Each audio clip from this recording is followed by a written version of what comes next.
Hello everyone, and welcome to the stream. Today I'll just be doing whatever random runs the viewers decide to suggest. You can suggest anything from a normal run on any entropy, you can suggest mind training, mind challenges, anything you want to see.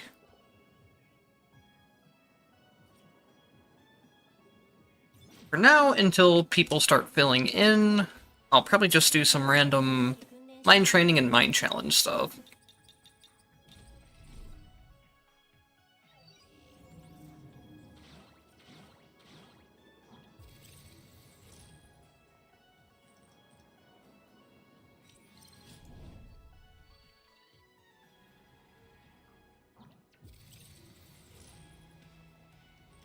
I kind of want to see if I can get an icy boss rush that's under 4 minutes.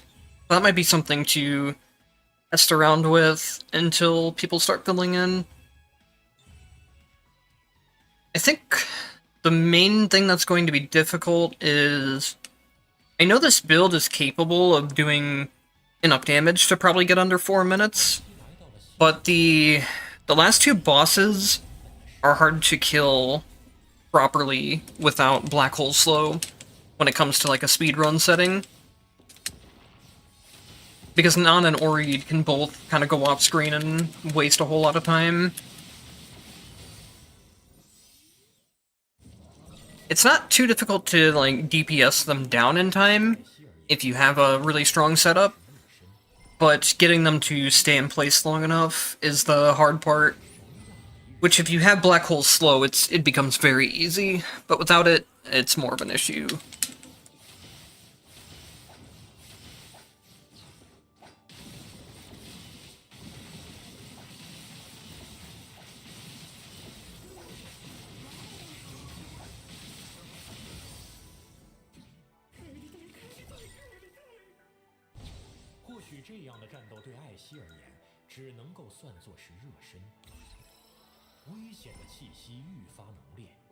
The other thing about doing the Mind Trial speedruns is that there are a lot of aspects in RNG for it too, if you want to go for like a fastest time possible. Some bosses are just slower than others.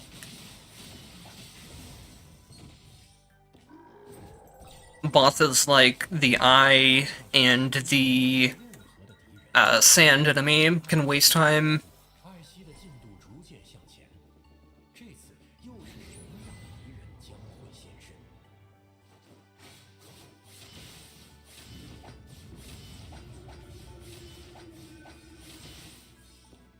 Mind Trial speedruns might be something I do for like an entire stream someday, but the main part that's really annoying is just setting up the characters for it.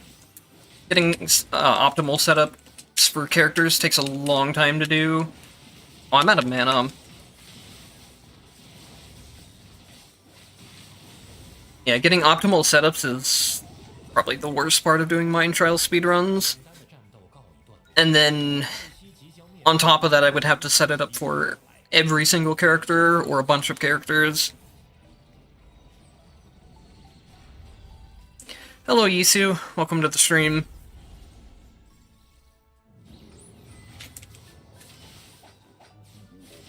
For now, I'm trying like a Mind Trial speedrun, or a couple of them, until people start showing up to suggest things.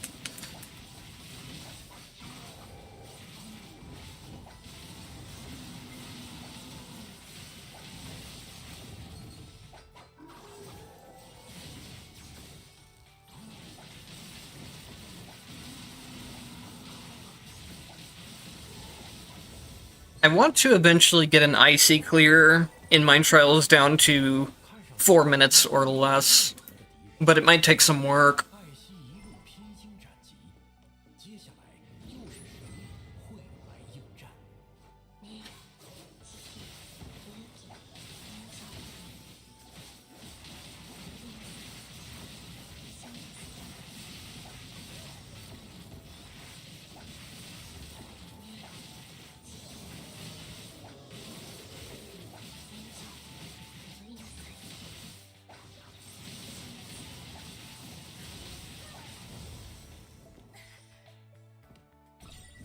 I know this Evo type is definitely capable of doing it in less than 5 minutes.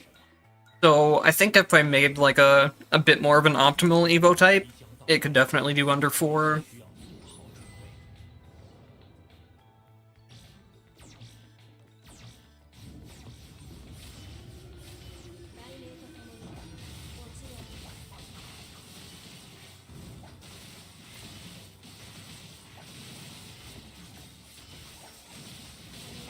Some characters are even capable of doing 2-minute mind trials, but those are kind of like very specific cases. I don't think a lot of characters can probably get under 4 or 3. 即便是这样的强敌，也无法阻挡艾希的脚步。让我们期待他接下来的表现。艾希的进度逐渐向前，这次又是什么样的敌人将会现身？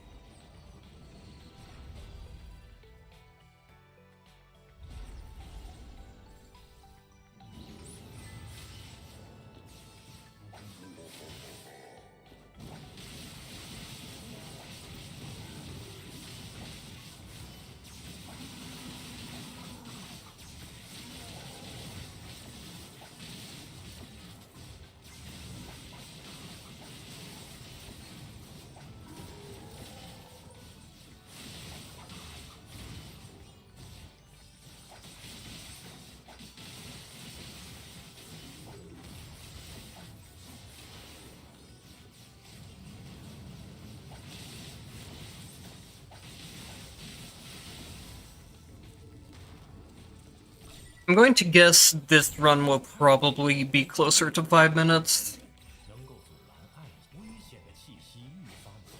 A lot of it's going to depend on how well the final fight goes. Whether I can kill non-Firebite before she goes into her laser phase or not. So I guess with Icy it's not quite as big of a deal as other characters. As long as I can have her at least low enough where I can damage her up there and kill her. Because Icy can pretty easily gain enough height to kill her up there, if I have the MP for it.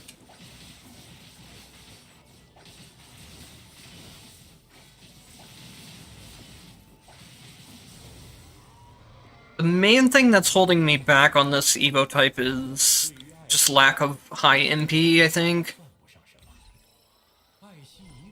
Though with Icy, it's also a little more difficult than other characters. Because other characters can at least regen MP between rounds, whereas Icy can't do that. But I think still having a lot higher MP pool would help in general.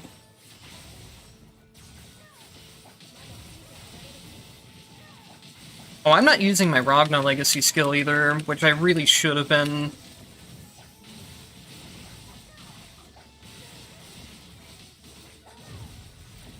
This is actually a really good, well, it was a good setup until Non managed to escape it.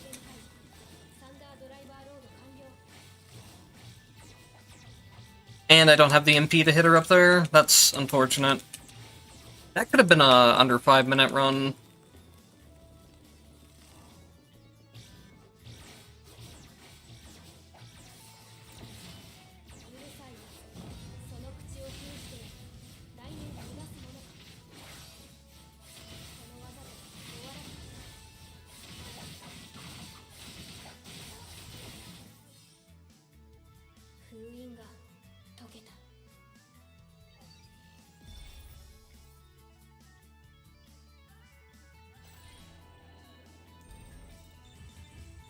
Let's try one more Icy run. I need to remember to actually use Ragna's second legacy skill this time. That should save a whole lot of time.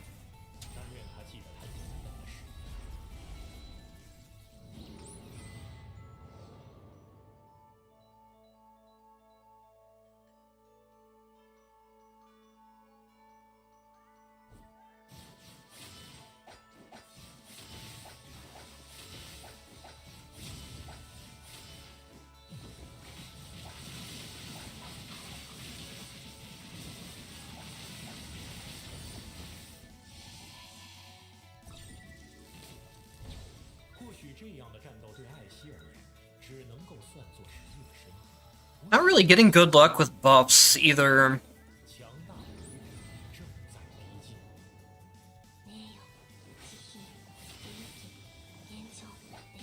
I need some of the buffs, like MP cost would be really important. And then some stuff like status damage boost would be helpful. Skill damage boost would also be nice.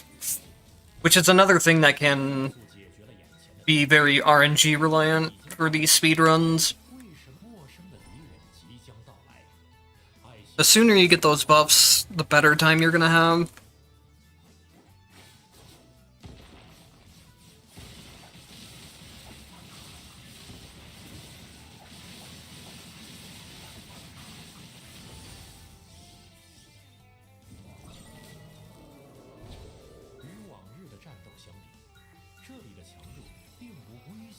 I wonder if having tactics leveled up from Transcendence mode carries over to Mind Trials and stuff. I feel like I tested it at some point, but I don't remember if they do or not. That would be something else that would be very considerable for optimizing speedruns.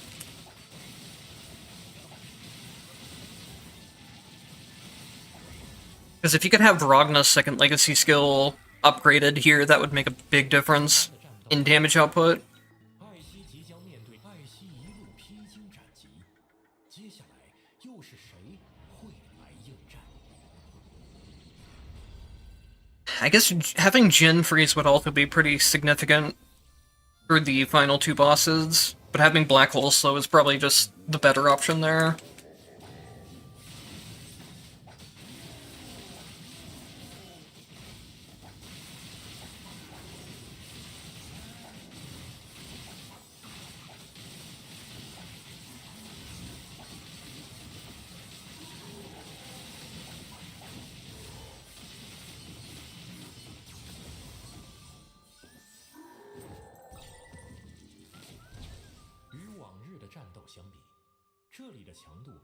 But there's MP costs, that's very good to see. And we have skill damage increase as well, so this run should be pretty well off now.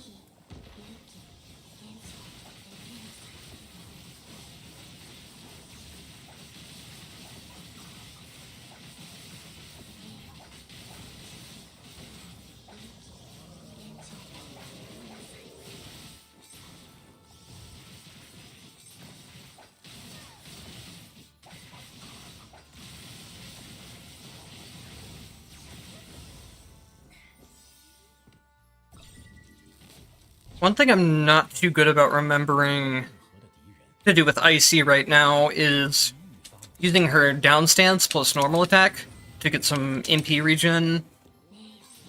For a long time I didn't even realize that move had regen on it, but it does tell you in the move's potential. It's just something that's very easy to miss, especially when there's a lot going on with the rest of her kit.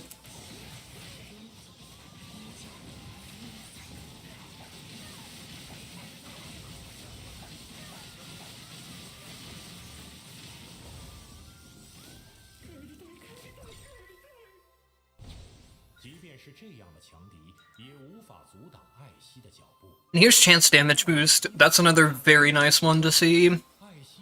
Especially with Icy being such a multi-hit character. This run definitely has potential to be under 4 minutes. If everything goes well.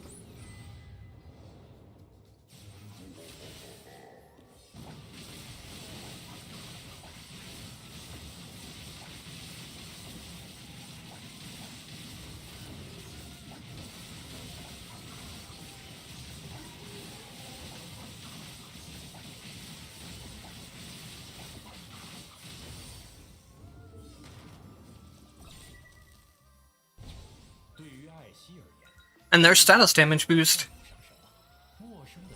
It is pretty late to be getting that, but getting it at all is definitely helpful.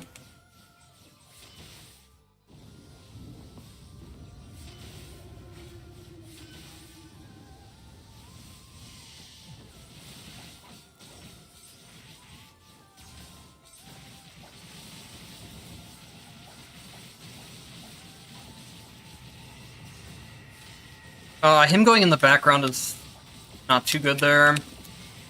But as long as I can get the stun off here, it's not that bad, actually.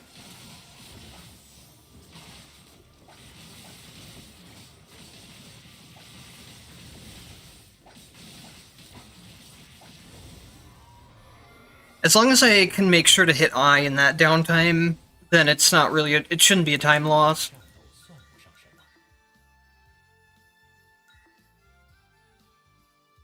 么。 Okay, now here's the actual difficult part of the speedrun.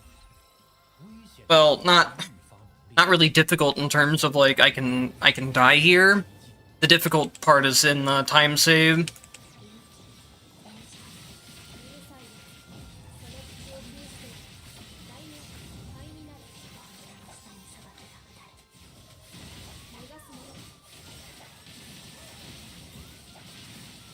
I think using my freeze that early was a mistake.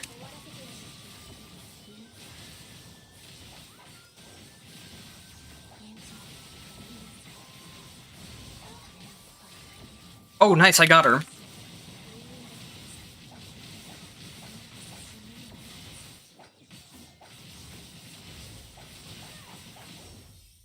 Awesome. Alright, wasn't under 4 actually. It was at a little over. But it was pretty significantly over 5, which was a big improvement from my previous times.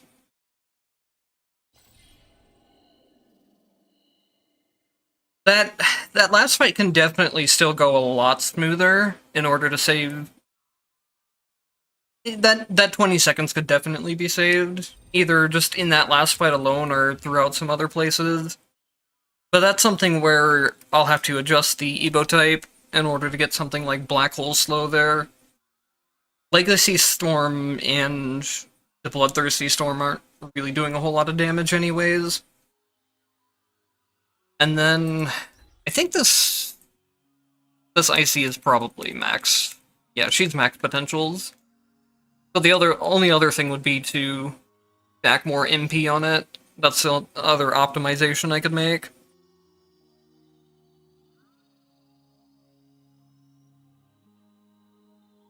I think everything else is pretty optimal.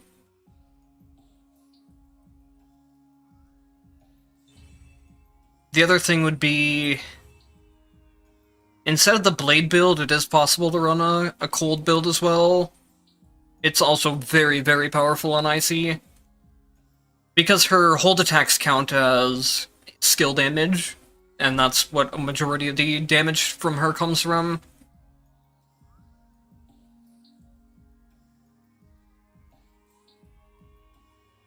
I'll mess around with her more later once I can get some other Evo types set up. I think I can definitely do under 5. Actually, my record already on this other Evo type was better than the one I just set here. So maybe the Frost build is a little bit better. Anyways, if anyone has suggestions for what they want to see me do, it can be any entropy settings, any character. It could also be the boss rush stuff. I can do boss rush either with tactics, or I can try to do it without tactics on most characters. There's a couple characters I haven't gotten set up for no tactics yet. I think just S and Hibiki? I think those are the two I have to set up still. Otherwise, I have characters for tactics runs, no tactics runs, whatever people want to see.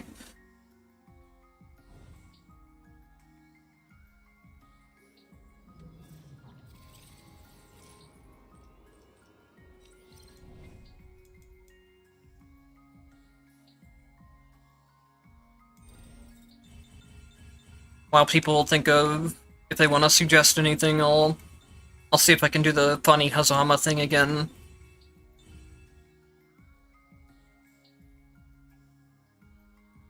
I think these tactics might kind of mess things up. They shouldn't, actually. I'll just use these ones. Oh wait, this I forgot that this Hazama doesn't have full. It doesn't have full potentials, but it should be fine. Yeah, I can try to do Hakumen 100 Entropy.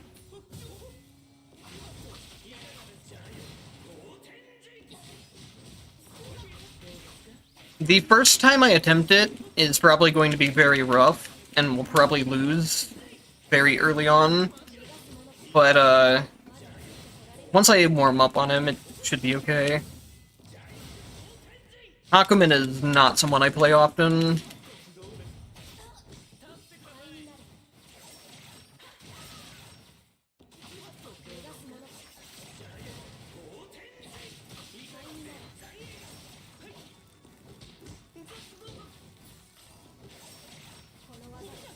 Wait, does that have iframes? Or dodge frames, maybe? Oh, it also could have been the myth effect from Blind. I didn't see which one it was.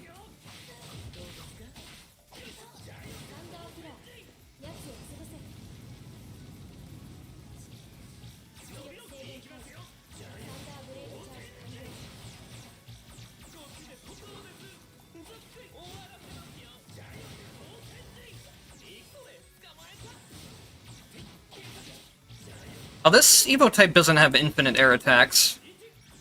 So I guess it doesn't quite matter when I can keep just chaining to her anyways.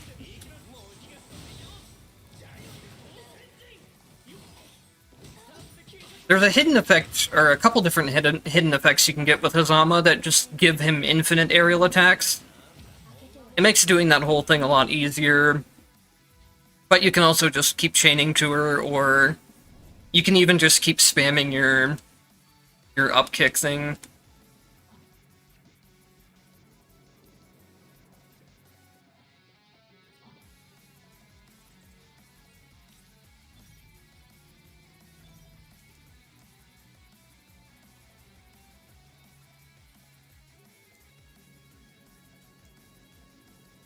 I don't know if Exhilaration is something I necessarily want on Hakumen.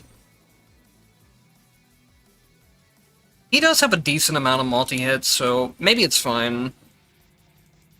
Wall damage is something I take when I do no-tactic stuff.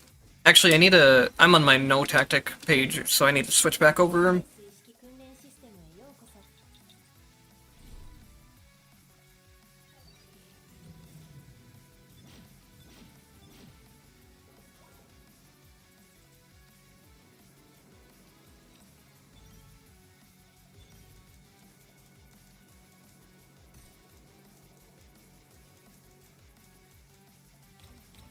We'll probably just run the safety setup, a mixture enhancement and mixture replenishment, especially since I'm not too used to playing Hakumen. And then...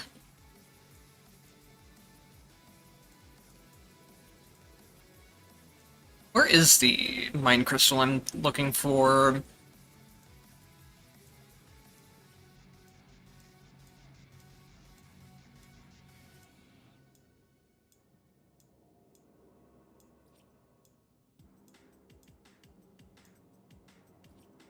Take Initiative is really good with him in a very specific setup.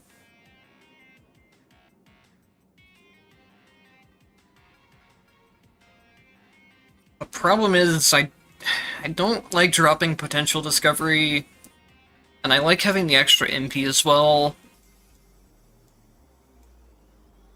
I don't think I even need to worry too much about Exhilaration with Hakumen.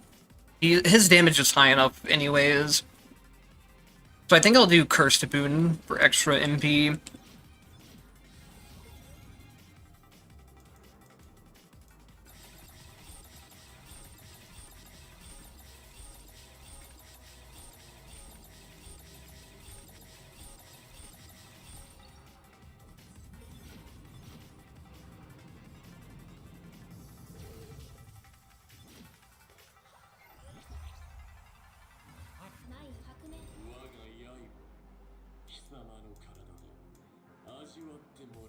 And I think either some kind of lightning orb setup would be nice to help through his early game, or I could go like full damage scaling with stuff like Skill Cold and Frostburst, and then Rend. But I can also do both. I can start with the lightning orbs and then start with Skill Cold and then try to pick up Rend throughout the run. I think having the Tempest Dahlia would also be pretty nice for Hakumen. I won't have something like Ragna Second Legacy for healing, but it should be fine, since I have Mixture Enhancement and Replenishment.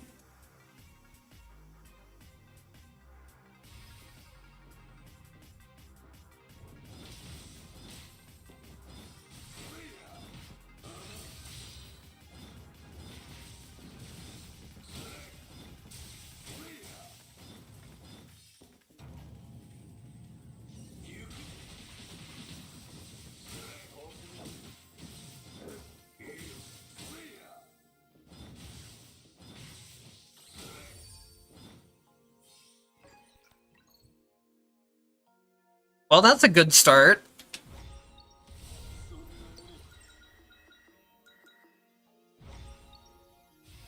It still kind of upsets me that Hakumen gets his additional blinks for free in terms of MP cost. Meanwhile, Jin has to, like, struggle through MP constantly if he wants to do any of the consecutive blocking stuff.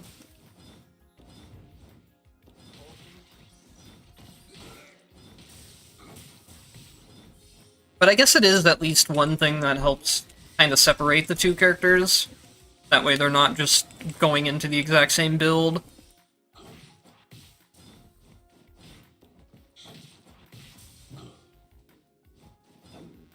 Mai gets her consecutive throws for free, too. Jin's the only one that doesn't have that kind of, like, free consecutive thing.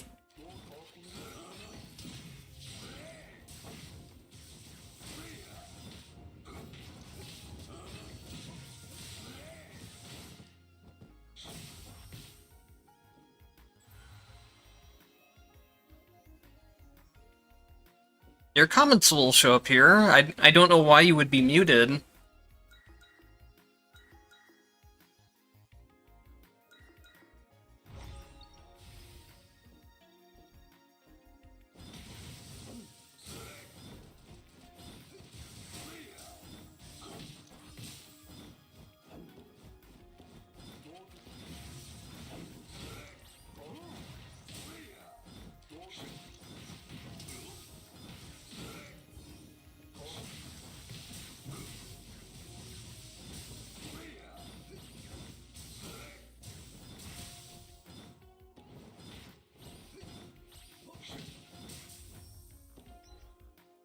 Let me check and see who you are. I don't recognize your name.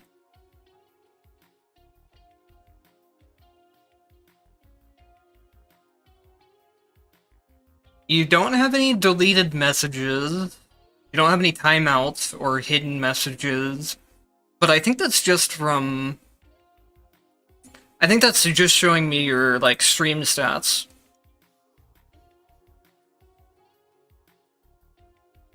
You shouldn't be hidden from the channel, either. Because if you were hidden from the channel, you wouldn't be able to chat here.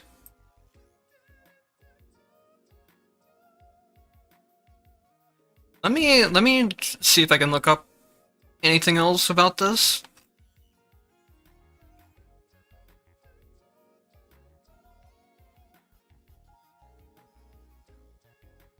There's only like one person I've ever remembered just straight up like muting from the stream, and they weren't anyone Blazblue related. They were someone from the Tale series games that just basically like, I don't even know.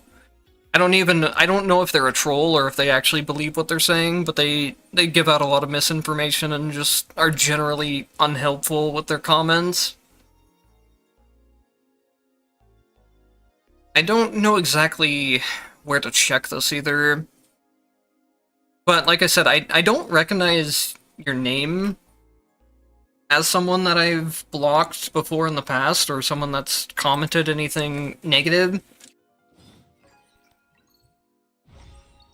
So I don't know why it's not allowing you to. And I'm not seeing, like, anything... If I go to my comment section, I can see ones that have been kind of held for review. I don't see anything going on there. So I honestly don't know what's happening.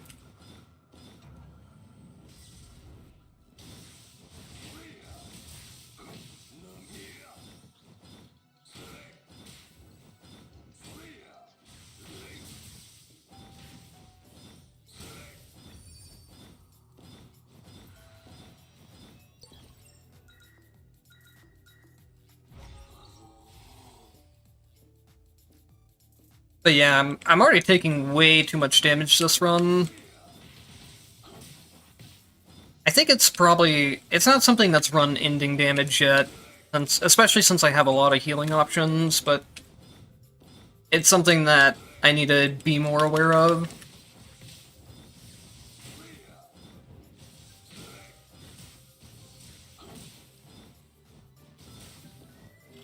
Not having the dodge frames is something that's... It's very strange when you go from playing other characters to Hakumen.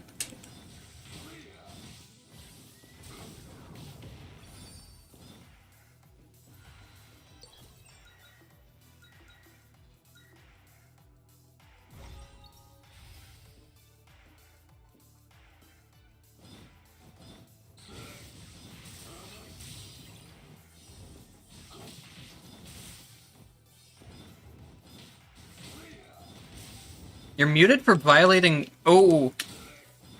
That is a prime example of what I was just saying about not having the dodge frames. My muscle memory just always wants to hit the dodge button to avoid damage. But in that case, I just almost died because of it.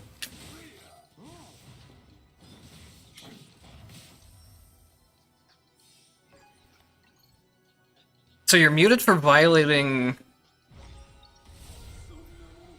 guidelines, okay. That's interesting. Like I said, I don't remember ever seeing you comment like anything bad on my channel or anything that I would have had to remove. Sometimes YouTube and stuff can be like really finicky about what they allow and what they disallow.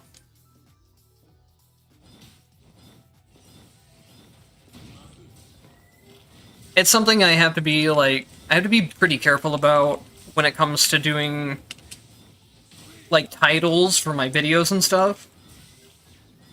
I don't really care too much about, like, analytics and stuff like that, but there's some, like, certain words you can put in your titles that will, I think, make your videos a lot harder for people to see. They won't get recommended as much and stuff like that. Like, I try not to use certain words in titles, like death and stuff like that. Even though they're not really specific, like, swear words, you have to be careful.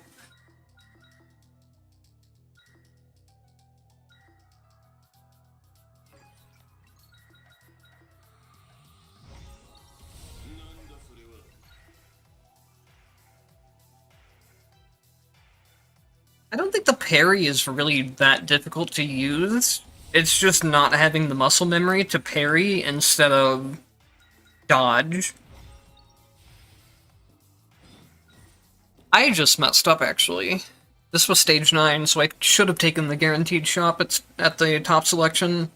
I wasn't paying attention to the stage counter.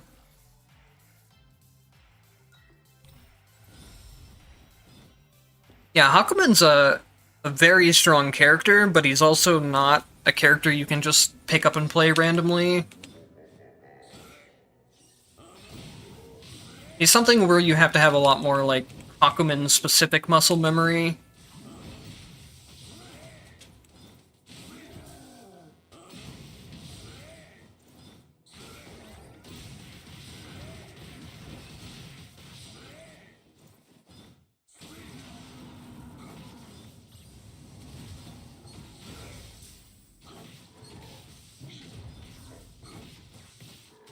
think Kokonoe kind of falls into a similar category. A little bit less so than Hakumen, though.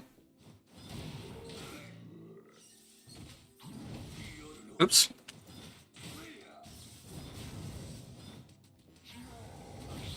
I blocked the wrong way.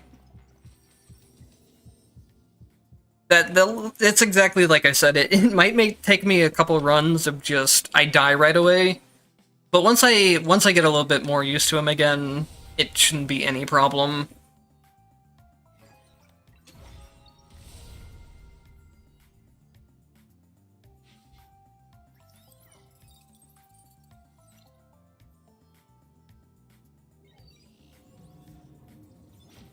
I'm not a huge fan of him either.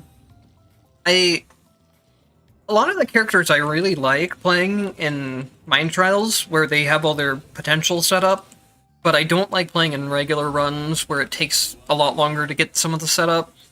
And Hakumen is definitely one of those characters. Let me think if there's anything else I could do differently in terms of like tactics and stuff. Having Noelle might honestly be a good idea for the reload.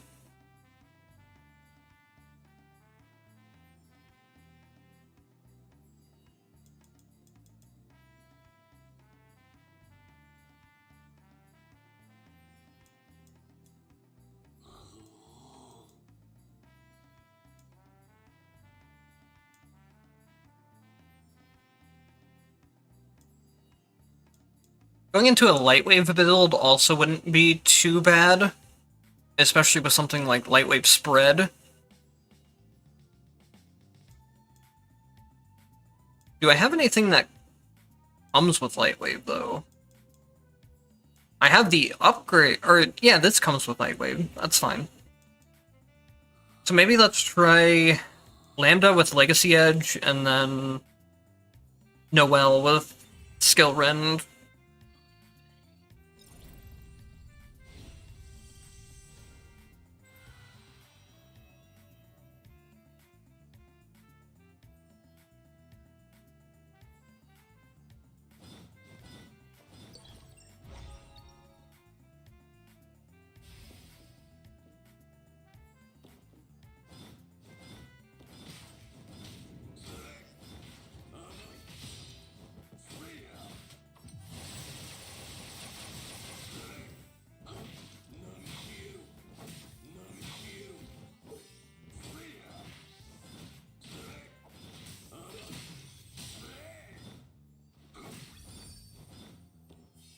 Yeah, he can't parry the grab attacks, but luckily there's only a couple of them. I think the only two boss attacks that are grabs are Sweeper and then Ori's Golden Dive thing. And then a couple of the normal robot enemies have the same grab as Sweeper.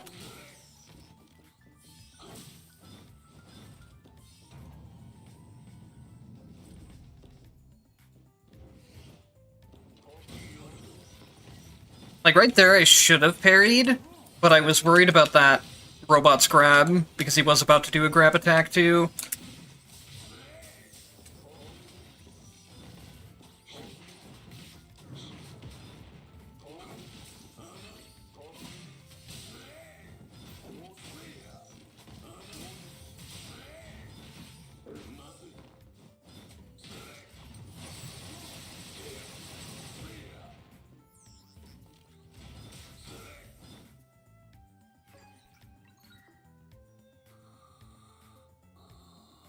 Alright, Zero, thanks for showing up to the stream.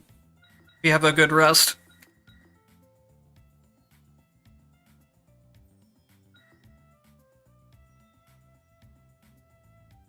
The Blade Ring build might also not be too bad on Hakumen, since he can stay in invincibility for a long time with his parry stuff.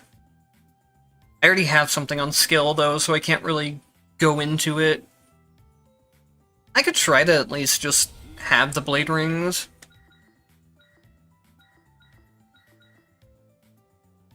The Blade Rings themselves aren't too bad, but they're not really great either. You'd be much better off having, like, ice spikes in that spot instead. If you're not running the full, like, Blade Ring with Poison Ring build.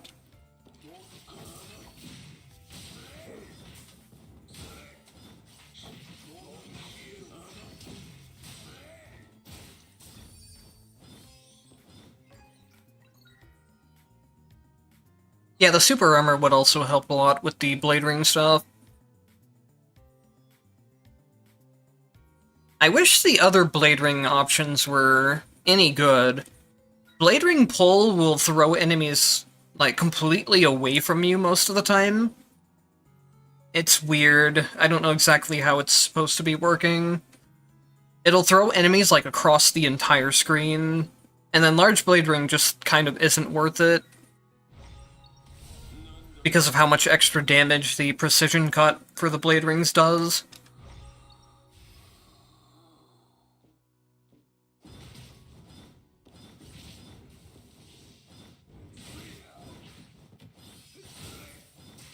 Precision Cut adds an entire second Blade Ring, so you're basically, like, doubling the damage. Why did he... Was I facing to the left there? Maybe I accidentally hit left when I hit parry. But yeah, the Precision Cut not only just gives you a second Blade Ring that deals damage, but it also increases the damage as well.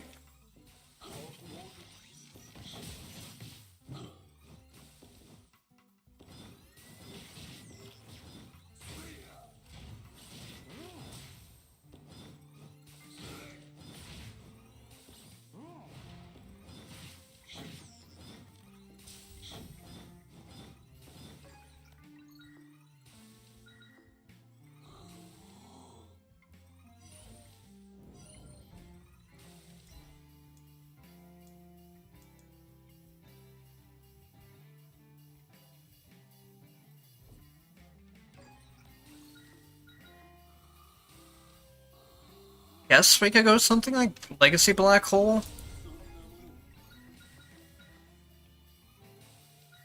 And then Dash Thunderbolt.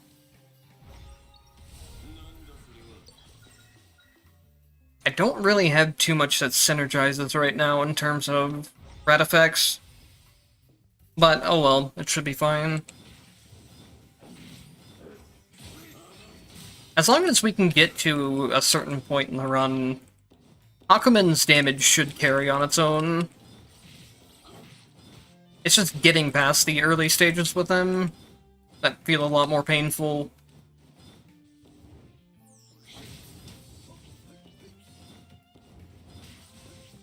I don't think the light wave spread is doing enough either compared to the lightning orbs that I had before.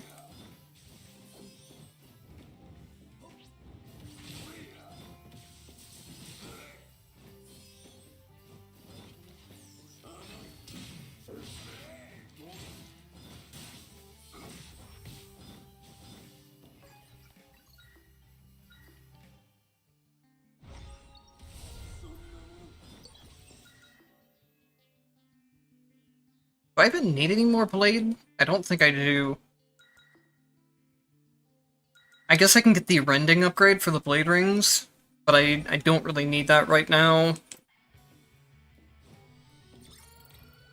All of the bloodthirsty red effects for the blade tree got nerfed really early on, and now they're just kind of not very good.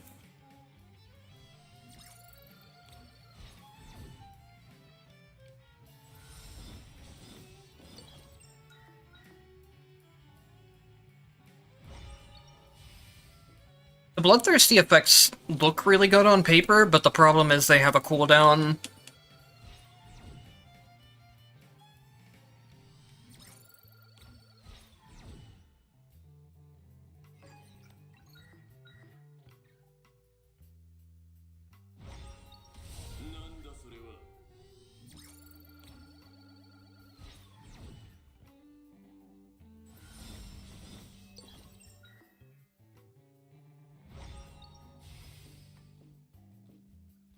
And we only have one potential at this point. We'll get one more for here, from here, and then hopefully we'll get one more from the guaranteed shop after this.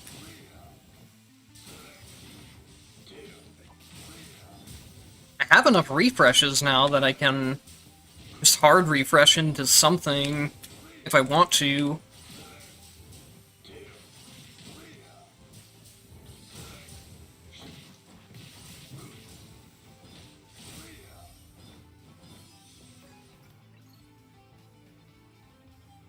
This is good with Light Wave, but it's kind of a one and done type of deal.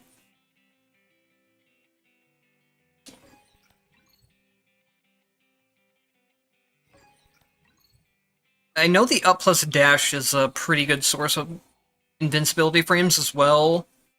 I don't know how much I'll remember to use it though. I think having this is a good option, and then I had this last run and I just completely forgot to use it during the boss fight. I just realized that. Oops. I think this and then having the upgrade where it deals damage more times would be like the ideal first two things before the boss. Triple dash is also really helpful to have before the first boss fight.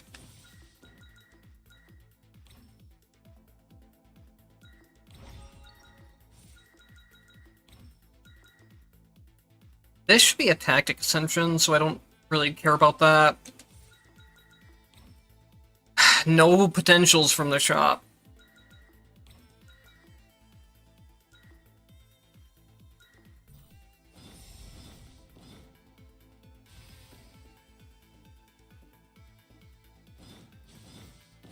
As long as I actually, like, time the 3 blinks and remember to actually use all 3 of them, it should be fine.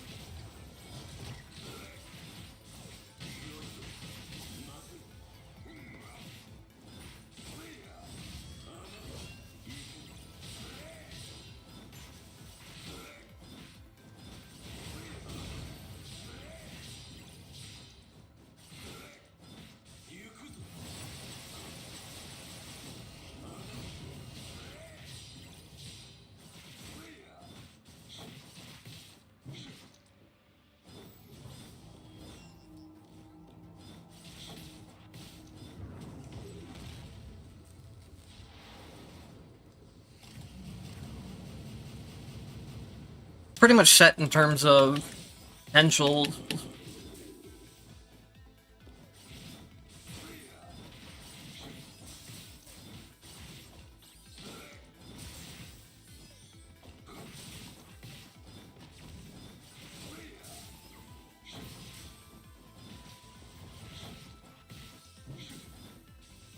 Having intermittent thunder and afterlife bombs is not going to be fun to deal with, though. One of the problems that I just noticed with the intermittent thunder is that if I try to dash away from an enemy to get out of it, the dash will, if it hits the enemy, it carries the enemy with me, so I get hit by it anyways. Which is a little annoying. I guess I'll just have to try and, like, parry out instead, or kill the enemy before it goes off.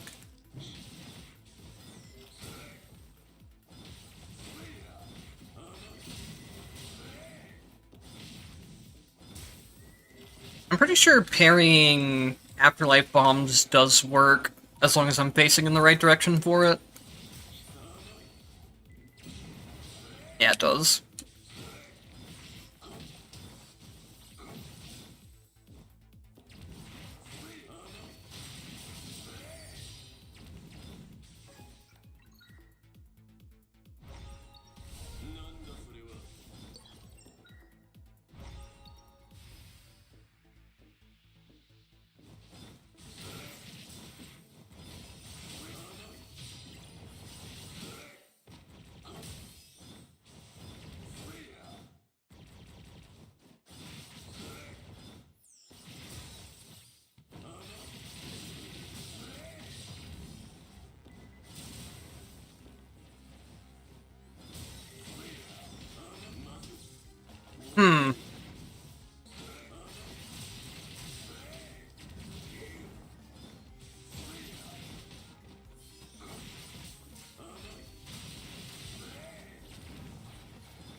I guess this is worth it.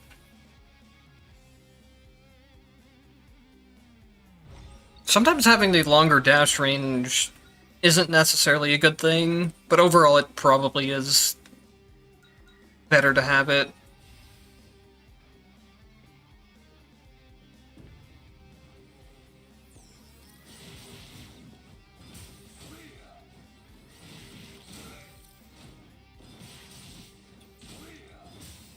Especially with having Hakumen's dashes be uncancelable, having them go further can get you in trouble when it comes to, like, stages with, hazards and stuff on them.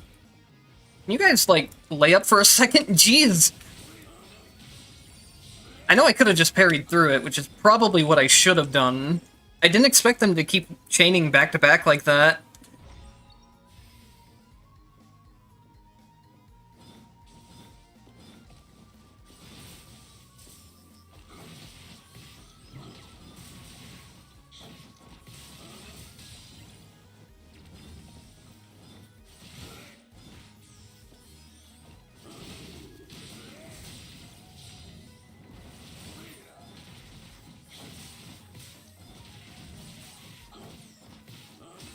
I shouldn't have turned around there. Oops.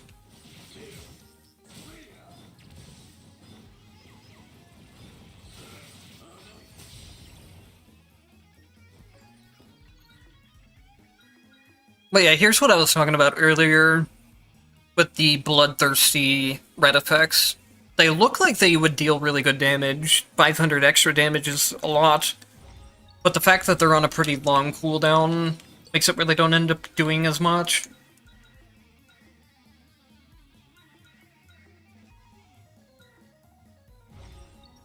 There definitely needs to be some kind of cooldown, because doing 500 damage on each hit of the Blade Rings would be absolutely insane. But the cooldown on it is just really long right now.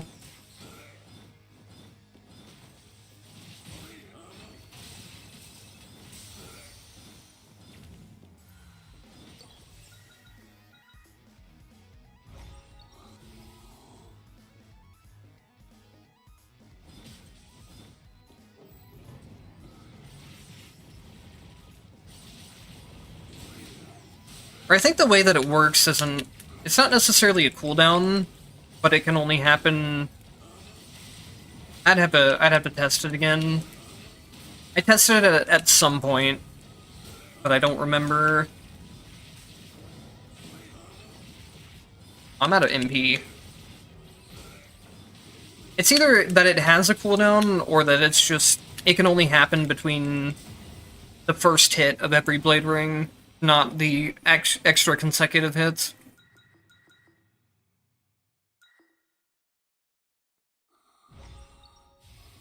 I'll be really looking forward to the tactic revamp whenever that comes out. It'll give me a reason to start exploring the tactics again a lot more. So right now I kind of hit a point where a lot of the tactics just aren't worth looking into.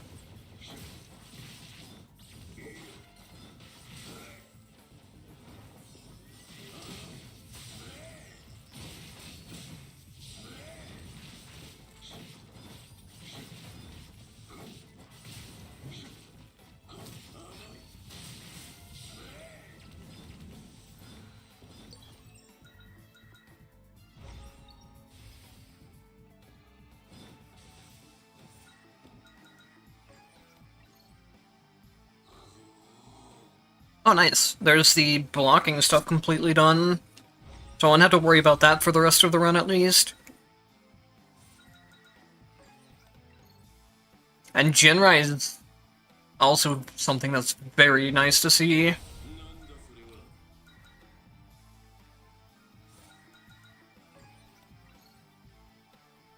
This is also a pretty good way of just attacking very quickly if I need to. And then having the... being able to go airborne quickly is also not too bad. I'm still trying to think of what else I could be rolling for at this point. Maybe something like Triple Dash or Shiden would also be nice.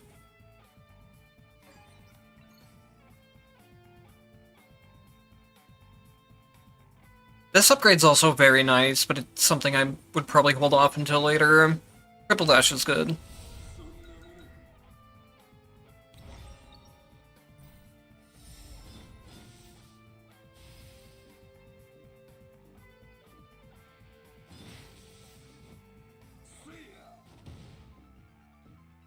I'm tempted to mixture here, but I don't think I should, because it will overheal a lot.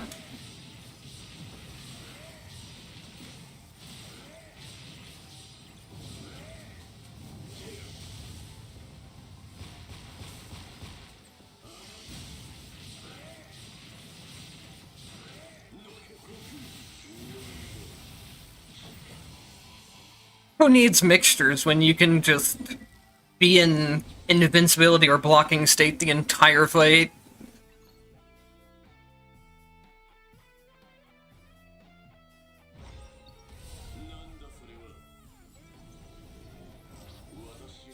We're definitely at the point where Hakumen can just do Hakumen things, at least to the boss fights. Normal rooms are still, like, the part of the run that I think I probably struggle with Hakumen the most. Which is pretty funny, because usually it's the opposite way around. Oh, man.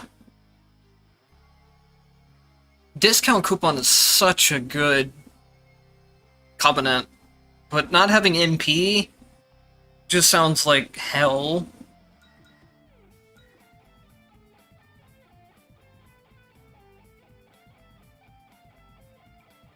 I won't be really using airborne attacks, but I wonder if this works with his damage reduction passive. If it does, that's actually kind of insane. And then this is also pretty good, but Prime Member would be too hard to use in 100 Entropy where the shops are hidden. So maybe, yeah, maybe we'll go for the permanent super armor and then try to get damage reduction. Just have permanent damage reduction.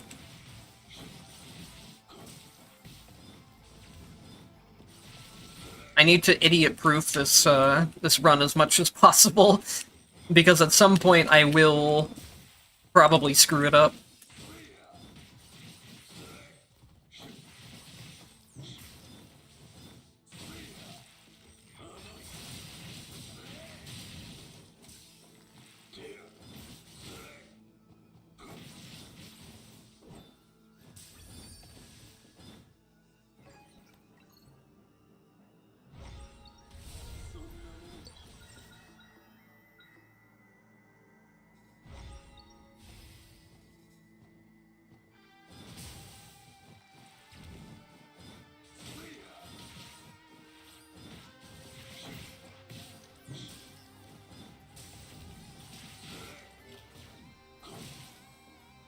This is really annoying right now.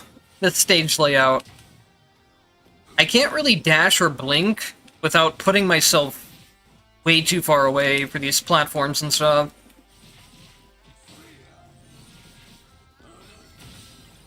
I guess the blinks do at least stop at the edge of the platform.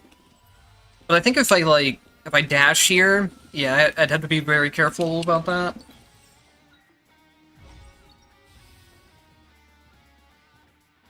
I think I need a mixture again, just for safety.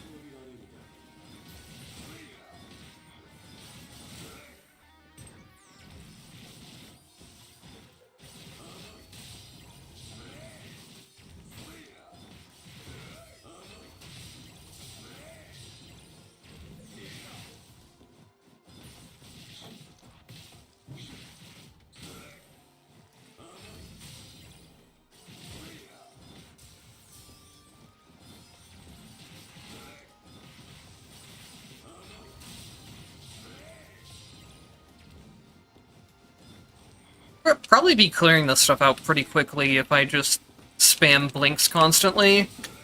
I don't really enjoy doing that as much, though. It would also be a lot safer.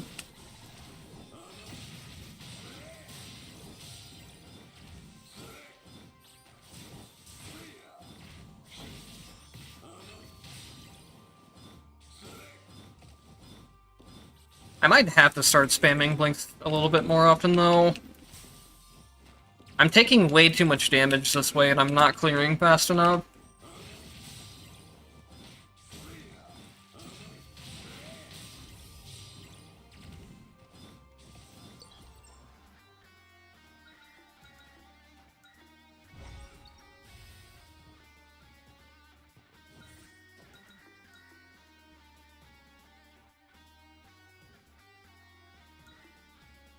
This is definitely worth it. The mixtures with mixture enhancement heal for 160% HP. It's crazy how much they heal for. It's hard for anything else in the game to match the amount of healing that mixture enhancement gives you. The mixtures themselves are 80%, and then the mixture enhancement adds another 80% on top of that.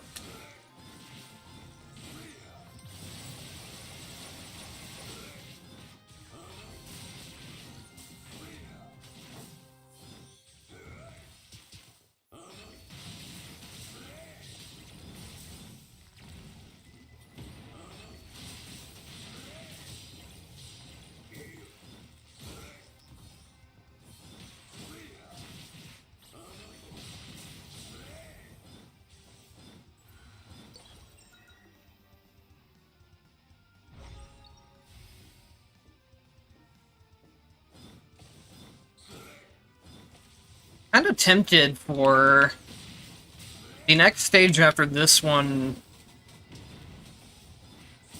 to just spam as many non-combat stages as possible.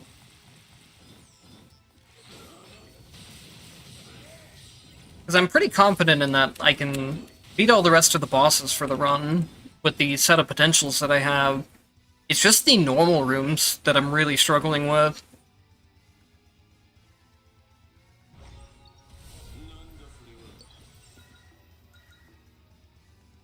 I might even do it here too. Instead of taking the max MP, which would be nice, I'll take the event space so I don't have to fight anything.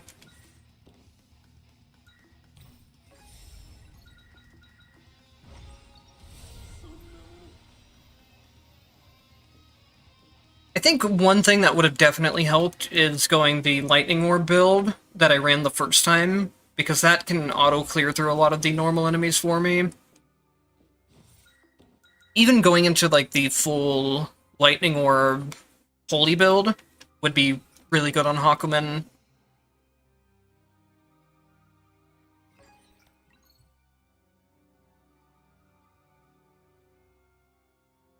Hello, yeah, I can do a Rachel run. Remind me after this run, though, because I'll probably have forgotten by the end of this run, but I definitely can.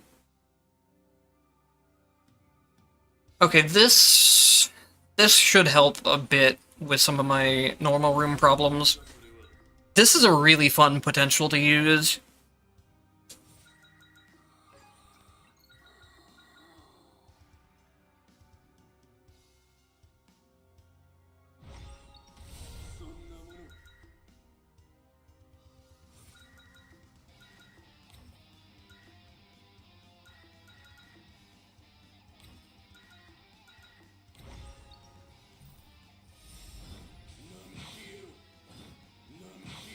Wait, is this not the potential that I thought it was?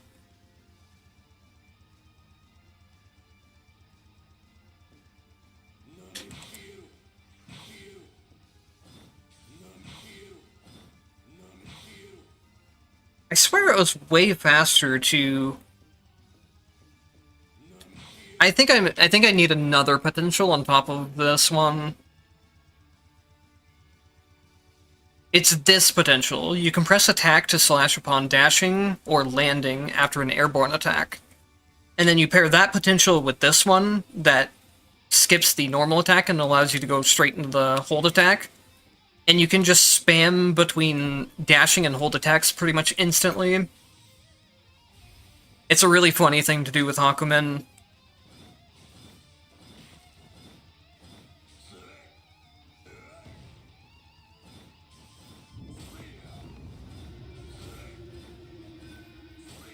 I guess this fight is basically just parry the fight. I don't have any other good way of hitting I up in the air than just spamming all of my parry attacks back to back.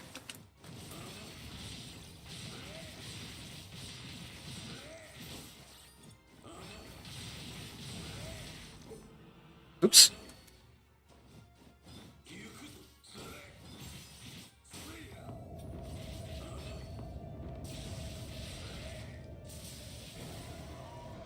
Ow. I wanted to kill him with SP skill there, but my blade rings just finished him off instead.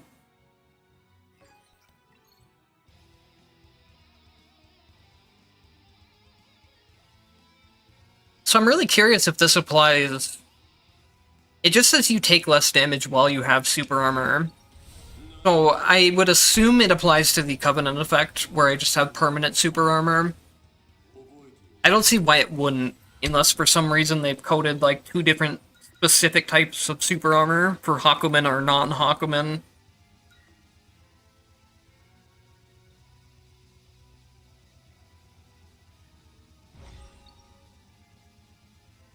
Which, honestly, with a lot of the things that I've seen in this game, it wouldn't even surprise me anymore if they did do that. Tactic damage increase could be interesting. It'd make the light waves hit harder if I got my charged attack. And then... I don't think the blade rings are really doing a whole lot, though. Ah, whatever. We'll take it anyways.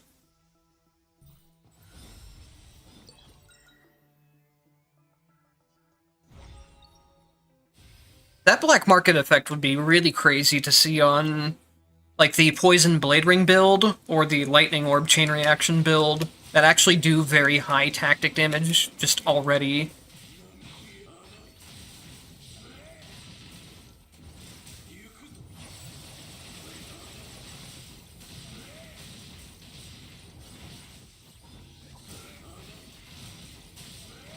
Maybe also something on something like the Fire build I put together for Rachel before too. Because that Fire build does actually deal pretty decent damage.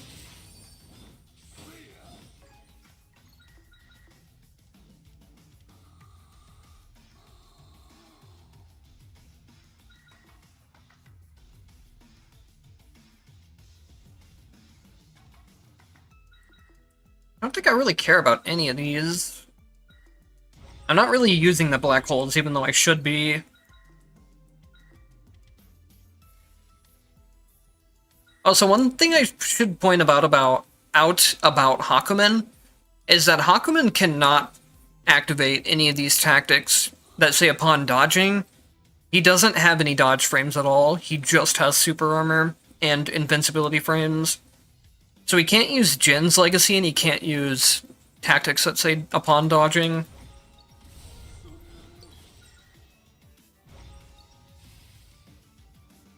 At least as far as what I know, and I've heard the same thing from other people that play Hakumen more.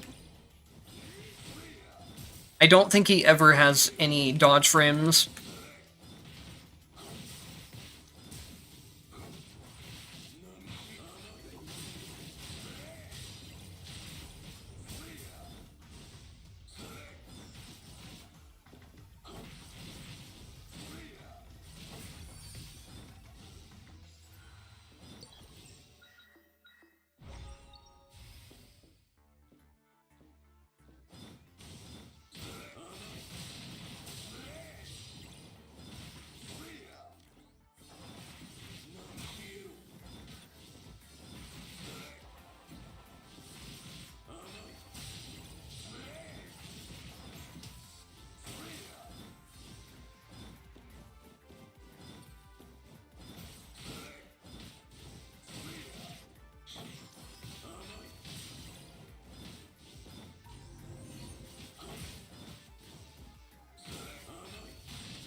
Hmm.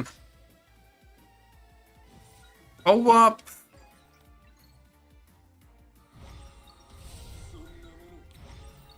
I will try to do a co-op thing, just because it is a viewer day. I've never had good experiences with co-op in this game, so I usually do not enjoy it, and I usually avoid it. But I'm willing to try one with you. And then if anyone else wants to afterwards, they can do that as well.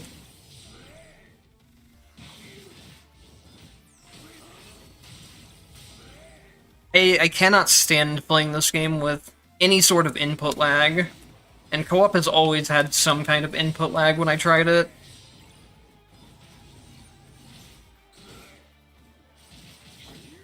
It's either... like, input lag was also the best case scenario. There's also been a lot of times where I've tried to do co-op with people, and the game, like, freezes constantly.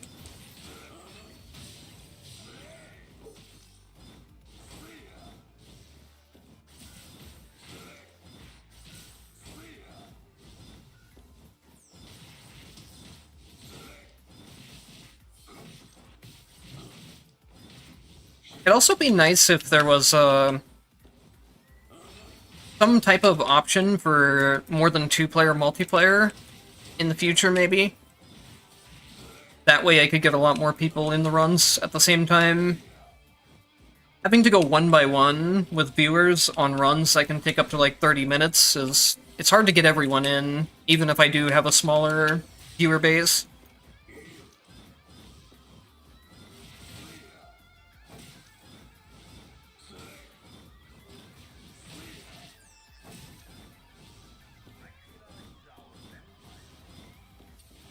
But at least I can do a 2-for-1 thing of... I can show off a Rachel run that was requested and do the co-op run at the same time.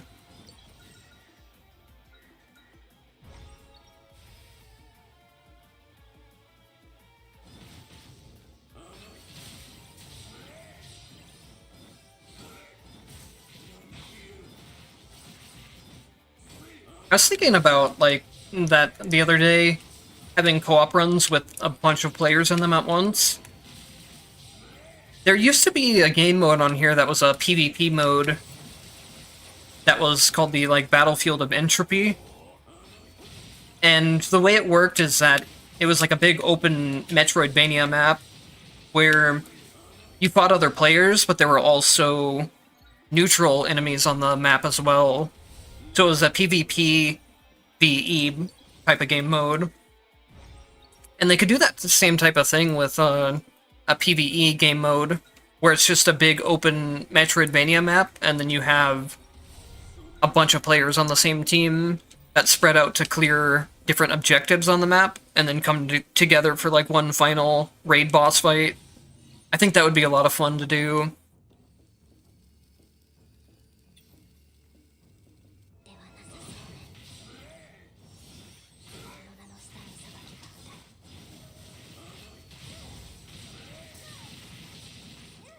I don't know how many people here would even know of this game.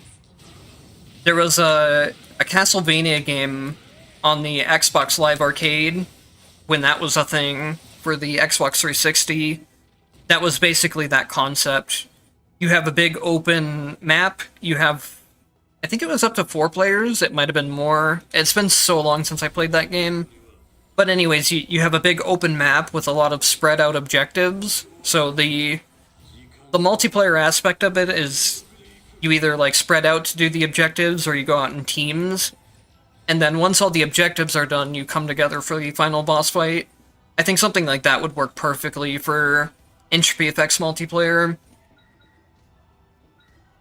That way, like during a lot of the parts of the fight, things aren't getting too crazy visually. Because having 4 players in the exact same spot would get pretty hard to tell what's going on. Even having 1 player, this game can get very visually messy at times.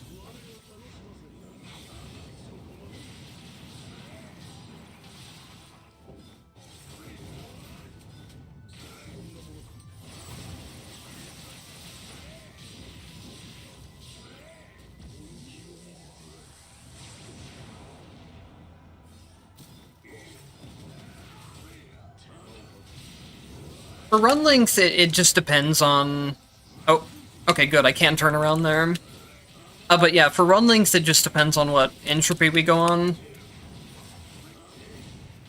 Bosses do get doubled HP, I believe, in the co-op runs, but that shouldn't be that much of a problem.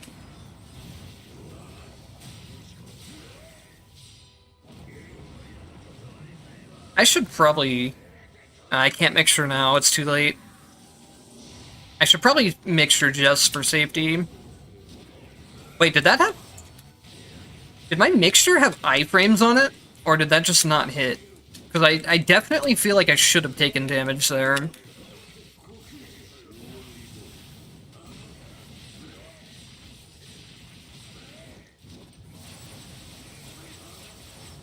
I'm at an MP. I need a reload.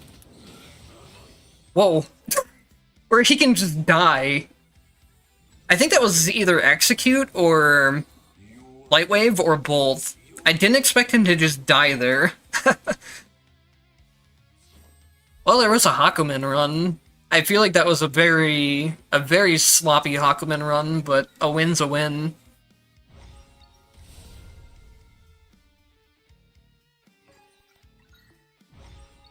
He's definitely capable of doing a lot faster clear, even in 100 entropy.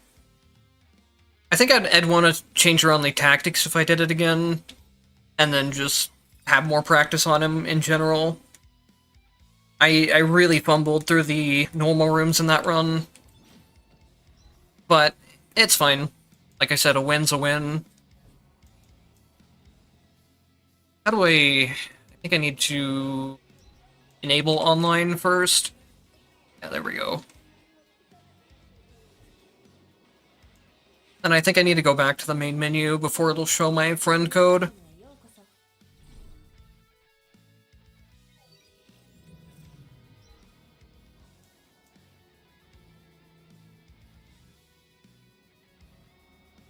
Oh, maybe I blocked midway through the mixture? Maybe. It's, I can't say for sure. I'd have to go back and watch the footage again.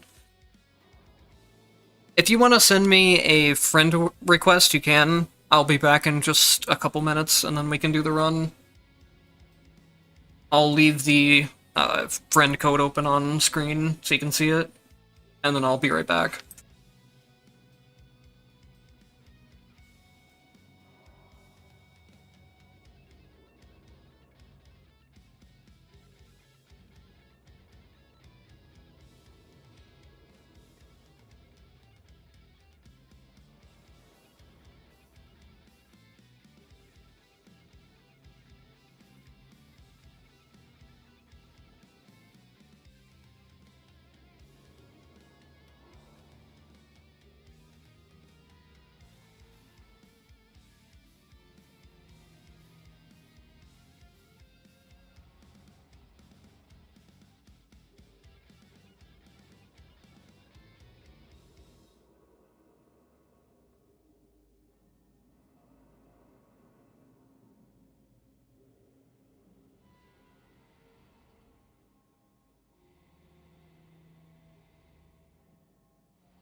Alright, I am back. Is my music? Yeah, my music is playing, but the song display was frozen. Oops. If you guys ever see the song display frozen like that, just let me know, and I can fix it easily.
退屈させないでちょうだい。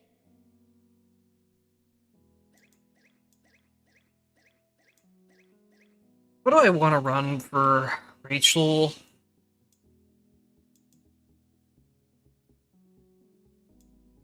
I do have the fire set up for her, but I kind of need to run fire chance for that.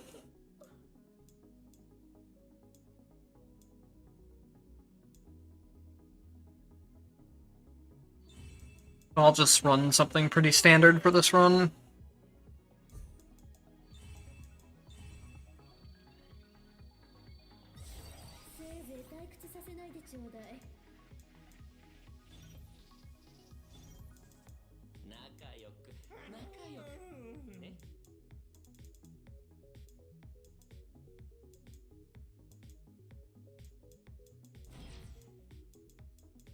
We'll just keep the mine crystals we have too. I don't think I need anything too specific for this entropy.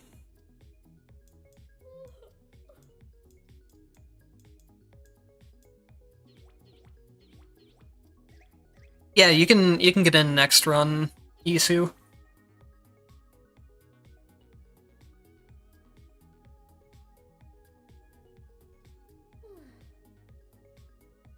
I really hope they work on their networking at some point. Because I definitely would like to play viewer games a lot more often. But like I said before, we'll see how this one goes, but a lot of my multiplayer experiences have just been miserable with input delay and stuff.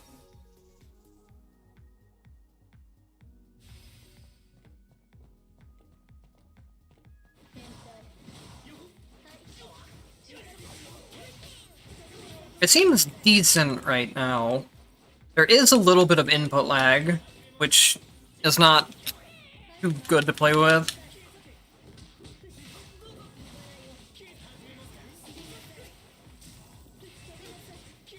It's definitely under a second, but it's something I will be able to tell if there's even a half second of delay in this game.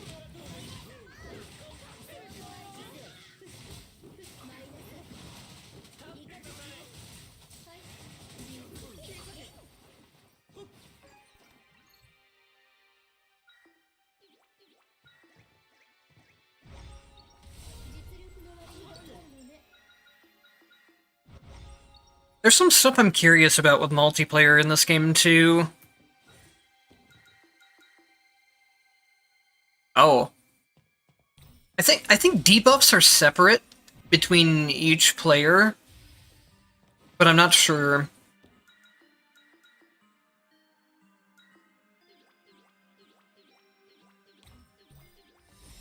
But yeah, there was some stuff I was curious about with multiplayer in specific. Like, if I get Summon Radiance, for example, I wonder if the Radiance aura will affect the ally as well.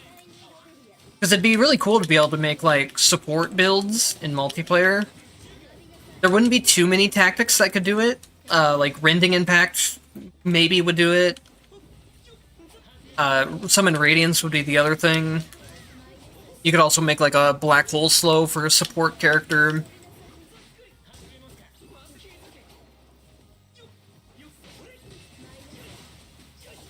And then I guess you could take specific legacy character or legacy skills and stuff too. Like having Rachel's Tempestalia would be good for a support character to have. It's just a really cool thing to think about. The actual like synergy between the two players. But I don't know if they really set up the game that way or not to have cross interactions between the two characters.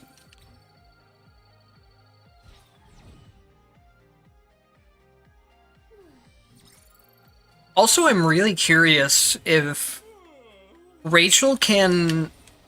because Rachel's Filthied stuff can affect projectiles. So I'm wondering if she can affect allied projectiles. You could either troll your ally with that completely, or you could do some pretty cool stuff with it too.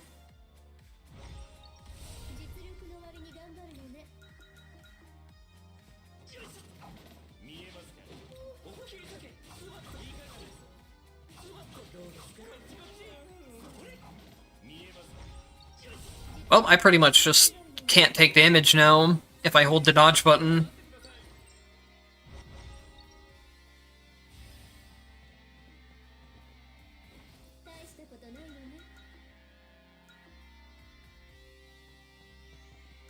Yeah, there's some other stuff that could combo between tactics pretty easily. Like the detonating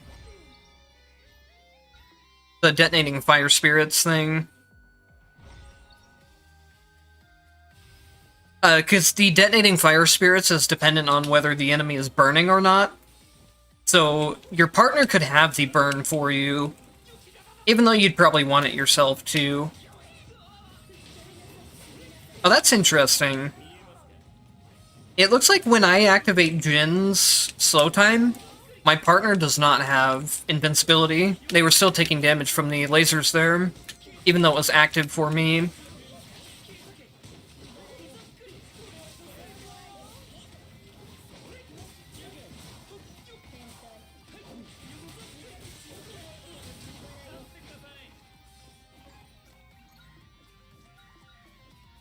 I guess Legacy Black Hole... I did mention Black Hole Slow before, yeah, as being a good supportive option. So when's the Blazblue Entropy Effect MMO coming out? Where you have support characters, you have healer characters, and you have ARI characters? I don't even know who in the Blazblue series would even be considered like a healer character.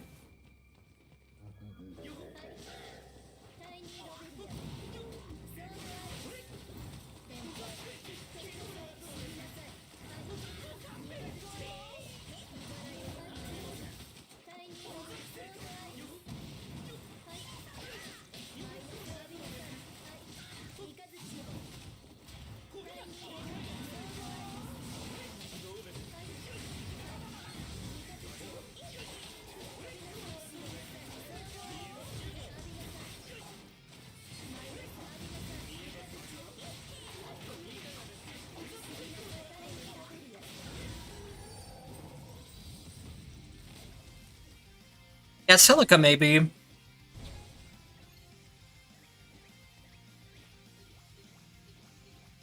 Well, I have Sylphid here, but I don't think Hazama would really have any projectiles I could move.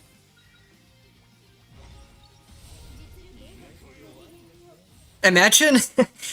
Imagine Hazama goes to chain something with Ouroboros, and Rachel just moves it with Sylphid and screws things up for him. That'd be really funny.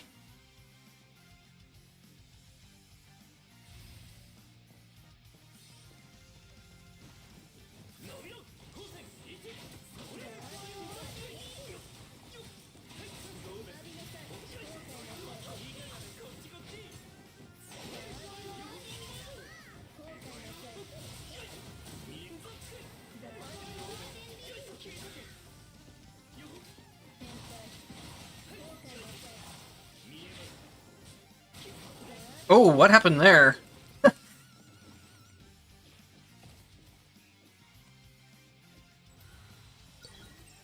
Yeah, the game's getting really stuttery. Hopefully it'll clear up.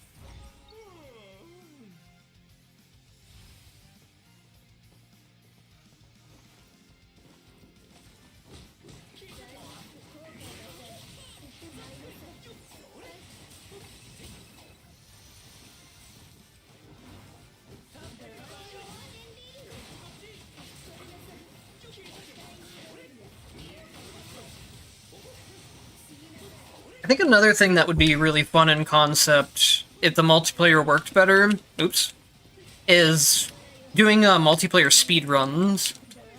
Because there you have you have a lot of interesting decision-making you can make with that aspect too. Like, for example, you build one character of the multiplayer run towards just clearing out all the normal stages as fast as possible, and then on the second character you stack as much a boss killing power as possible.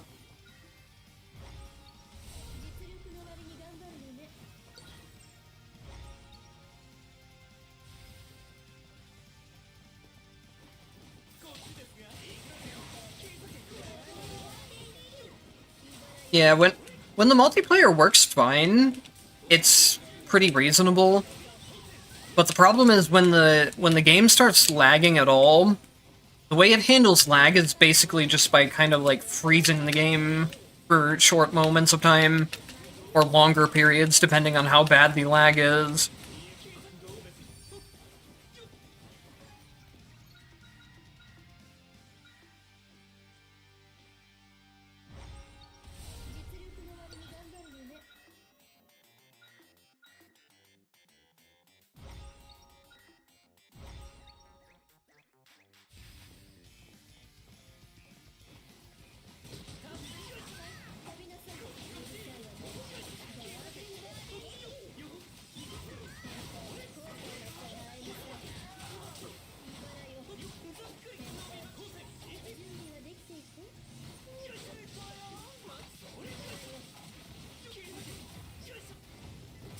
I guess you could also kind of troll your partner on some of these stages by hitting one of the trap activation buttons at a bad time.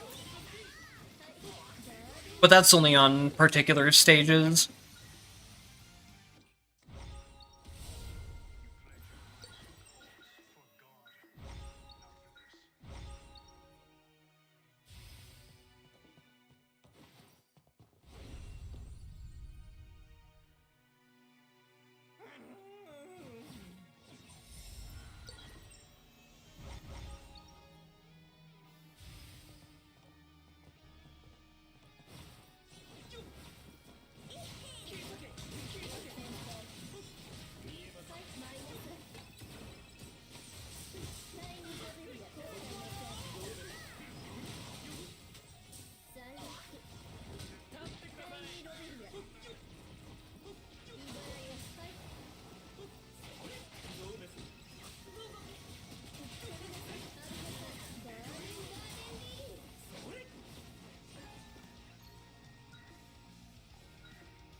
Oh, we got Afterlife Bombs active now. Oops.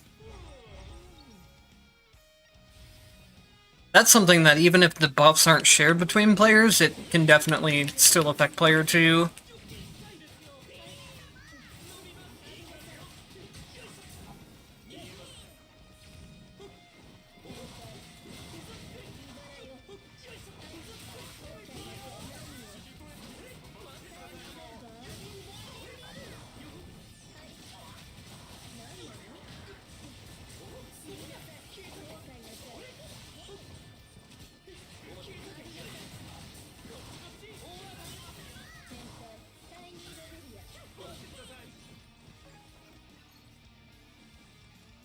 Invincibility chant during input delay might be a little weird.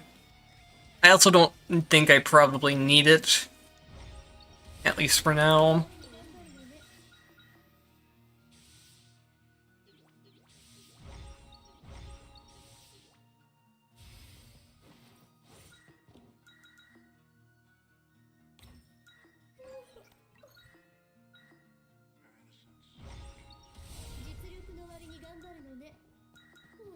I don't have enough money for 150. That's unfortunate. I feel like I have a really low amount of potential for this point of the run.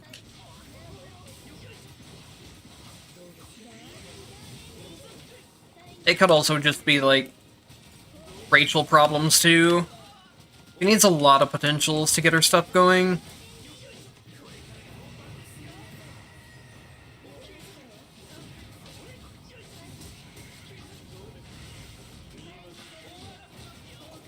I feel like I maybe should have taken a hit there, too, when I was using my mixture.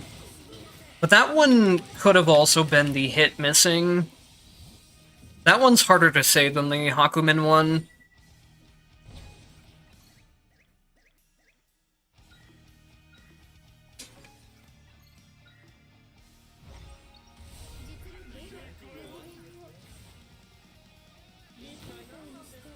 I didn't think mixtures had invincibility on their animation. I know you can definitely get hit on the startup frames of mixture, but I didn't think their animation had invincibility.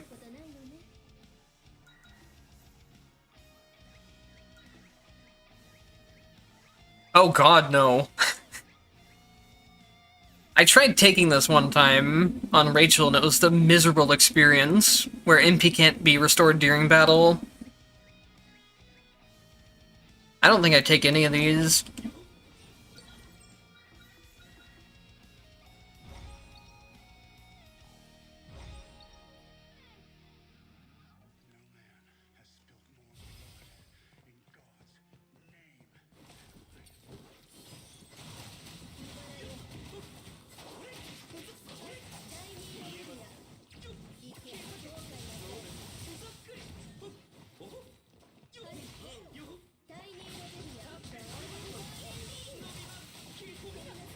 We're getting close to the point of where Rachel can do Rachel things. I just need the upgrade where the rods don't disappear after being hit.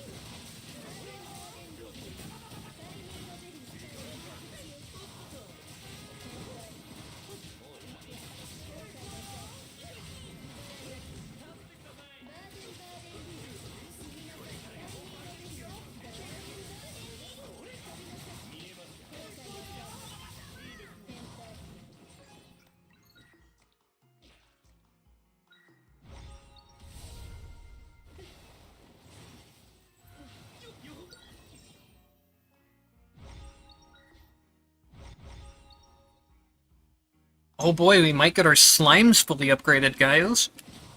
It's gonna make such a big difference. There is a slime red effect between slimes and holy marks. I don't think it's necessarily awful, it's just also not that good. I think it deals like the same damage as burn would, or around the same damage. I'd have to look at how much damage it does again. It makes the slimes just attach directly to enemies and deal damage over time. So it's basically just like another burn effect.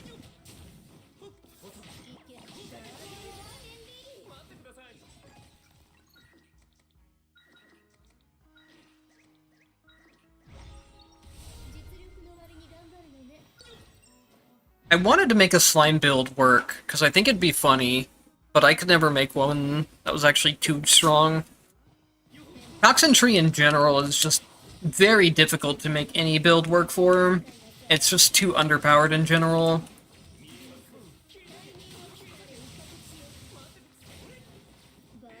At this point, I've managed to make a pretty strong build for every tactic tree except for Toxin. And I've tried many different things with Toxin as well. I think the best thing out of the entire tree is the Virulent Bombs, but even then, there's just better options.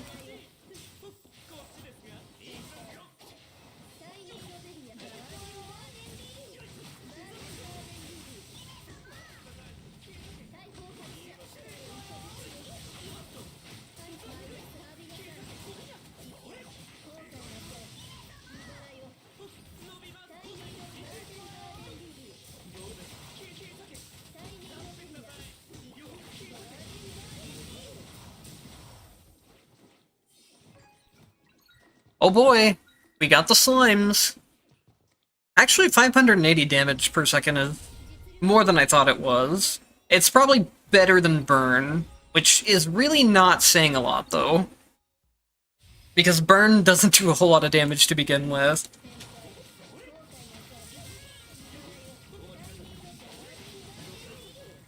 I hope maybe something that they add in with the tactics revamp is some more synergy between the damage over time effects to make them a lot stronger. Like, I think something that would be really cool that I had thought of was a red tactic between rending and burning, where every time the enemy takes damage from a burn tick, they also get damaged by rend at the same time. It would give them synergy together, and then it would also... Oh, hang on, let me go to event. It would also solve Ren's biggest problem, in that Ren does not usually get to deal its DOT damage against boss fights, because they're not moving often enough. So what that would allow you to do as well is run another upgrade for Rend that's very unused. The Rend upgrade where Rend deals more damage every time it attacks something. So you could combine the consistency of Burn with the scaling damage of Rend to make a cool synergetic build between the two things. I think that'd be a good way of buffing damage over time effects in a way. They have to be careful how they buff damage over time effects. If it's too strong, it just kind of wins the game for you.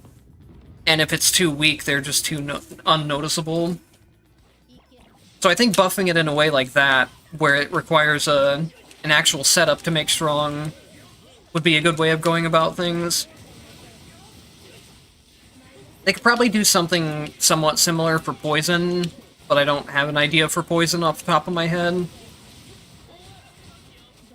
What I would like to see them do with Poison mechanically is have the Poison... Oh, Yep, I trolled my teammate right there by delaying the enemy's attack.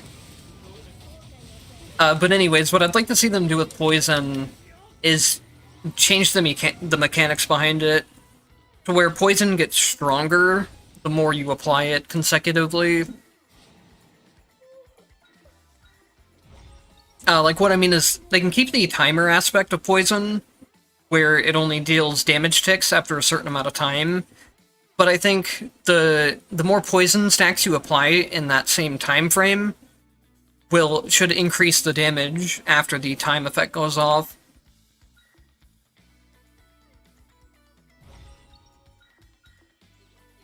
Wait, what?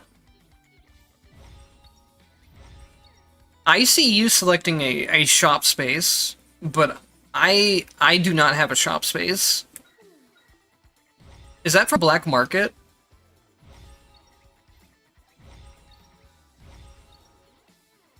Yeah. The menuing there is very strange because of one of the hidden slots. I saw that you were trying to... I think you were trying to select a market. But market... or the third option was hidden for me, which was probably the market. So it made things very confusing about what we were trying to select there. Ooh, can I bug the game right now, actually? I don't think it'll work because I think I have max tactics. Let me check real quick. I can't bug the game, sadly. This thing can bug the game and give you...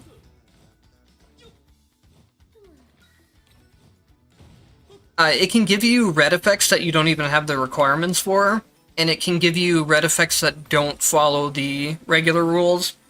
Like, it can give you 2 red effects on the same slot, even though they're, like, 2 attack-based red tactics. It's a really funny thing when it happens, but it's so hard to set up. You need to obtain the 5 tactics from the black market when you can't be fully maxed on tactics yet, but you need to be as close as possible to it. And then the game just gives you a whole bunch of red tactics there because it doesn't have any other option.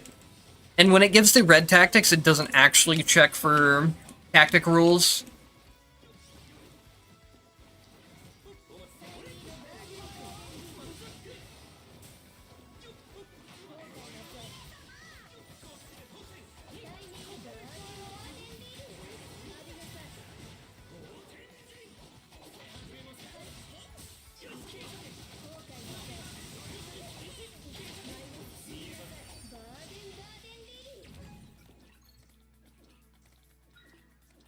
It's not a bug, it's a feature. They totally planned on that.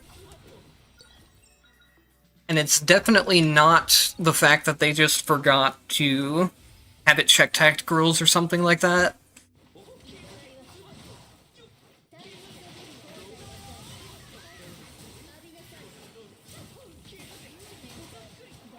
Even if it wasn't intended, I think it's a cool little, like, mechanic or Easter egg for them to leave in.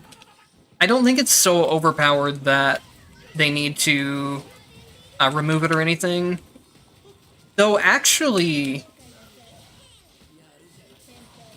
I just thought of something really interesting. Hang on. I need to also not die here. Okay, I'm almost positive I should have taken damage there while using the mixture, because the second bolt did hit me. I swear mixtures didn't have iframes on them before. So I don't know if this is one of those things that they just randomly added in and didn't put in patch notes anywhere, or maybe I just tested them wrong the first time.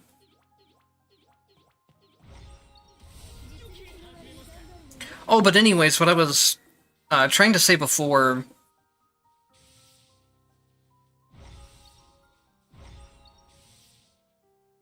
With the red tactic bug on the black market thing, I didn't think it was too useful initially, but now I just thought of something. What if you do that, you get two red tactics that would normally conflict, and then you inherit both of those things on your legacy character? That might allow you to take conflicting red tactics into any run. It'll do one of two things. It'll either just work, or they will cancel each other out. Because you can cancel stuff out on the legacy tactic menu if you try to take it like between two different characters, but I have no idea what would happen if they were both on the same character. That might actually be something that I need to look into. This is weird again. So you're selecting... My partner's selecting a hidden stage there on their screen, I believe. But it's a non-hidden space on my screen, so it looks really weird when we're trying to figure out these selections. They should really do it where the same option is hidden for both players. It's really strange that they don't do it that way. Because you can also abuse this to just, if you have, like, communication with your partner, especially on, if you're talking, like, through voice or something, you could use it to figure out what spaces were hidden for both players.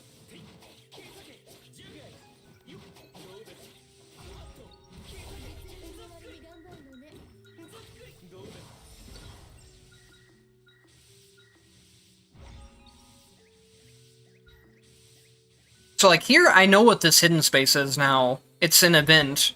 Because you can see, like, the diamonds underneath where I'm selecting, if he has it selected too, or if they have it selected too. So we can figure out what the hidden space is every time in multiplayer. It's the secret hidden multiplayer tech. I found it already. So this case, I think it should be a shop, based on what I could see. Yes, see, it's a shop. It's hidden on mine, but when the other person goes to it, I can see that. Hopefully it makes sense. I'm probably not explaining it as best as I could be. But it is something that I'm sure works, based on what I've seen in this run. Alright, time to do Rachel things.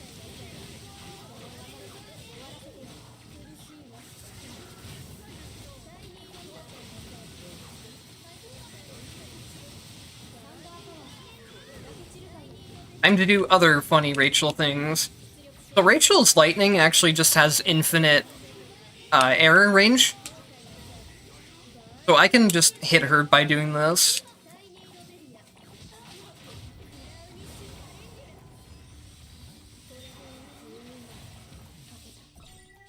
Rachel is a very balanced and fair character, everyone. 実力の割に頑張るのね。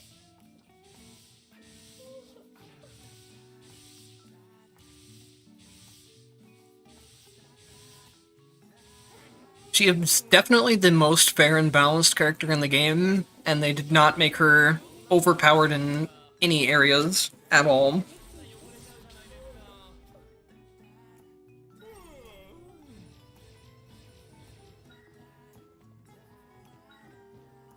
Are we not at 1600? Oh, you're not. So we can't go into Reki, sadly. I think we just go straight into Susano. We can do this, I guess. I'd rather not full clear this. I don't want to drag the run on for too long.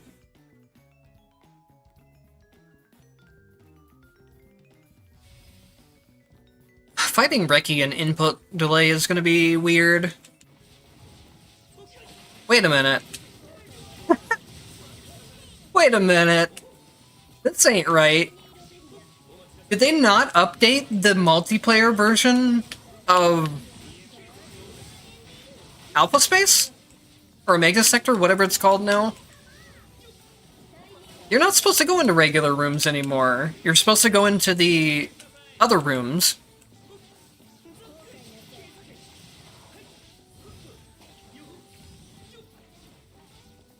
Did they, like, just legitimately forget about the multiplayer version?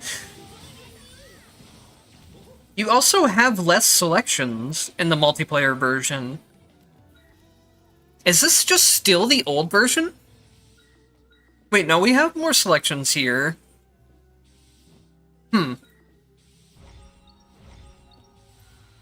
Something seems different. Even aside from just these stage rooms being different types of rooms.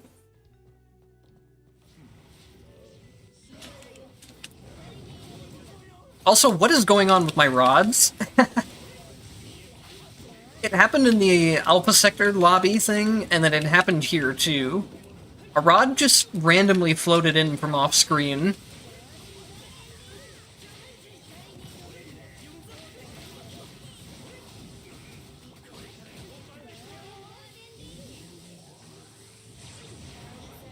Do you still go into regular rooms even in single player? I don't farm the sector enough to know, but I thought they changed it to where you always went into other room types.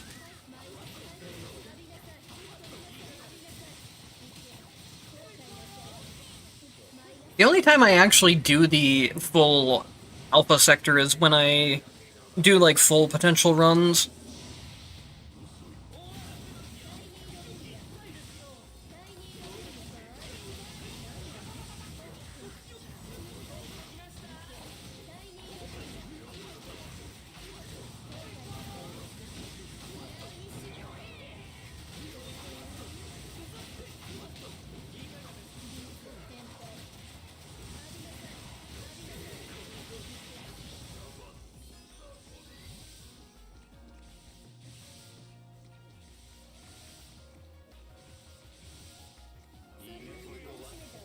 Yeah, good run.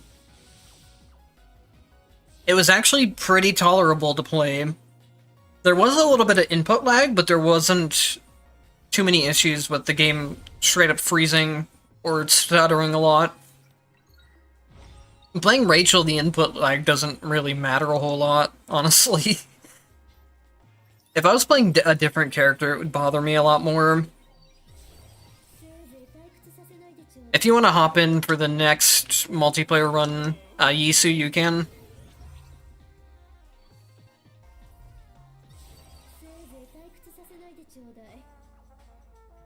But yeah, thanks for playing with me, FLX.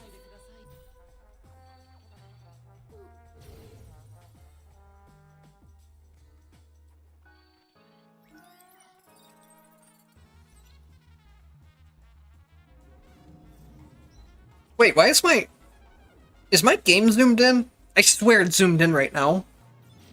What's going on? Either my game is zoomed in or my character is way bigger than it should be. but I think it's zoomed in.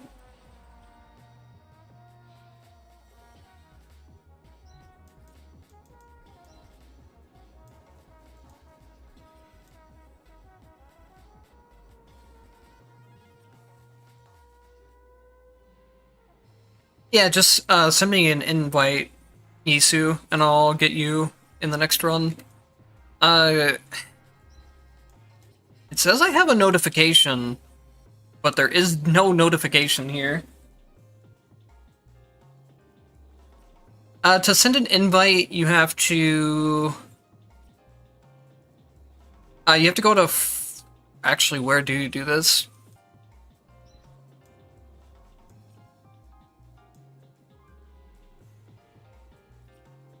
I think you go to recommended friends, and then you enter user ID here. My user ID is down here in the bottom right.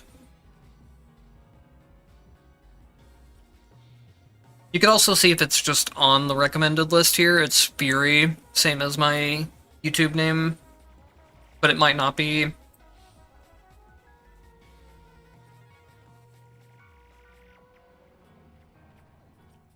Oh, that guy's got a real great name, huh? I can't say it on YouTube or I'll get demonetized, even though I'm not even monetized in the first place.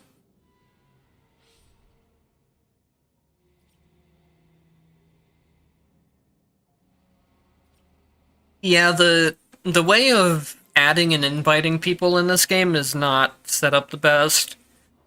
It'd be so much easier just to type in their name instead of having to type in the whole ID thing. But I guess searching for names would also be a little bit more difficult, because I think a bunch of people can have the same Steam username, so that might not work.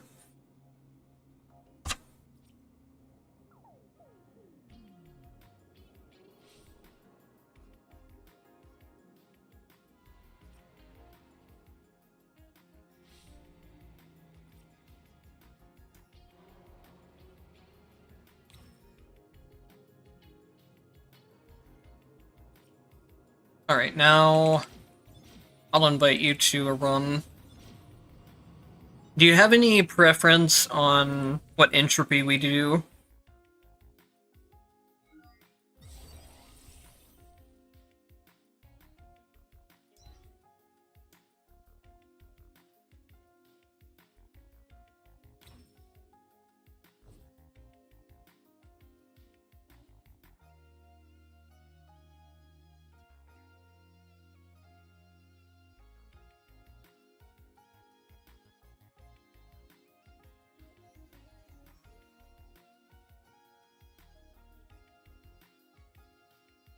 Okay. I sent you in an invite.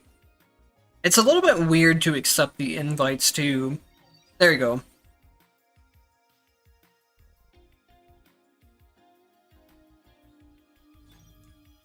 Let's do 75 then. I think that's a pretty decent entropy level.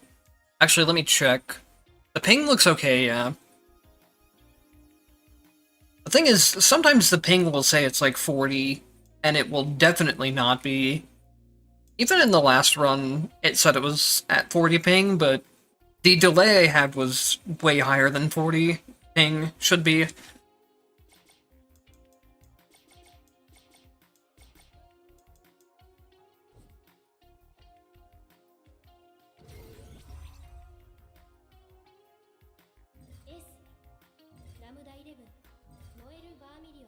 I'm trying to think of who would be... what characters would be kind of okay to play in ping, or input delay, I mean. I definitely would not want to play someone like Icy. Maybe not Hazama either. I think a character like Kokonoe would be pretty easy. Lambda I can definitely play even in ping. Yeah, let's just go with a Lambda run.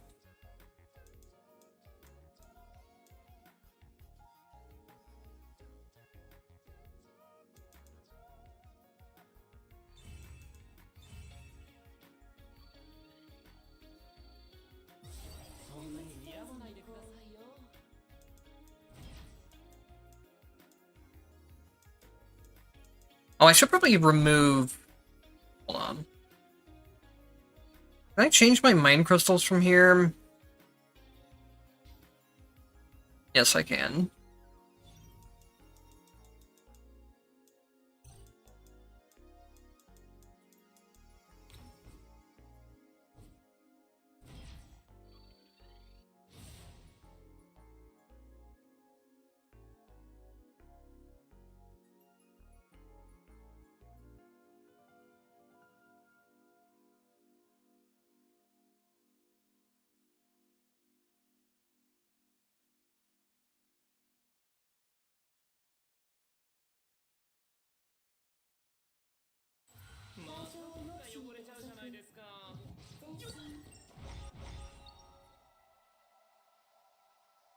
Oh, shoot.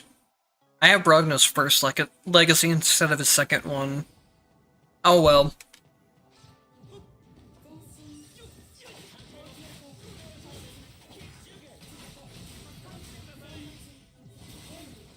Things seems pretty decent in this run too. I wonder if they've worked on the multiplayer since the last time I've done it, or if it's just the people we're with, or the people I'm with, being closer in region.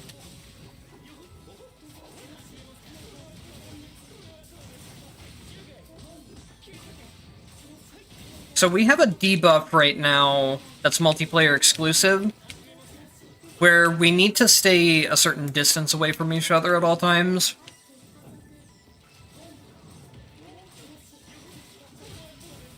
There is some leeway, like you can see when we get close it gives a warning symbol. But if we stay together, if you're too close or too far from your teammate, both will take 0.2% health. Okay. So we can't go too close or too far from each other. Wait, did the thing just break? There was a link between us that was showing the range that we needed to be at. There we go, now the link is back.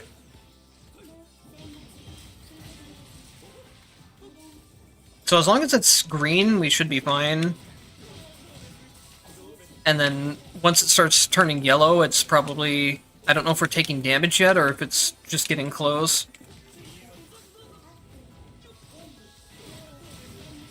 Some of these multiplayer debuffs are a huge hassle to deal with.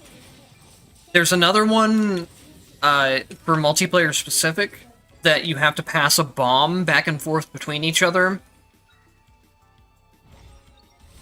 And if you don't pass it back and forth often enough, it will explode and deal a chunk of damage. I don't remember how much damage it deals. I just remember it being a pain to manage.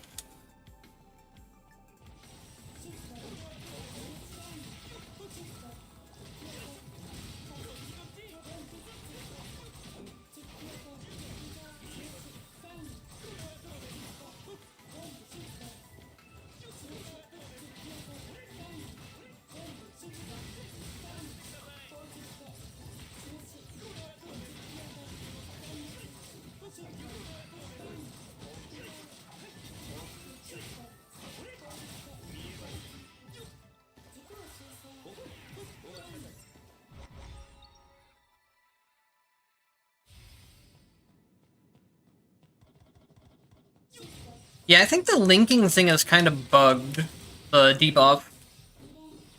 The animation that we're supposed to have for it doesn't show up until we get too close to each other for the first time, and then it starts working properly. That was not good.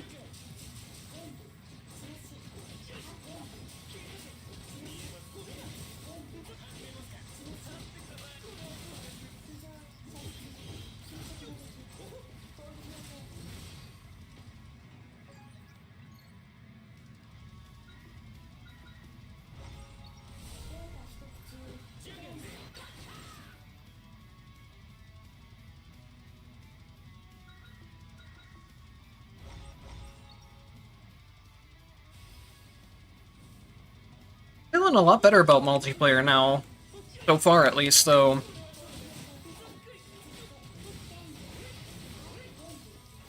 There's still, like, a very small noticeable delay on inputs, but they're not that bad. Especially, I think they're even better in this run compared to the last run. And it's not having the major stuttering issues that it had before.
Okay, good. We got rid of the debuff. That makes it where we have to be a certain length from each other. We don't have to worry about managing that anymore. Oops.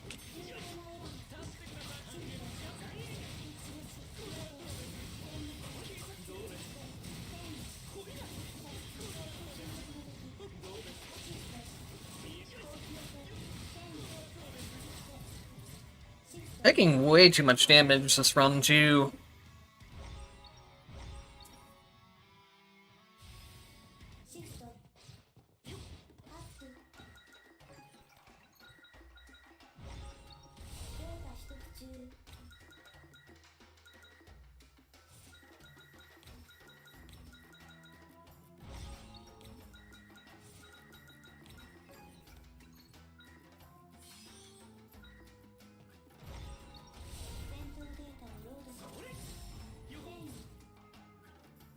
Definitely a lot harder to focus on what's going on with enemies and stuff when there's a second player on screen.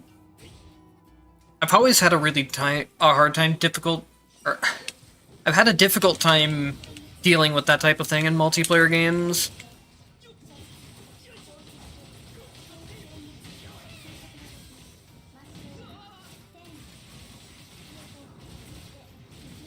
I do think the multiplayer is fun, though, for sure, when it's not lagging.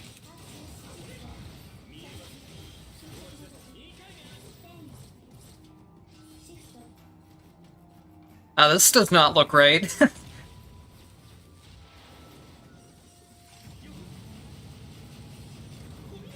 The elevator was, like, slightly desynced from the actual collision, so we were just standing on nothing there.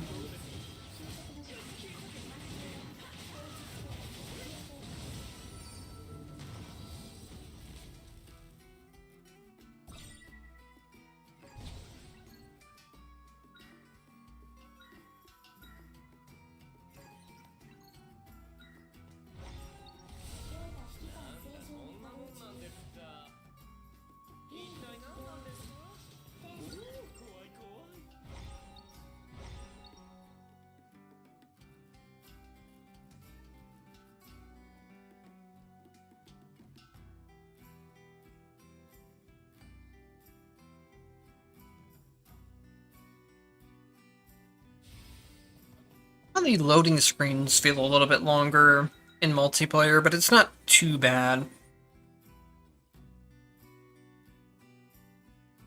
I don't know if I really care about golden tactic, or double tactics, or golden tactics, I guess, too, this run. This is also really broken on Lambda, but I don't like playing around airborne attack being reduced.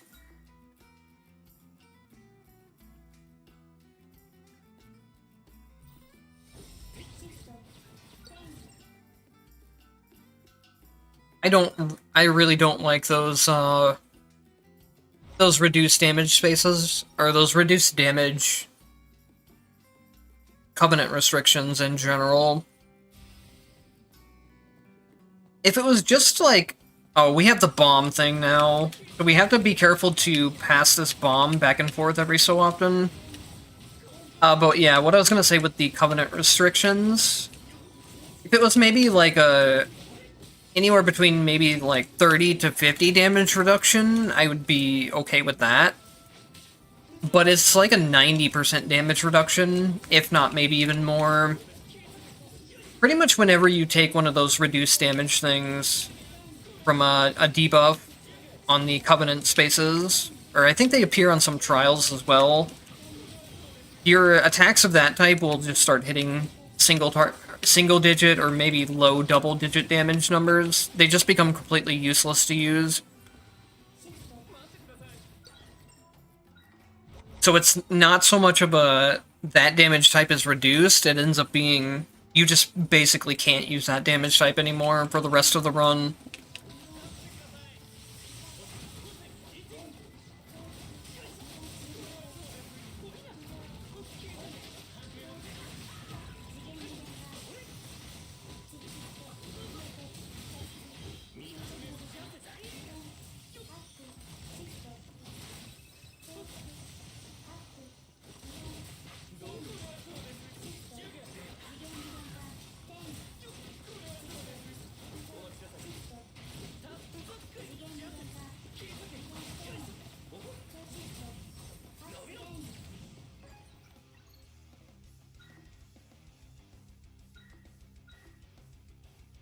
I need my heavy strike upgrade.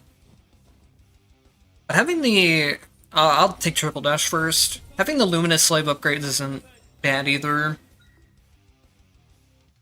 In fact, since I took skill cold, having the luminous slave build is probably a little bit better here. Though it doesn't really matter a whole lot either way.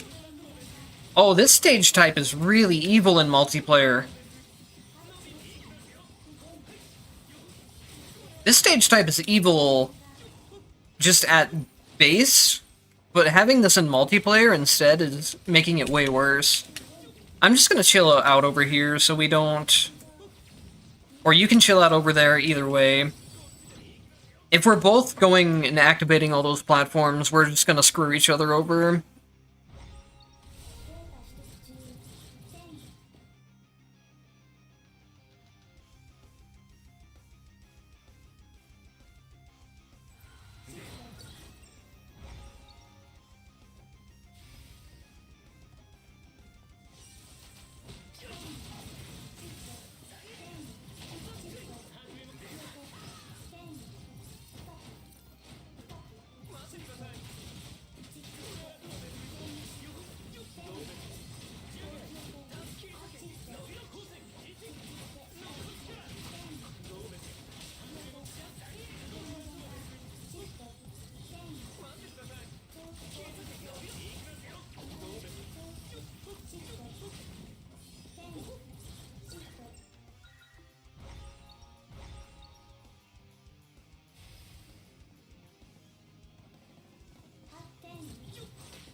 I wonder how long it takes for the ticking bomb debuff to actually explode. It actually feels really manageable.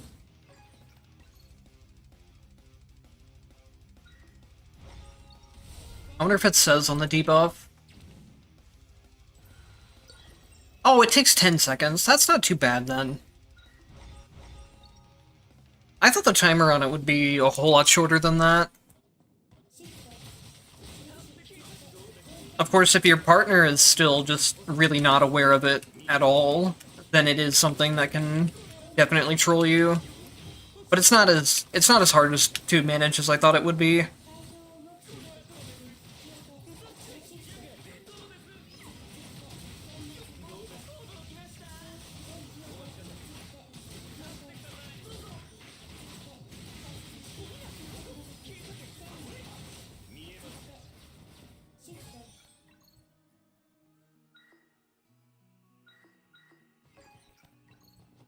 There's my heavy strike upgrade.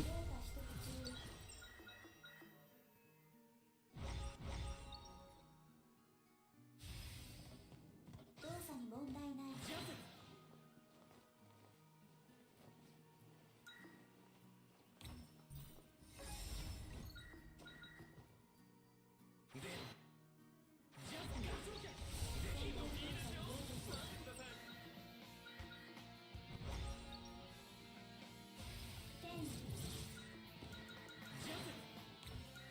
I don't remember what the recycling buff does. I know it has some kind of relation to giving MP to your partner.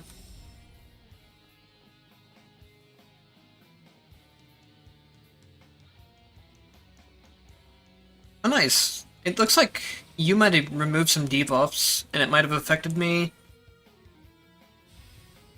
I don't remember what I bought from that shop, but I didn't think I bought debuff removal. Recover 10p to your teammate upon using a skill.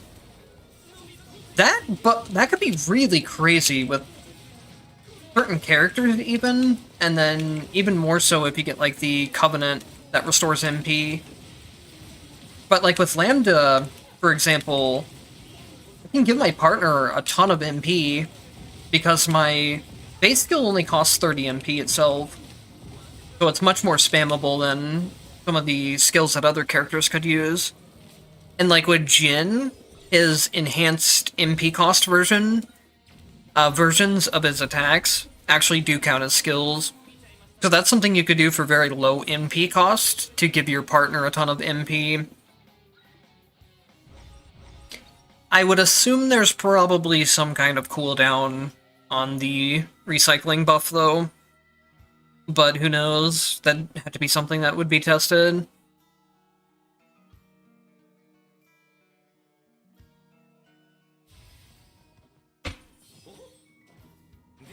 I do think this game has like a whole lot of potential for multiplayer.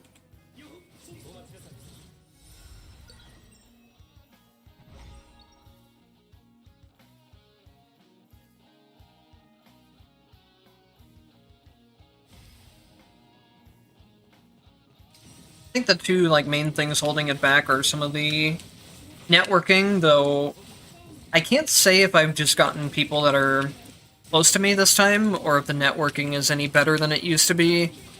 But overall, the networking does feel much better today than last time I tried it, which was one of the major issues holding it back, and then lack of a matchmaking system also probably turns a lot of people off from even playing multiplayer at all. 戦闘データ取得中。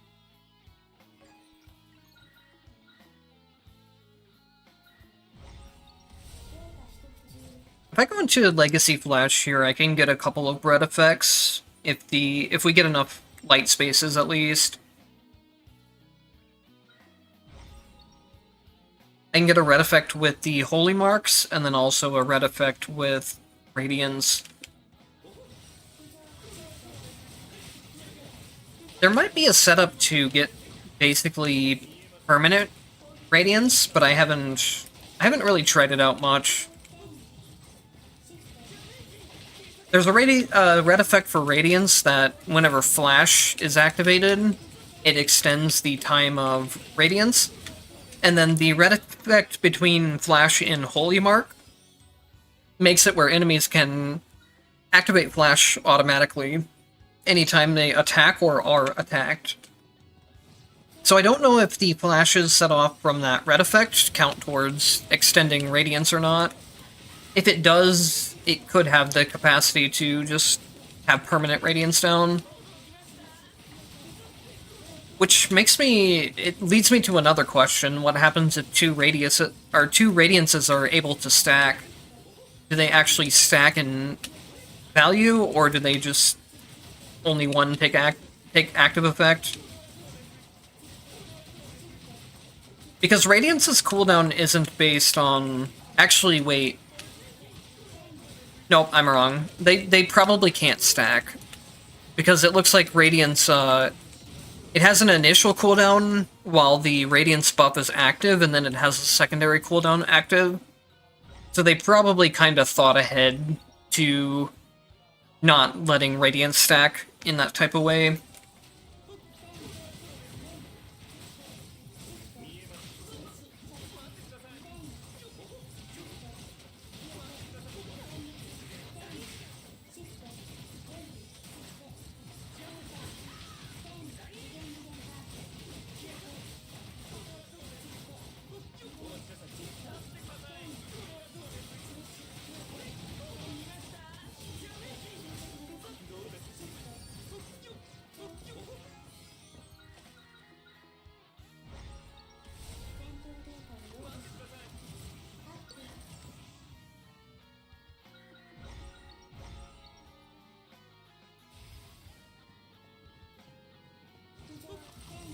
One thing that's a little weird that I've noticed is that there's a lot of time at the beginning of each room where I'm not able to move or take any actions, which does happen in...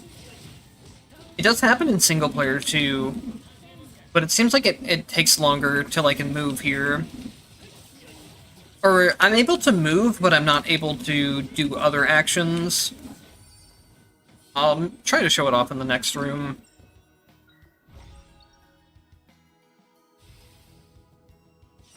So I'm moving there at the beginning, but I'm not able to dash or attack or anything else.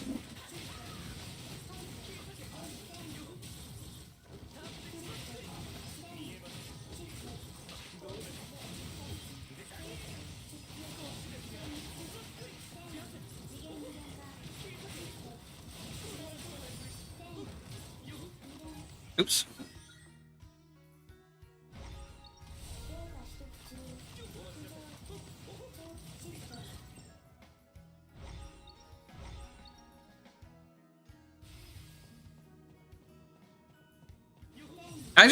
I ran off screen there even.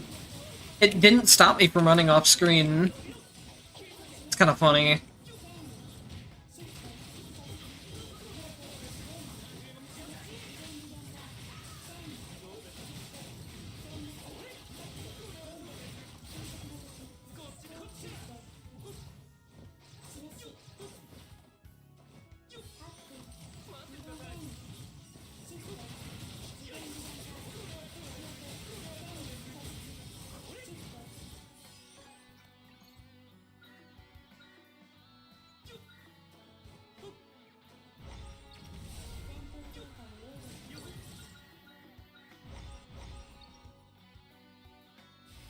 Oh god, I just thought of something. Since multiplayer increases the boss HP, I don't even know if I want to know how much HP Susano has at 100 Transcendence. He already has, like, I think it's close to 2 million if I remember right. He has a ridiculous amount of HP on Transcendence. And then multiplayer further increases HP limits.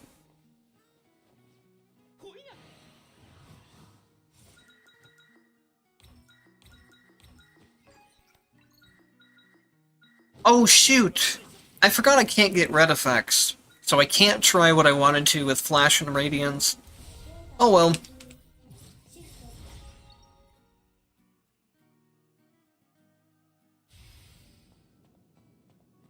Oh, there I go off screen again.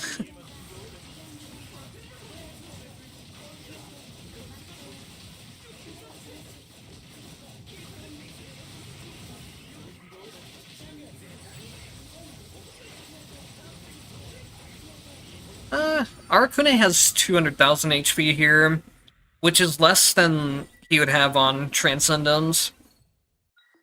But this is not Transcendence mode, is the thing. I don't remember how much HP Arakune would have there on a normal run at 75.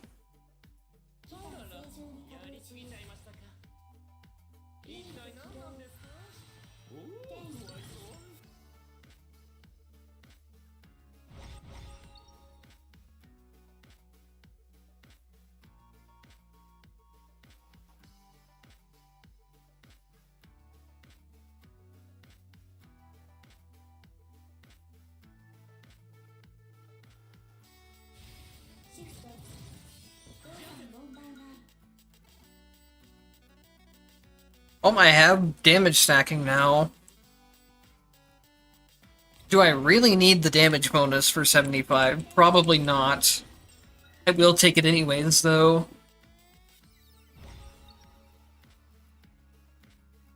Though I don't really know how many perfect clears I'll be getting on multiplayer.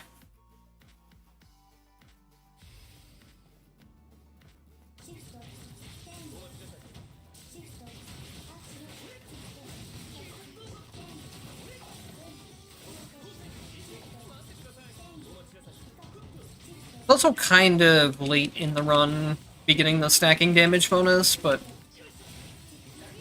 it's any damage bonus is better than none.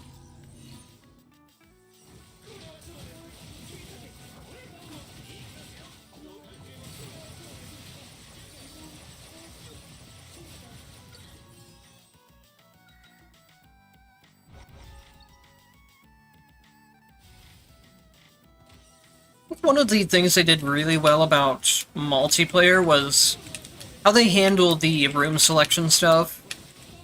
Aside from the really odd moments last run, because of the hidden space stuff, the way that they handled the room selections between two people works really smoothly. If it's a combat stage that you probably can't do it with advanced spaces, but you could see it here. This space for me was an exchange points. Meanwhile, this stage for my partner was a tactic space.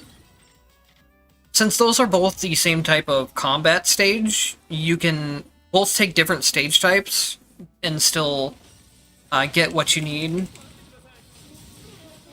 individually, instead of being forced into the exact same type of reward. It works the same way for tactics, like we can both pick a different tactic element and get the element that we need without hurting each other. I'm not sure if it works...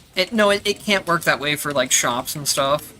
For the special stages like the shops and the sortichos, you do have to go into the same one.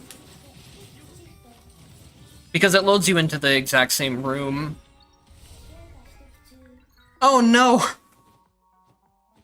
Oh, this is painful to look at. I mean, I guess it's at least free money. I think, yeah, I just can't get any more tactics for the rest of the run. I have to sell all the rest of them. I'm maxed out and I can't get any red effects.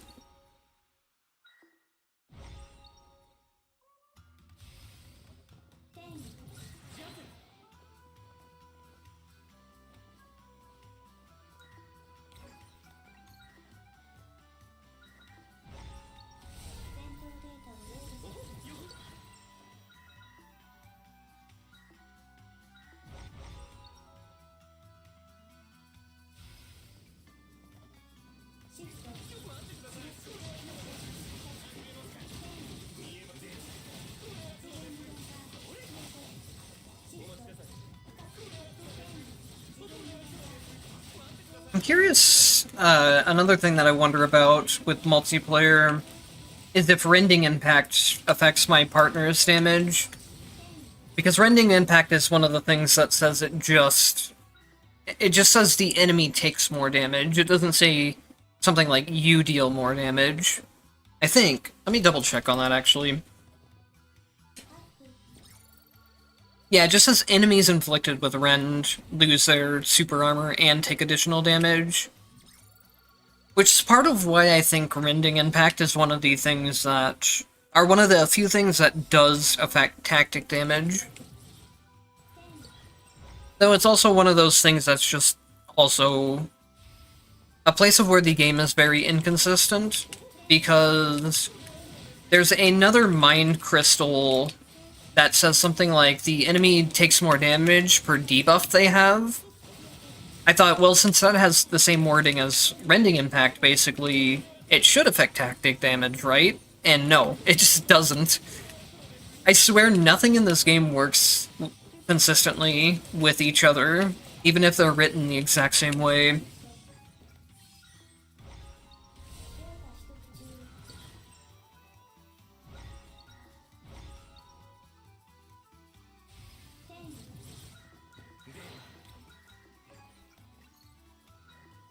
Which is something I hope they do go back and improve at some point, but I don't really have too high hopes for that happening.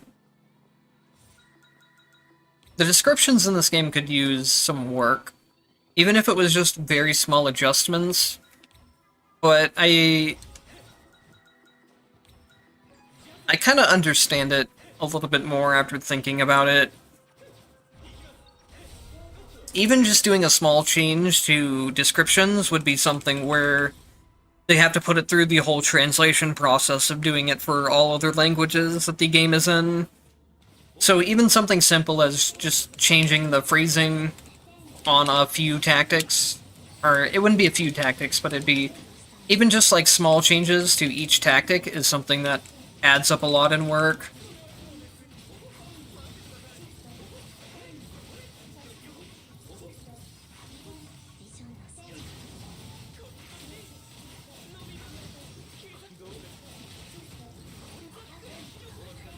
And I'm guessing they're probably also a lot more just concerned with getting new game modes out and getting new characters out.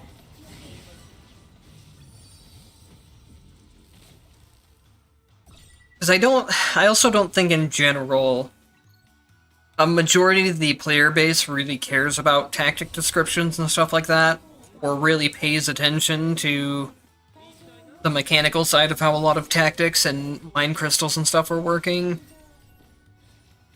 I'm definitely, like, in the minority of players there.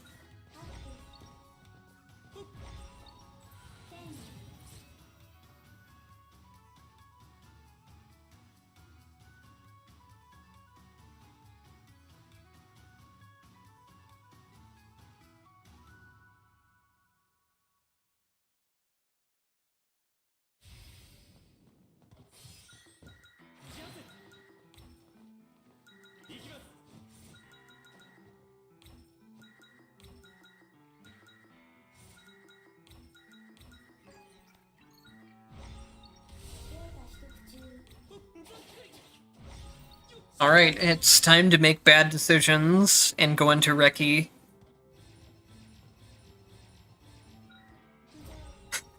Especially with the low amount of HP I have from the black market, it's probably not a good choice, but what could possibly go wrong?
Whoa! What happened to her HP bar? She just melted!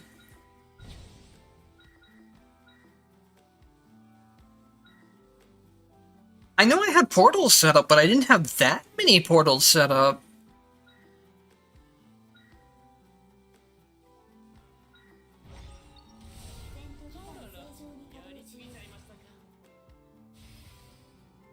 For once, Reki was the one that got wrecked, and she's not wrecking me.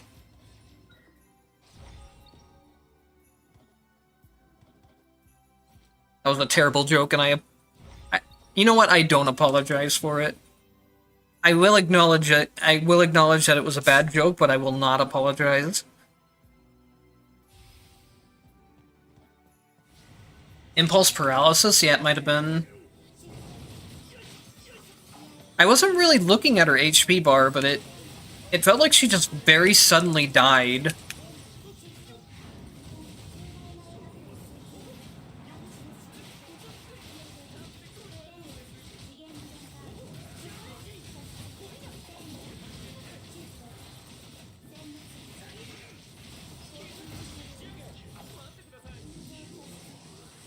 One thing I have noticed,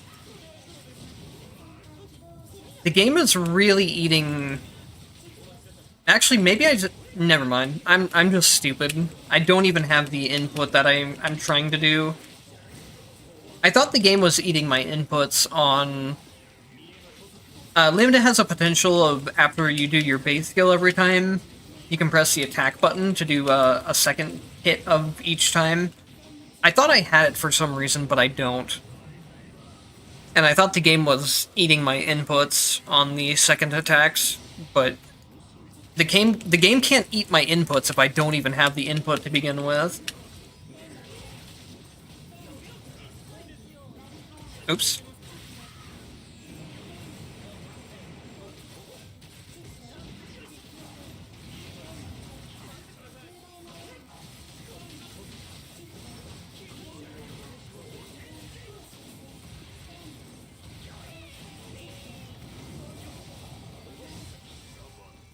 Okay. Thanks for playing a multiplayer run. I'm really happy that both of the multiplayer runs actually went pretty smoothly and weren't just like freezing constantly like some of the other multiplayer experiences I've had. That's not a fun game, or that's not a fun game for me to play, and then also for stream viewership, I don't think anyone wants to watch the game constantly stuttering for like 20 minutes.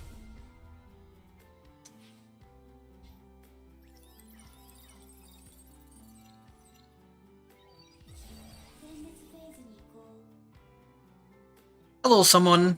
Yeah, there's pretty much no rules to this. It's just I'm taking whatever suggestions I see from the chat and then trying to prioritize people that haven't suggested anything yet. So we just finished up with a multiplayer run, and I need a couple minutes to take just a short break. But like I said, it'll be like maybe a minute or two at most, and then I will do your Noel run. So I will see you guys soon.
Alright, I am back.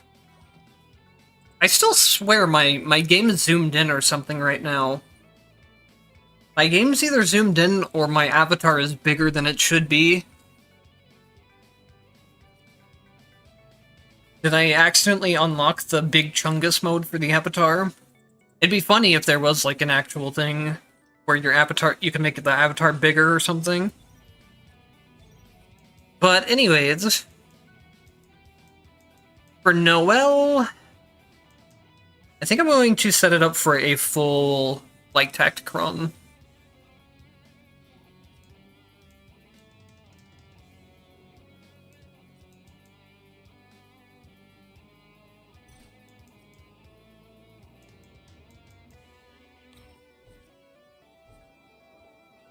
Yeah, something's definitely off here. I think the game is zoomed in, but I'm not positive. The avatar definitely looks too big, which might be because of the zoom in.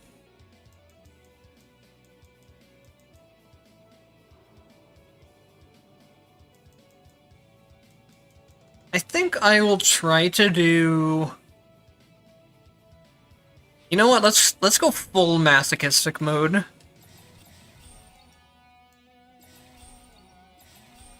I was gonna do just regular 100 entropy, but I'll try 100 transcendence.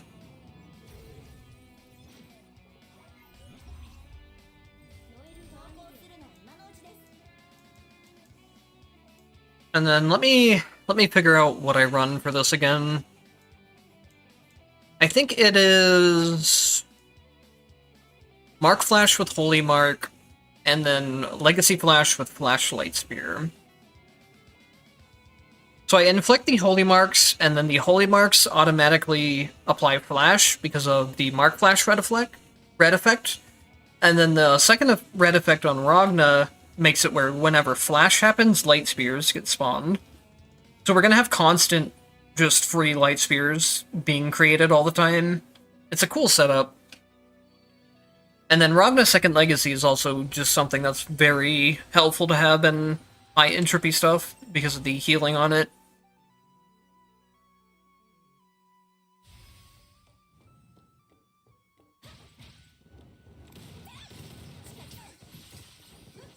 Well, that's a great start to the run. Getting hit and, like, immediately losing, like, 40% of my health. I think that actually more than 40.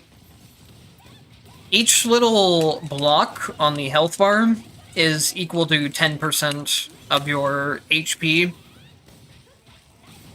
So that was slightly over 40% damage taken immediately.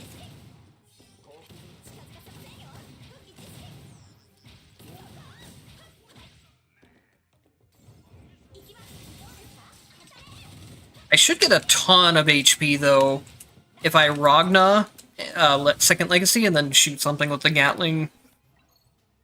Maybe it's not quite as much HP as I thought, but it should be a decent heal.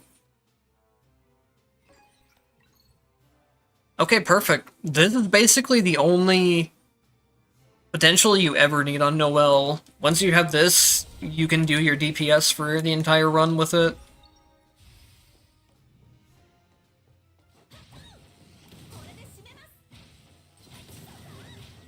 It makes her hold attacks come out basically instantly now, and they also just do way more damage than they do without the upgrade.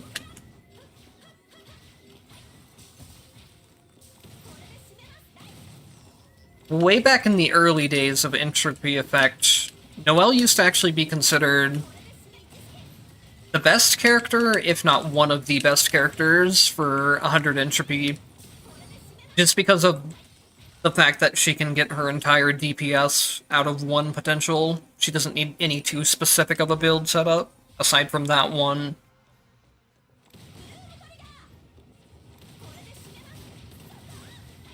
Old 100 Entropy used to be really brutal. Even compared to the new Transcendence mode we have now, I would say that old 100 Entropy was still much harder.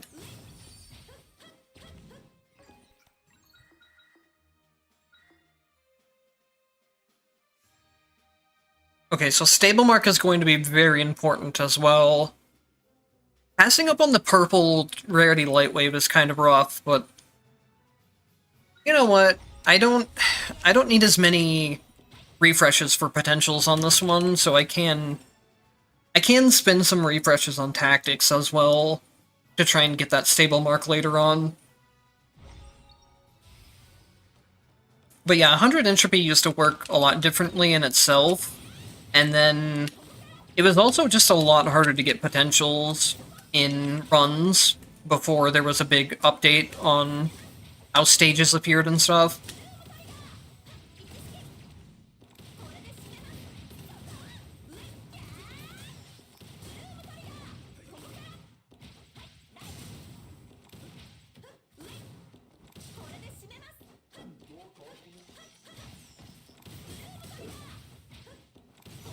There was also just the fact, too, that people did not understand how to play a lot of the characters to their full potential.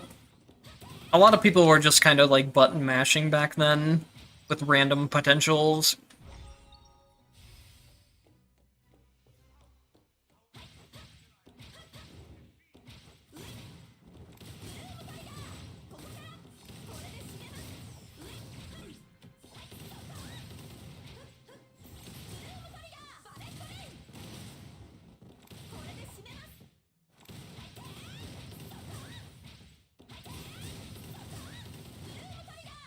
Yeah, one really like easy and effective thing you can do with Noelle once you have the heavy attack upgrade is you just go from dash attack into heavy attack back to back. You can go back and forth between the two quickly.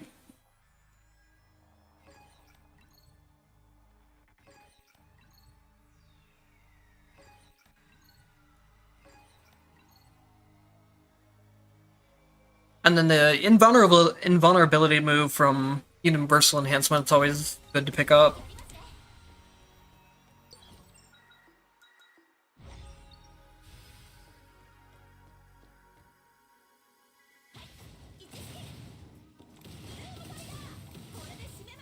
I'm not too much of an expert on Noelle, but I would say I'm pretty decent with her to the point of where I'm comfortable playing her and talking about her.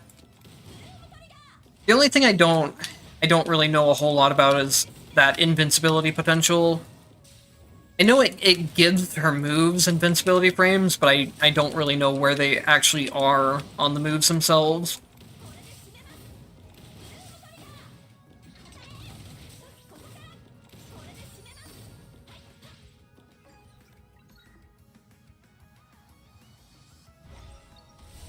Oh shoot.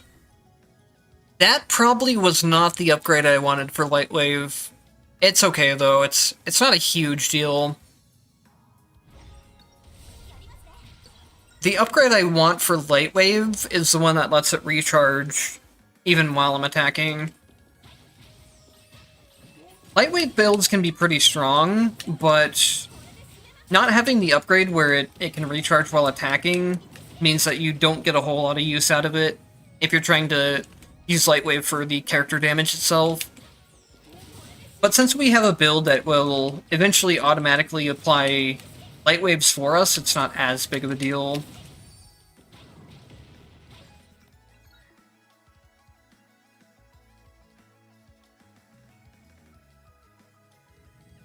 Yeah, you have to be very careful with the descriptions in this game. A lot of them are very vague, or they're just not very clear about what they actually do.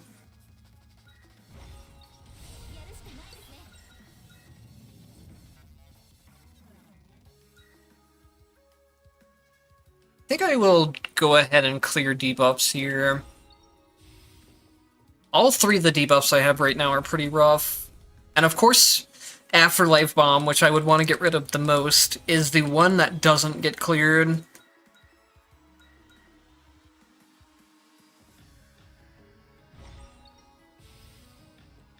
But yeah, I'll try to explain a lot of what's going on in this run. A lot of this stuff is like very high entropy specific that's going on right now.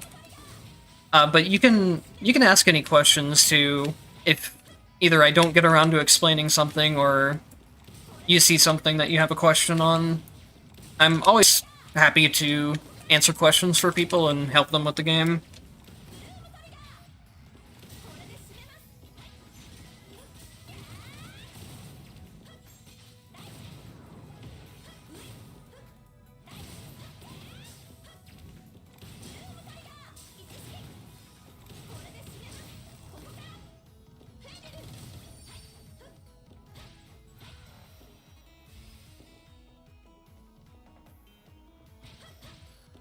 Speaking of descriptions being confusing, you don't even want to know some of the horrors that I've been through with this game when it comes to description stuff.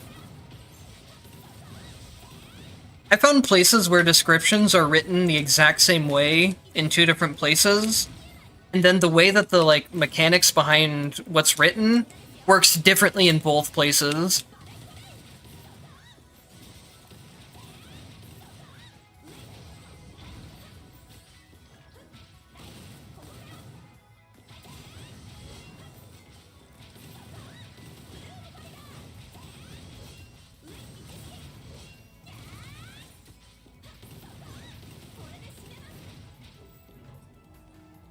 I love this game to death, but some of the description stuff just drives me crazy sometimes.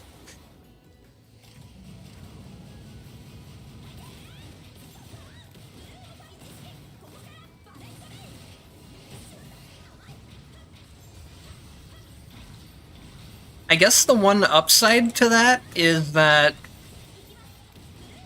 oh shoot. I thought he'd be frozen for a little bit longer there.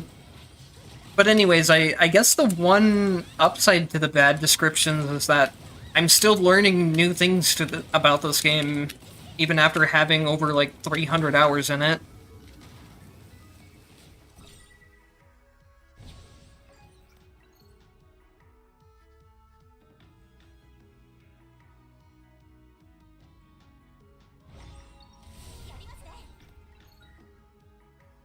Unless you go and test out basically every move in the game, it could work differently than how it's written, or how you think how it's written actually means. なんとかなりました。私の邪魔をしないでください。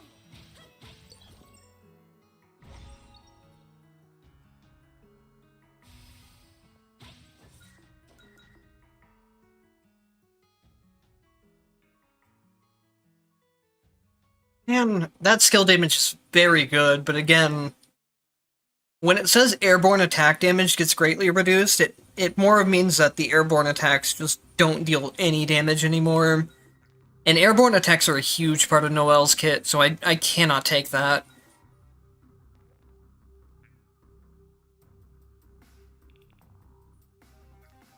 I don't think... This doesn't really do anything with the Holy Mark setup that we've got on Dash, otherwise it could be good.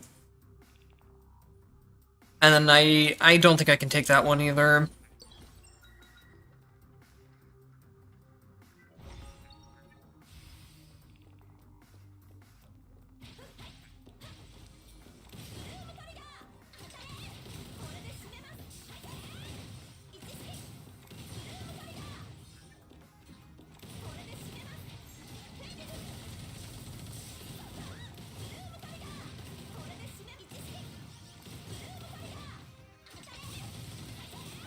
Oh yeah, that Ragnar's second legacy healing is extremely good.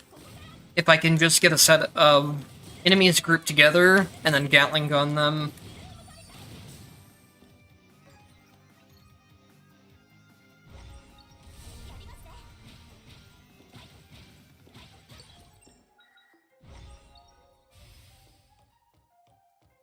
I do also have a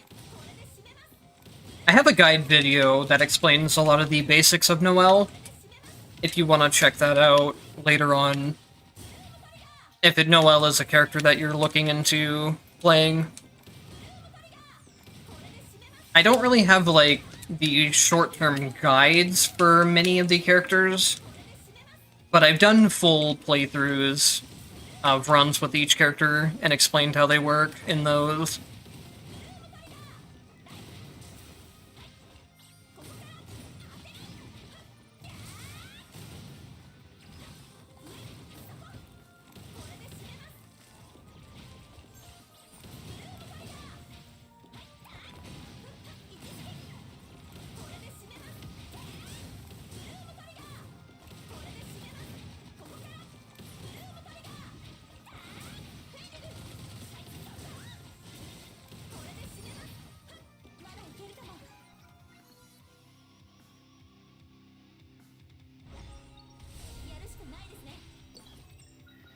guess the dash attack potential's fine.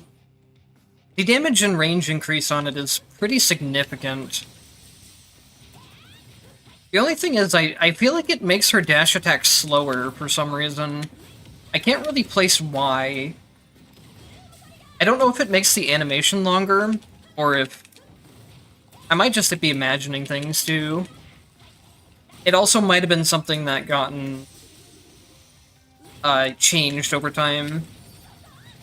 Because right now it feels fine, actually. And now that I think about it, I think that was something I do remember them hatching out at some point. Her upgraded potential for her dash attacks used to be a lot slower and have more in-lag on them, is what I'm talking about. But now, when I'm using them, they're fine. So the dash attack potential that makes it attack more often and deal more hits is a good one to look out for.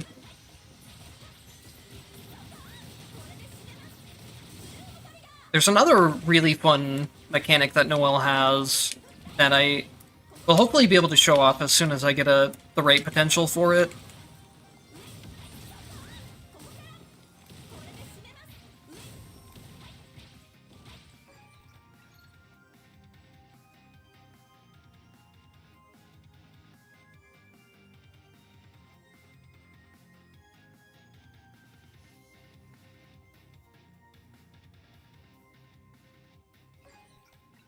I think I want to reroll here for triple dash if I can. Triple jump's also fine, I guess. I'm running out of rerolls. I would really like to have triple dash before the next boss fight. If I don't, the boss fight gets a lot more sketchy.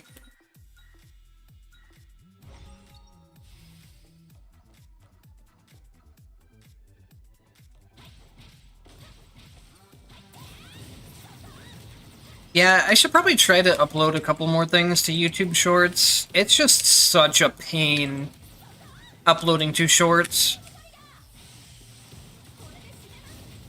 Things have to be in like a specific resolution to work on there, and then... I can't remember what else. There's some other specifics. Also, it's so weird.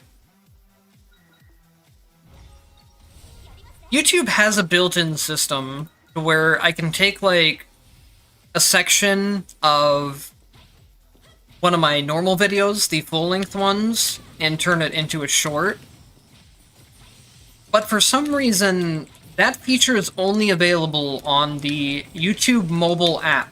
You cannot do it from PC, which makes no sense at all. It also makes things a lot harder to do because I have to do them all from my phone screen.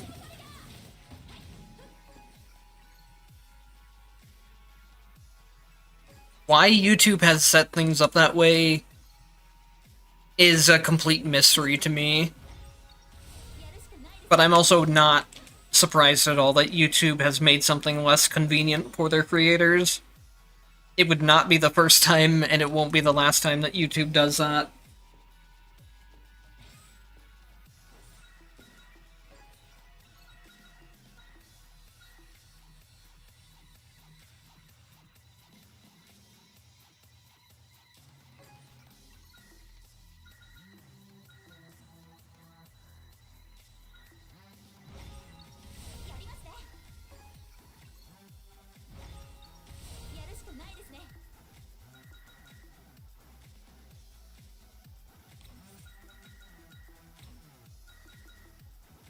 Oh, this next boss fight's gonna be rough.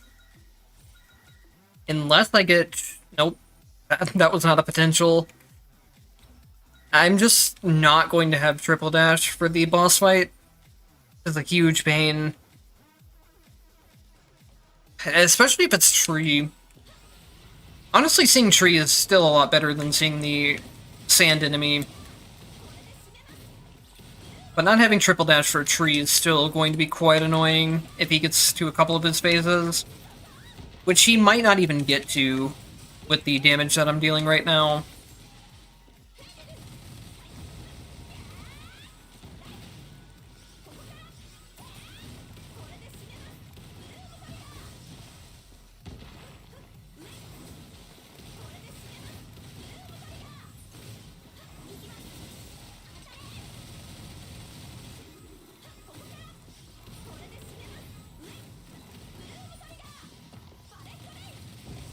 Can I reload? No, I cannot reload in midair. Huh. I guess he died to, like, one of the automatic light spears there.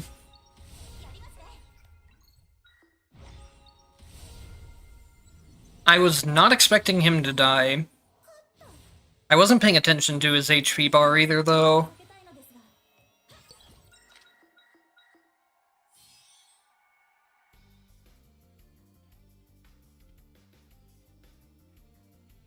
I might want to get rid of debuffs here.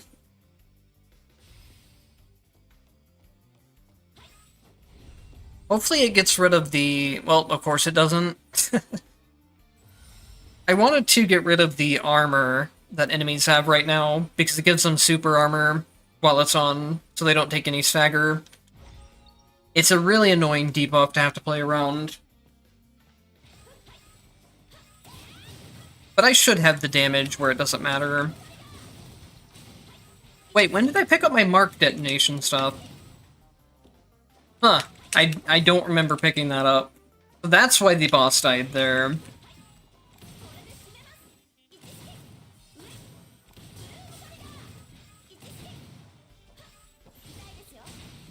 I'll explain what I mean in a second, when I can show off the potential. Noelle has a potential where every time you dash through enemies, it will mark them, and then you can press the up plus action key in order to detonate all of the marks. It's a really fun mechanic to play around, and it's a good way to clear out the regular stages, where you can just dash through a bunch of enemies and then detonate the marks. This potential is what I'm talking about. I did not mean to select that. That's really unfortunate. Oh well. But yeah, these marks also detonate when you reload, so that's why I got such a huge... or that's why I got like a damage bonus at the end of the boss fight. And was able to finish him off even though I was reloading.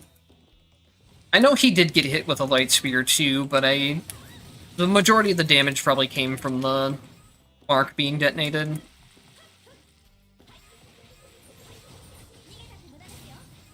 These marks are another reason why attack light wave is really strong on Noelle. It's strong in general on her just because the damage that light wave deals with the damage that your attack deals. So you generally want to put light wave on characters that are doing really high single target hit, or single damage hits, like Noelle's heavy attack, for example. And just kind of Noelle's attacks in general are a lot more towards a single hit of high damage, rather than dealing a bunch of different hits.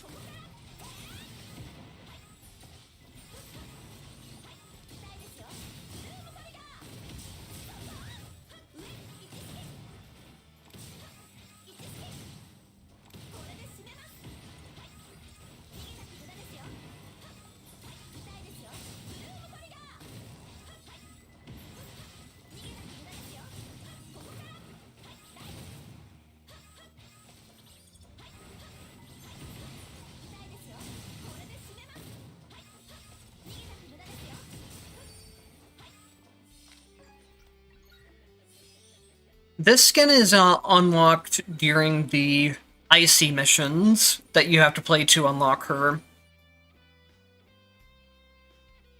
One second.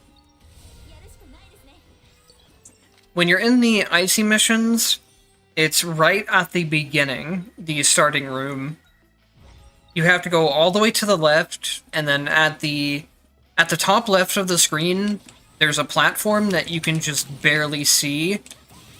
And then in order to get to that platform, you have to do your double jump, and then do a couple of attacks to gain enough height. There's a hidden chest up there that will unlock the skin here.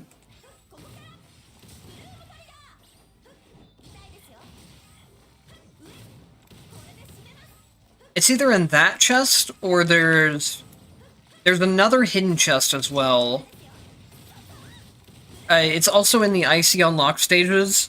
But the other hidden chest is when you fight Watcher and Sweeper at the same time, you have to fight them and then jump back up to the top left area where you started with, and there's another hidden chest there. The skin's in one of those two places.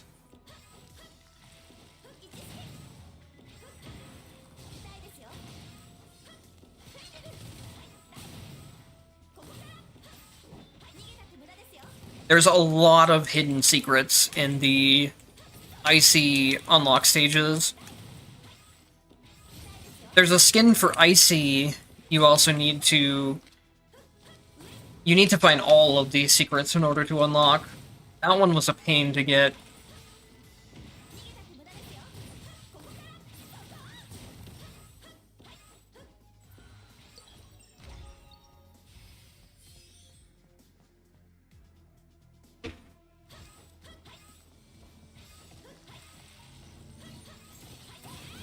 Man, I really hate to say this, because I'm most certainly going to jinx the run by saying it, but this run does not feel like 100 Transcendence at all.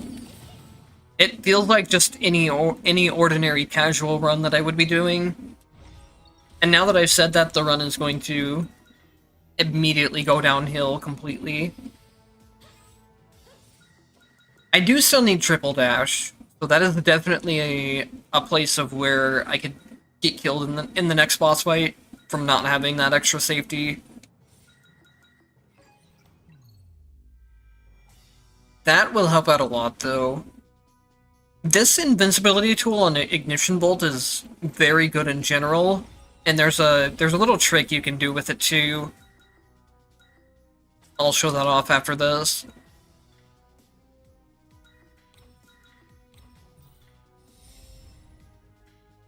So with the Ignition Bolt invincibility thing, you don't actually need to have anything marked or land the mark hit in order to get invincibility.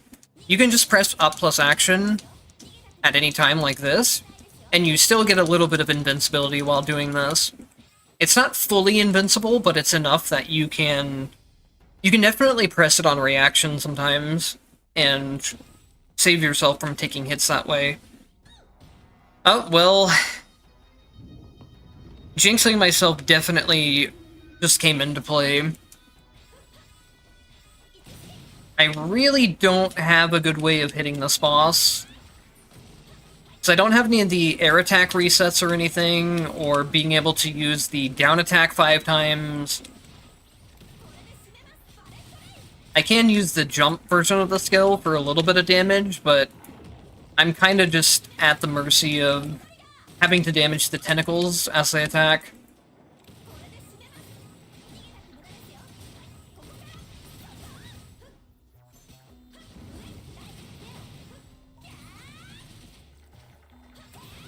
Also, not having triple dash is going to be really rough when I get to the phase where it spawns a whole bunch of additional enemies at once.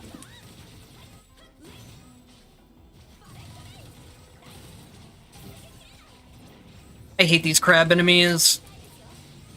The orange ones in particular, they will lunge at you no matter where you're at on the screen. You can be all the way on the complete other side of the screen. You can even be way in mid-air, and they will still lunge at your exact location.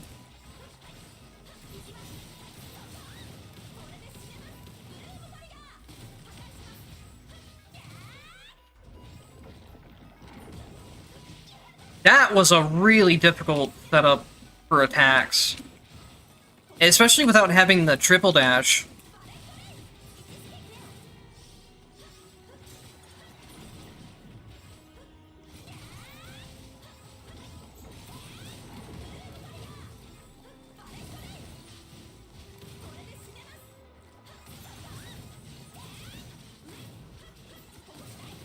I can't believe the boss actually played me like that.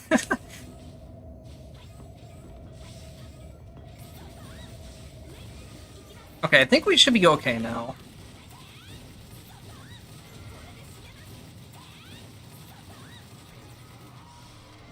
Alright, we're good.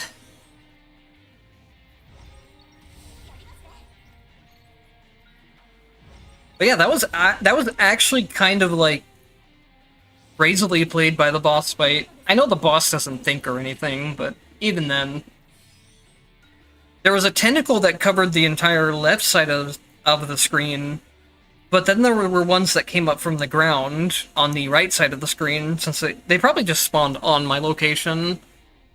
But it kind of, like, completely trapped me in a situation where I didn't have many options to escape.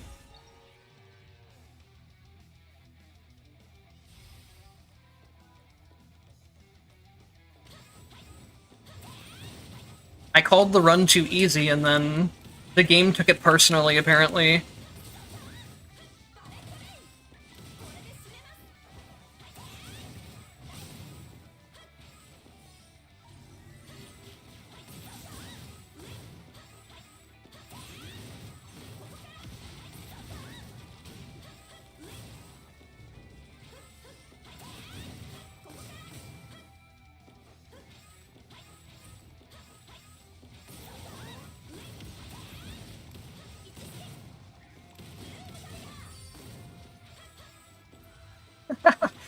Yeah, you could definitely say the boss transcended in that moment.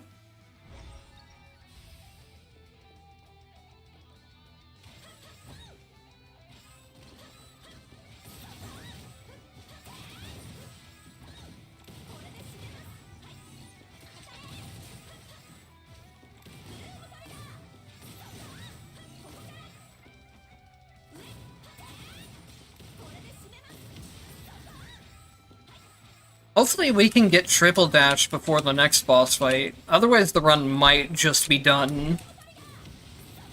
If it's non-fire bite, I might be able to manage it, but if it's Oried, I do not know if I can do Transcendence Oried without triple dash. Honestly, even if I do get triple dash, Transcendence Oried is one that can easily shut down the run. She is just very difficult in general if you can't burst her down quickly. And then for Noelle, there's the added downside of not having a really good way to attack in the air right now. Noelle definitely does have the capability to do air attack stuff, I just don't have the potentials for it.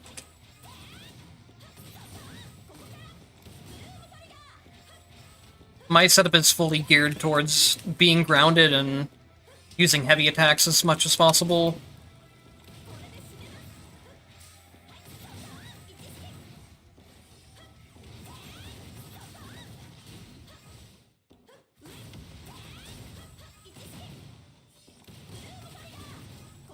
I do have Shroud Fall, so if I get a couple other upgrades for Shroud Fall, that could be an option of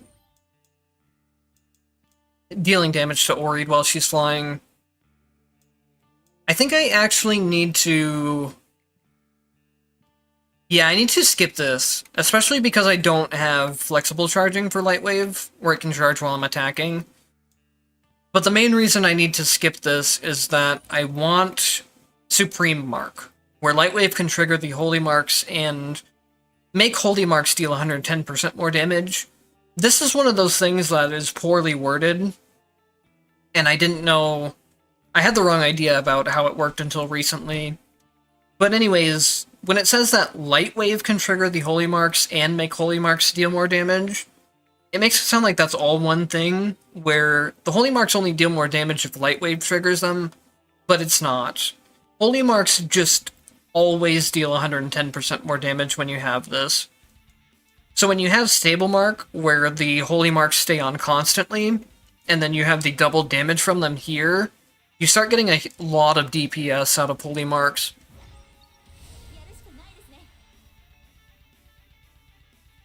Oh, hello. I'll explain the full setup for you, since you just came here. There's a lot of things that are going on right now. The two main red effects that I started with were Mark Flash and Flash Light Spear. Enemies inflicted with Holy Mark have a chance to trigger Flash when they attack, and then every time that Flash happens, it also spawns a Light Spear. So you get quite a lot of just free damage out of these two effects. And then what you combine it with is Stable Mark. Basically what Stable Mark does is... So normally Holy Marks, you dash through an enemy, you apply the mark once, and then the mark breaks instantly. Stable Mark changes it to where the mark is just a duration, basically. And then anytime you hit an enemy during that duration, they take some of that Holy Mark damage. The damage does get reduced, but it turns the Holy Marks into a much more consistent DPS tool. And then that also pairs with the Mark Flash setup, where they're applying marks all the time, or where they're applying Flash all the time, which are also spawning Light Spears. And then for Flash enhancement, we also take the specific upgrade that makes Flash deal damage, because it makes this whole combo deal more damage. And then also what we'll be adding in is a red effect for Light Wave and Holy Marks. This makes the Holy Marks always deal 110% more damage, which is going to make the deal basically double damage when we have stuff marked and they're taking the mark damage all the time.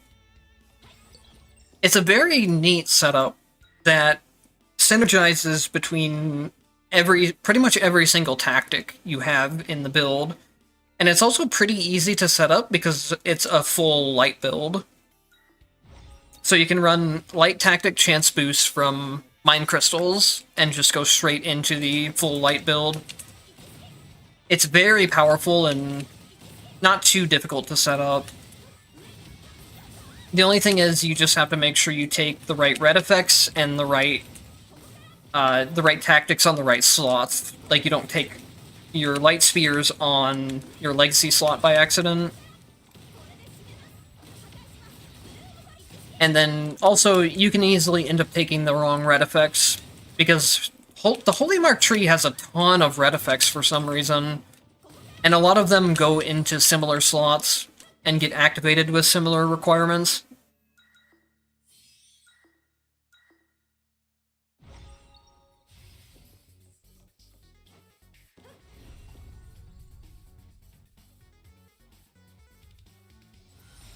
Yeah, no problem, and I also appreciate you saying that. I've spent a lot of time just figuring out how different things in this game work.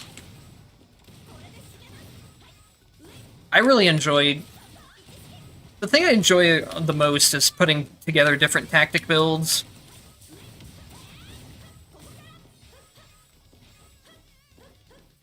It's a similar thing to... I always liked action RPGs like Diablo and stuff that had build crafting, and it's a similar thing here, where there's a lot of theory crafting that can be done with builds.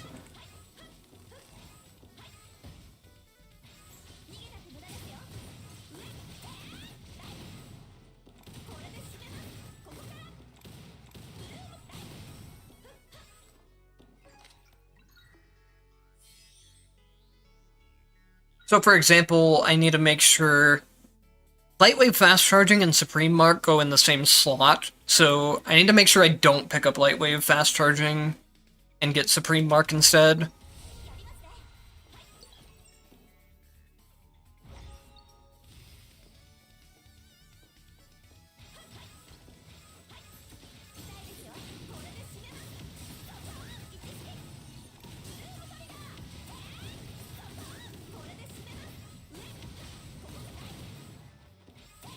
Oh, I am getting really worried, though.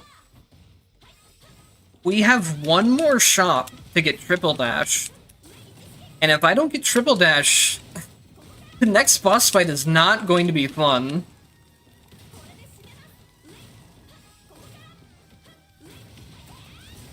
It's been a long time since I've seen a run that's so unlucky I don't have Triple Dash by the last boss fight. Or the second to last, I mean.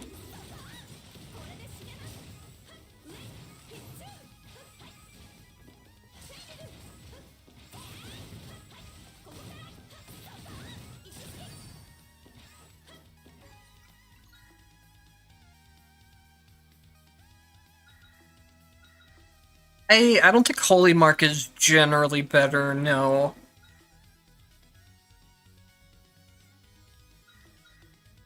Holy Mark with this setup is definitely extremely powerful. The only downside to it is that you really need the Supreme Mark red effect if you're gonna run the Stable Mark setup as your like main DPS. So it's not as flexible as stuff like Frost and Rend, which can just be flexed into any other build. But like I said, this setup is very powerful with Stable Mark and Supreme Mark. And then the entire setup with the whole light tree is also pretty easy to build into, since you can just run light tactic chance.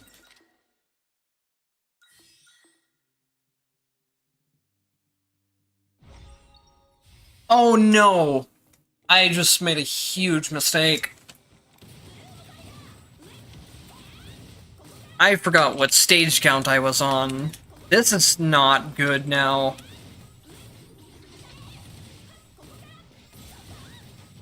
Stage 8 for advanced mode and stage 7, I think it's 7 for normal mode. I think normal mode just has one less stage.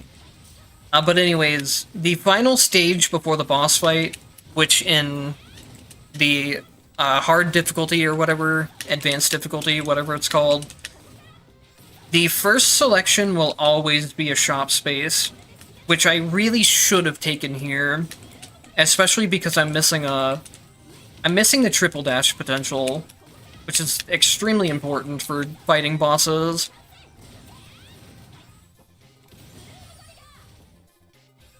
This is going to be very sketchy now. Another red effect we can pick up that will synergize with the build is Light Spears now also activate Light Wave every time they hit. And remember that the gist of the build is that it's automatically spawning Light Wave, or it's automatically spawning Light Spears constantly. This red effect also makes it where every single Light Spear that spawns will always proc the Light Wave. Unlike the normal Light Wave that has to recharge between uses, the Light Waves from that red effect just apply every time a Light Spear hits.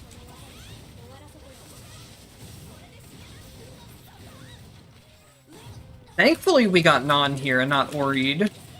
If we got Oreed without Triple Dash, I think the run would just almost guaranteed be over.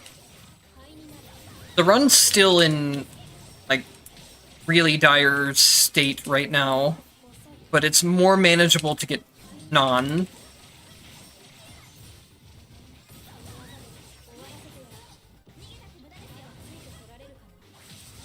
I thought she'd go upwards.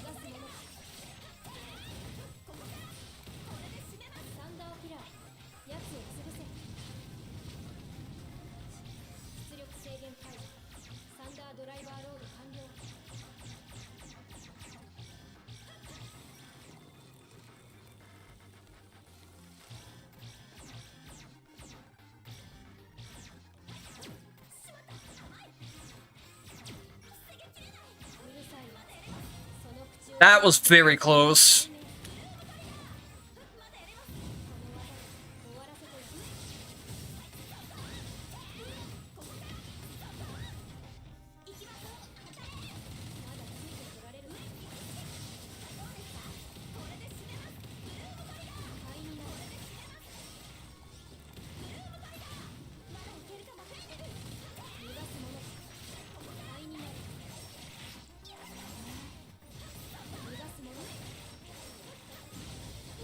Okay, I think we're good now.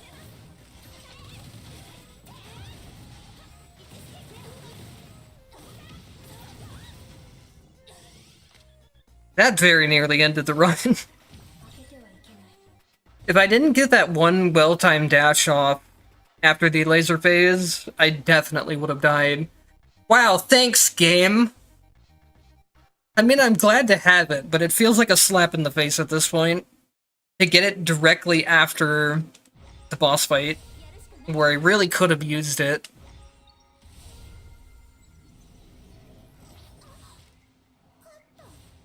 It at least means we don't have to go through hunting, or we don't have to go hunting through alpha space to find it. Alpha space is difficult to work with on high entropy, especially Transcendent, because you just don't have the time limit for it. Susano's gonna have close to 2 million HP. I think it's 1.8 if I remember right. So you need pretty much all of the time limit you can get, which means I can't really afford to go into Reki either. Reki would also most likely kill me, even if I did.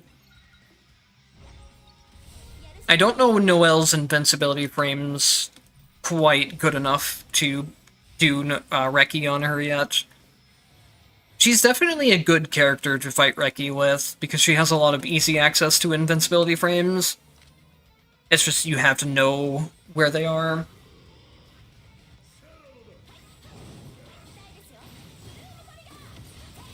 Yeah, look at Susano.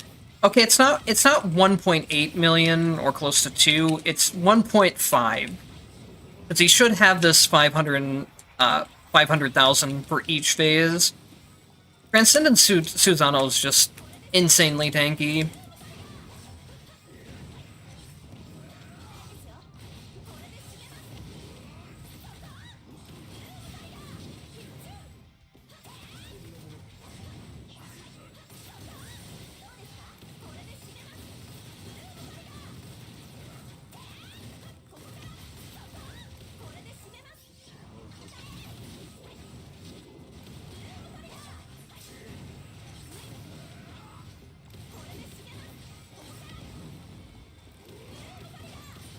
What the?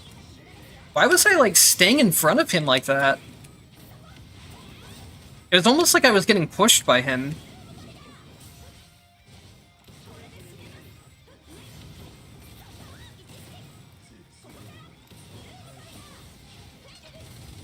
Oh, this is bad. It should be fine, but it's not good. I shouldn't use Ragna's second legacy skill before the stage transition like that. Because it still keeps taking damage away from me, even though I can't act or do anything during the cutscene.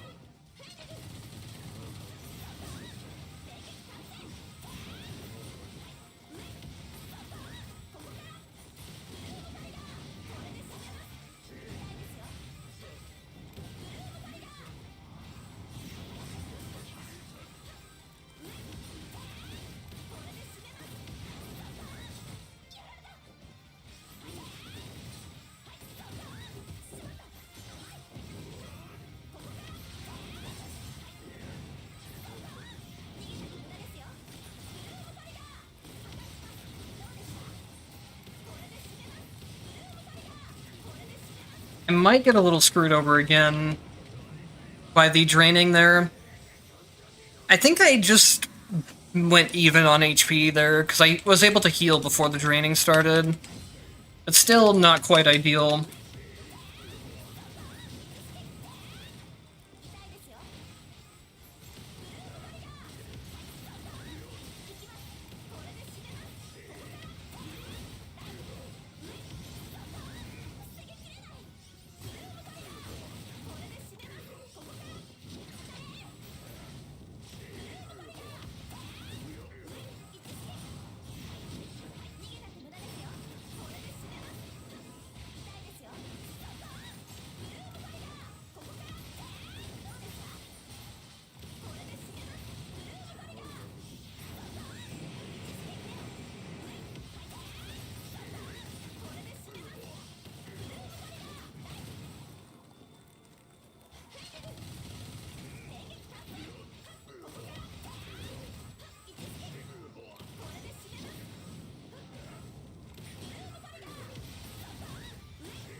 Alright, that was a pretty smooth run through 100 Transcendence. aside from the non-fight, I wasn't in really too much of a dangerous situation for that run.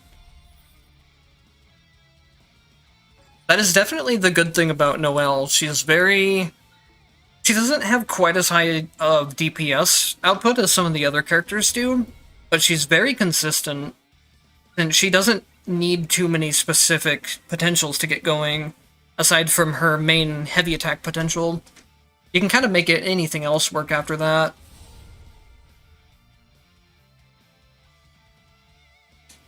A tornado my run? I can definitely do it. I'll have to do it in lower entropy, though.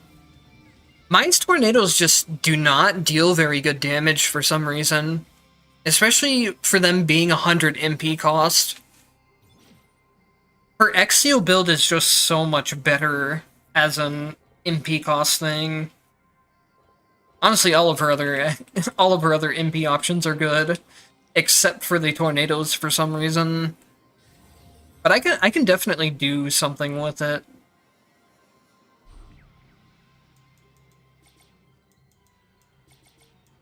I'll probably want to do like 50, where the enemies aren't quite so tanky. It'll be mostly the bosses that I don't want to be as tanky.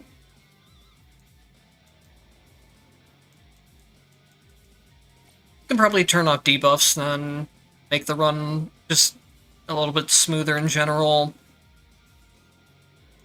And then, what else do we want to change? What do I get at 55? No, 55 isn't very important. It's better to just reduce it now.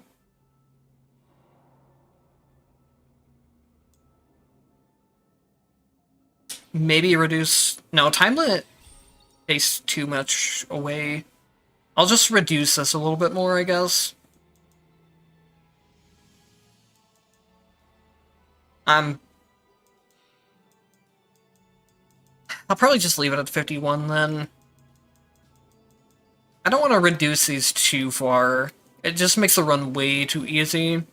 Even at these values, it probably will be, but it's fine. We'll just leave it at 51. The extra 1% is not a big deal.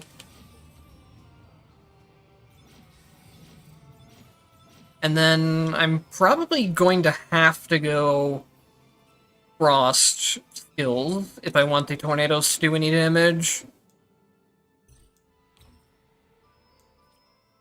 So maybe I'll just build into a full Frost run.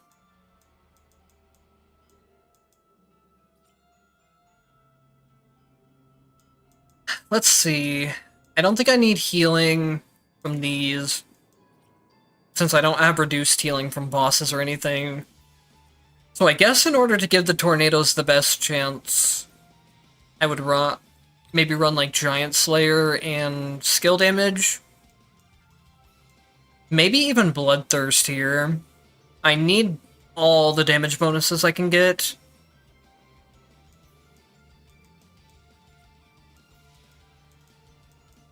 I can maybe take off Potential Discovery too. I most likely do want the extra MP. I'm trying to think. Maybe I could do something with Infiltration as well, where I stack a bunch of debuffs for bonus damage. But I think for now, I'll just go into Bloodthirst.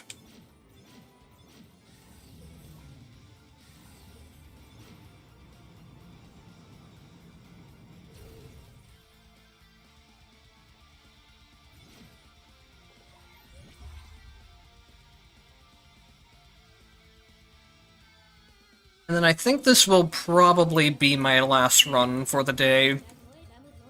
It's been almost 4 hours, so it probably will be 4 hours by the time I finish this run. So I think Skill Cold is the main thing I want, and then having the quick reload will also be nice, since this build is going to be very MP inefficient. Actually, let me do something else to give the build the best chance possible. I'm actually going to buy a couple of starting buffs.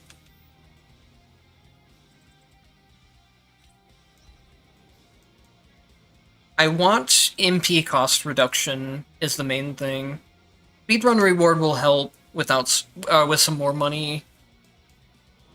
Fast kill MP recovery will actually be very nice too, along with status boost.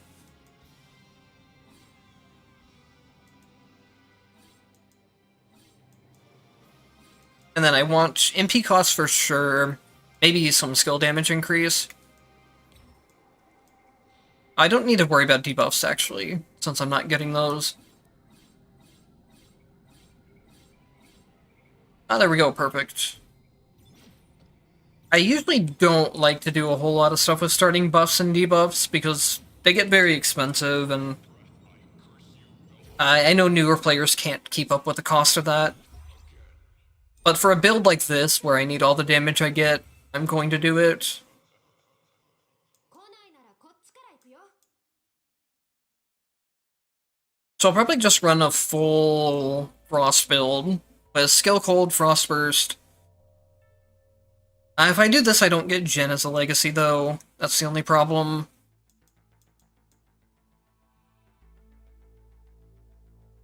I wonder if Shadow Ice Spikes works. No, it can't work without having shadows. Never mind. That doesn't make any sense. Some red effects can be active without having the secondary requirement for them, but that is not one that would.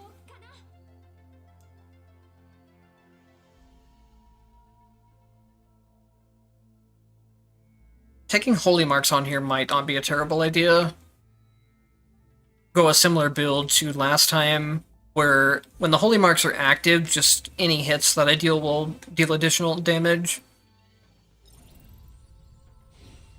Holy Marks also do synergize with Summon Ice Spikes, which I'll be picking up this run for sure.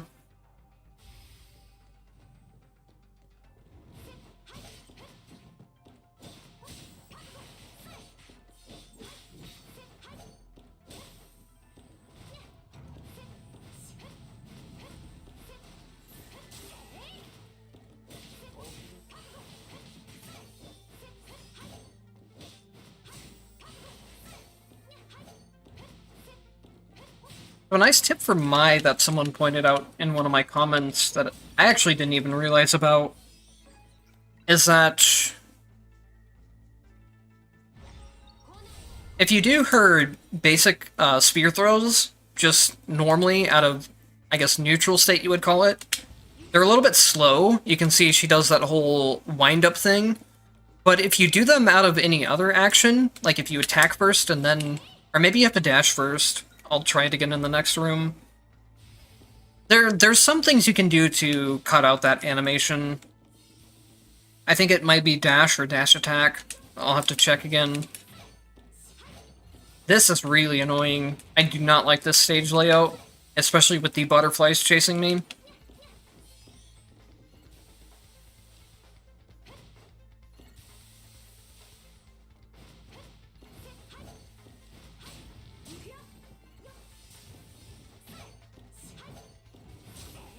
Okay, yeah, that's what it is. If you do a dash before her spear throws, then they come out instantly, instead of having the wind-up animation.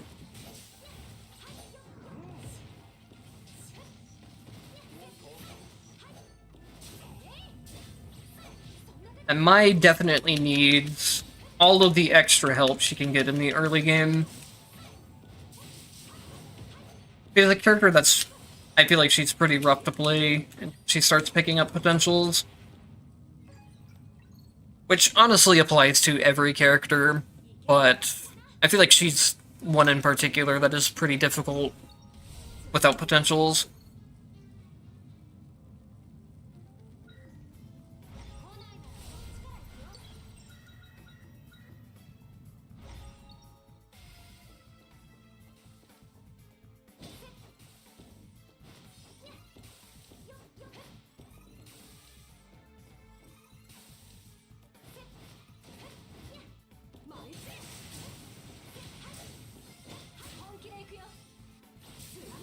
Oops. The tornadoes are definitely fine. They can kill the early game enemies quick enough. But it'll be like a scaling issue where the later enemies will be a lot too tanky for the damage they deal. Also, they're killing a lot quicker here because the entropy settings are turned down. If this was higher entropy where the enemies had more HP, I don't know if they would be killing or not. I hope they buff them at some point. Because I like the tornadoes, they're fun to use. They're just not worth using in high entropy. Because their damage output is too low.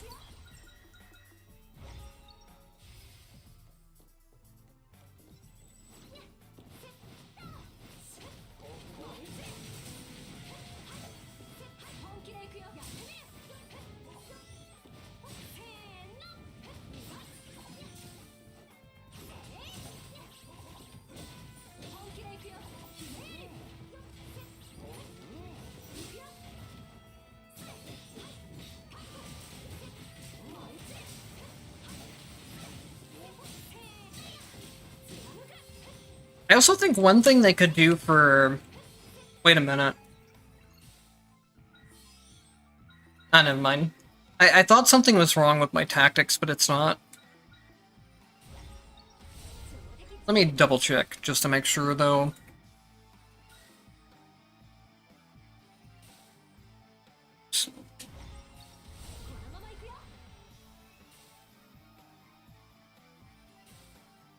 For some reason, I thought I had the other version of Frost, but I wouldn't have been able to because I inherited the right one to begin with. But I don't know why. For some reason, the animation of the Frost bursts just looked different to me there. But yeah, I think one thing they could do, maybe, is move her stances over from having to hold attack to go into them to the action key. Because one of the things that kind of sucks with her right now is that as soon as you pick up the stances, you can't do her heavy attacks anymore. At least not in any way that would be viable to do. If you want to do the heavy attack tornadoes, you have to charge the stance and then do the heavy attack out of it. It's something that you're probably not going to be able to do too often, in high entropy at least, just because it takes so long to do. It'd be really nice to still be able to use the heavy attacks while having the stance stuff. Because the heavy attacks are actually a really good tool for her.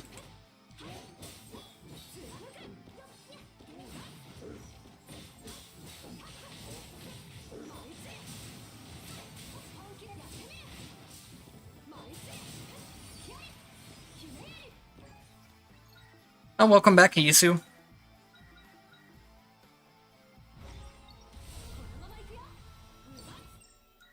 Right now, I'm trying to do a run with Mai's tornado potential, which I don't think is very good, but we're going to try and make it work anyways.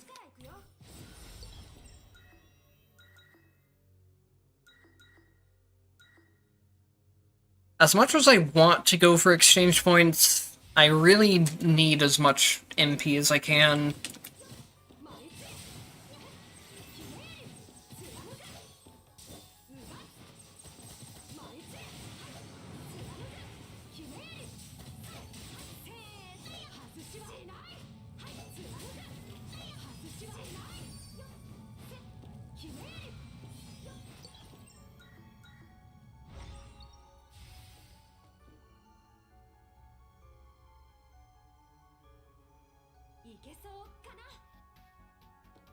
Is your name pronounced...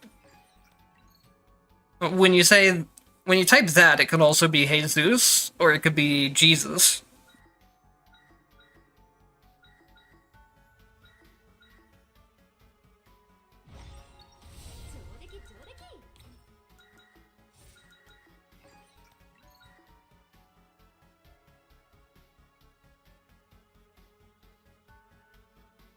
What do you mean? That doesn't help me.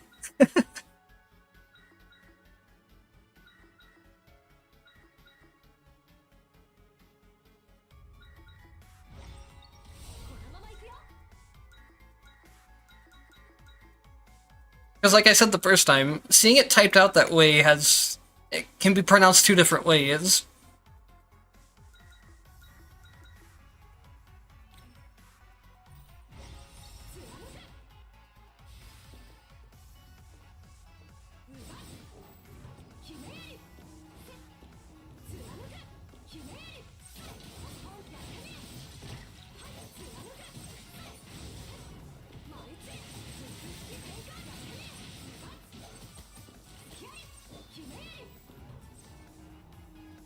Holy cow.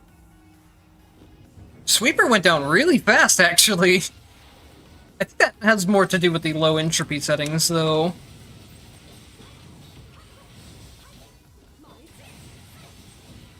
But honestly, stable mark with the tornadoes might not be the worst thing. Since, stable mark makes them take more damage anytime they're just hit by anything. I think it has a very low cooldown on it, but just having the tornadoes hit so quickly, in general, will proc the fully marks pretty quickly.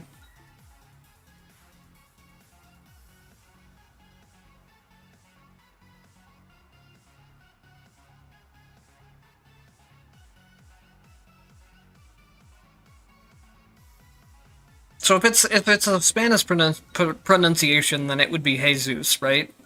Where it's pronounced with like an H instead of a J. Also, yeah, you're right. I could have done the Covenant reroll thing to get infinite MP. I don't think it would really work too well on this build. I didn't think about it till after I had already went in. But I don't think... It'd be hard to reset it because of the MP cost of this being 100 each time.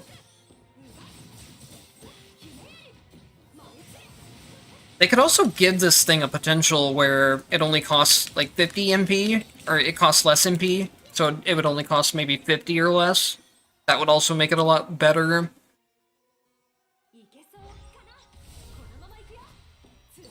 And it's not like it's not like it would hurt anything for them to add more potentials on my... For most characters, I would say no, don't add any more potentials, but Mai has the least in the game by far already. So adding a few would not be a problem for her.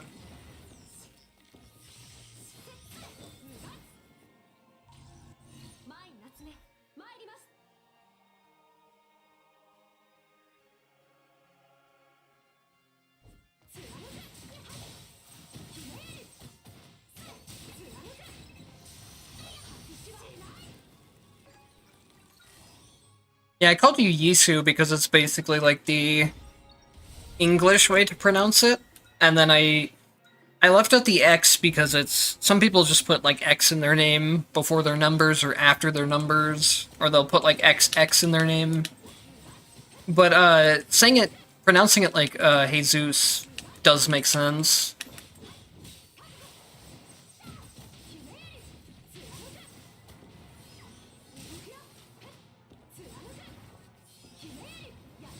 I'll try to remember that, but I have a difficult time remembering names and pronunciations and stuff.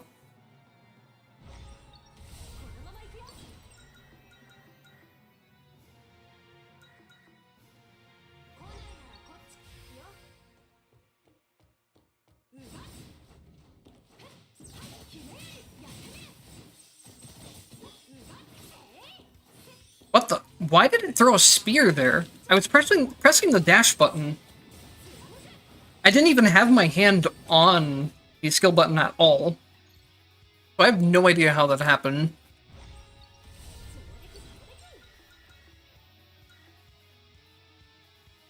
So normally I would wait to use exchange spaces on the last space all the time.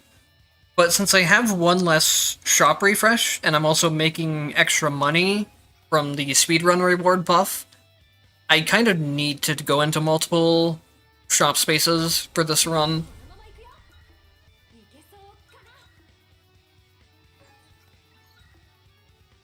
I would much rather have the Ascension for Holy Marks, but it's fine.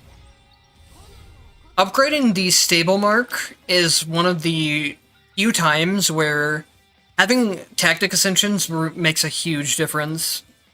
So you can see here it goes from a 40% to a 20% less damage on the Holy Mark damage, which ends up making a massive damage, or a massive difference when it's proccing all the time.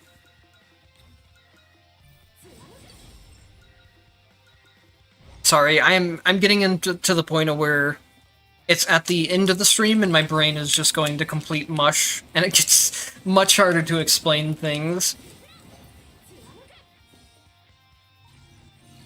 Streaming is very fun, but it's also pretty mentally taxing when it comes to paying attention to the chat and playing and explaining things at the same time. I don't know how people do, like, streaming with really huge chat audiences, where the chat's just completely going crazy all of the time.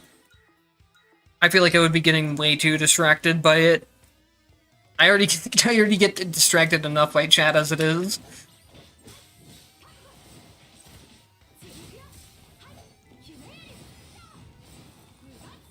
I guess when you get to that point of having a chat audience, you just have to be a lot more selective at both when you look at chat and which messages you respond to.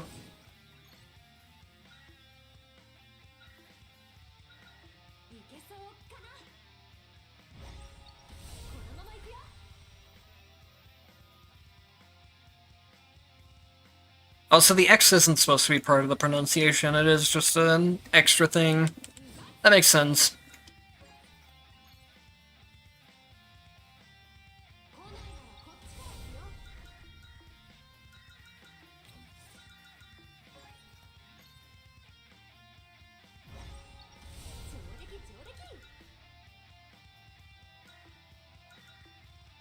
There's another pretty funny build with Mai that I haven't shown off. It's not, like, that strong of a build, and it will absolutely completely break your hands to try and do, but it is pretty funny. I can't show it this run, unfortunately, because one of the parts that makes... Oh, I didn't use the tornadoes at all there, sorry. I'll try to remember for the next boss fight and stuff. I default back to just my muscle memory gameplay a lot when I play characters. But anyways, one of the funny builds for Mai is you don't take any of the dash upgrades, and then you go for the air attack stuff here, where you can do the down attacks, and the down attacks become strong. If you don't have the dash attack upgrades, you can instantly dash cancel your down attacks into the next one, and you can do it extremely quickly if your hands are fast enough for it.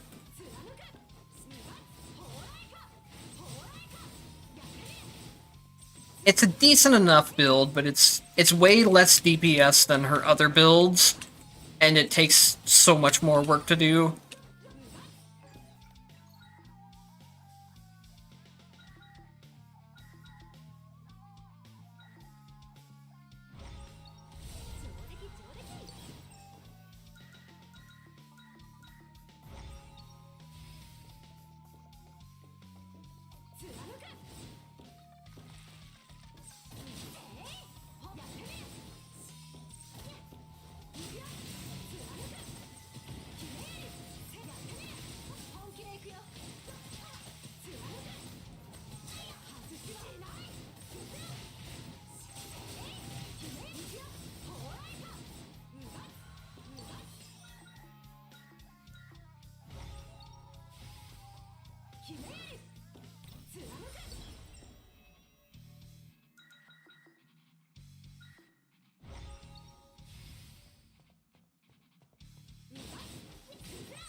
Let me check something real quick.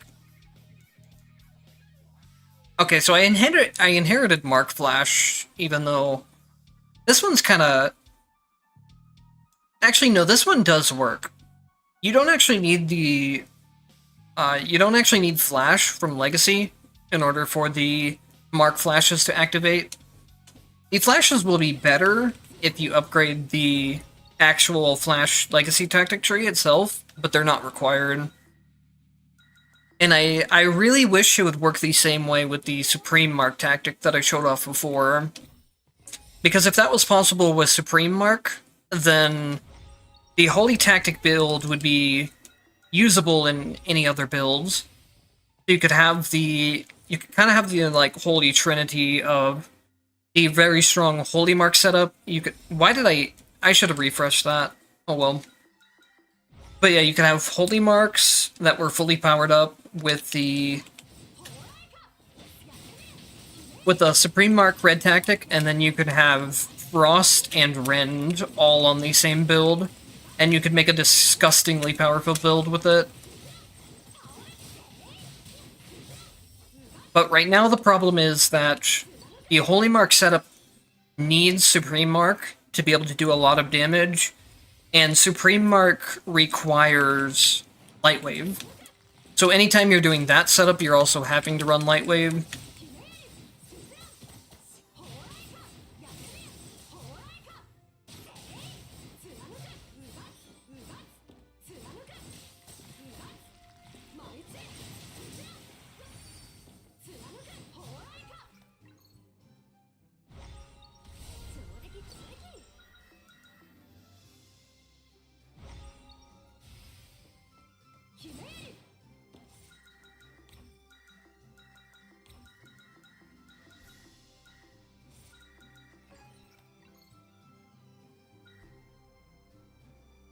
I guess we can get SP skill here. I don't remember if the tornadoes charge up the SP skill too efficiently or not. The main thing that really charges my SP skill is the consecutive spear throws on Exil, if you can do those. Those charge it back up ridiculously fast.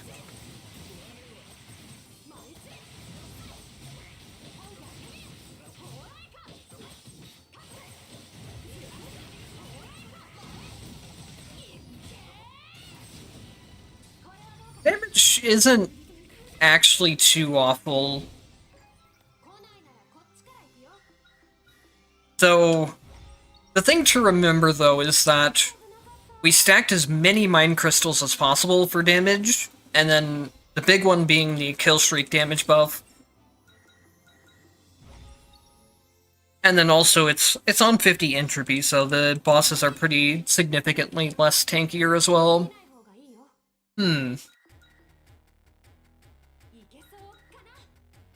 I could just go for this. I don't think it will do any funny red shenanigans. Tactic damage also probably isn't that bad for the Supreme Mark stuff. And then this is also just a free damage increase. I want to see if this does anything funny, though. It did! So look at this. This is one thing that I was talking about earlier. I don't know how many people were here. The upgrade that gives you 5 tactics does some very strange things. I do not have the requirements for Frost Impulse here. Frost Impulse would require Skill Cold and Legacy Lightning Impulse. Or it would require, like, Attack Cold and Skill Frost Impulse, that type of thing. The important thing is I do not have Frost Impulse. I do not have the requirement to unlock this, and it gave me it anyways.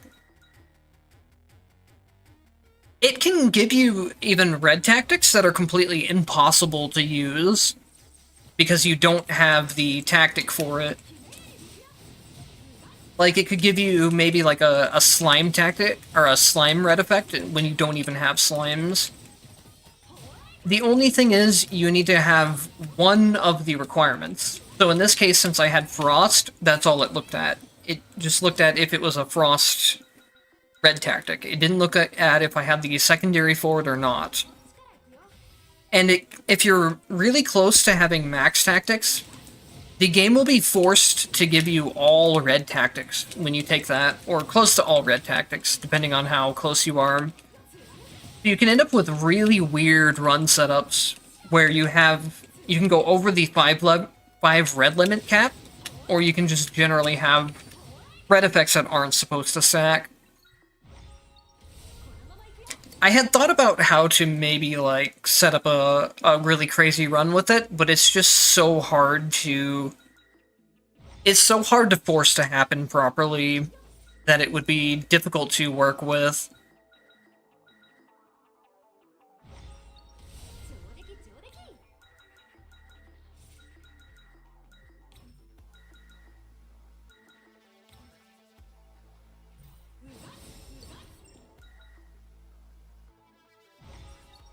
Because you have to get that black market, which the black market can be manipulated with the saving and loading glitch, but you also want the black market at later on in the run. You don't want to get it as early as possible because you probably won't have enough tactics saved up.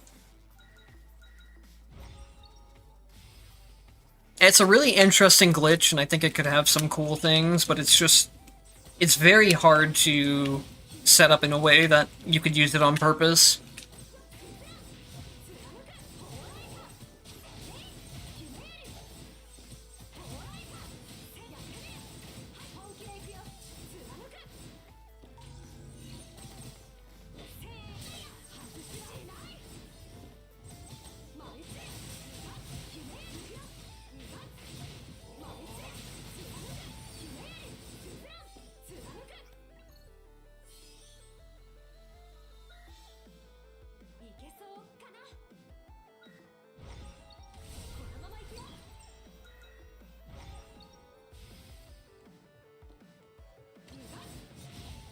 Also, that gave me some of the worst tactics it could have possibly given me, now that I look at it.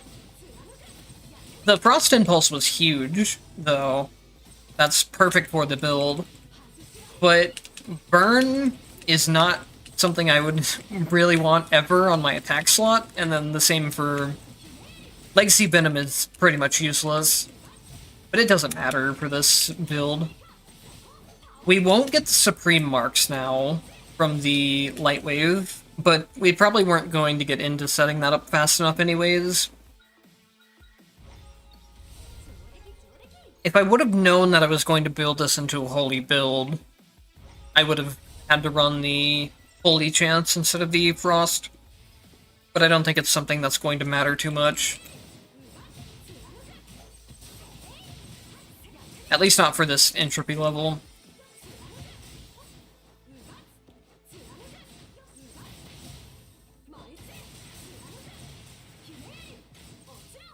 Maybe I'll look into doing like a more optimal tornado build for a video. That could be an idea. I have another idea for a video too that I've been thinking about that would be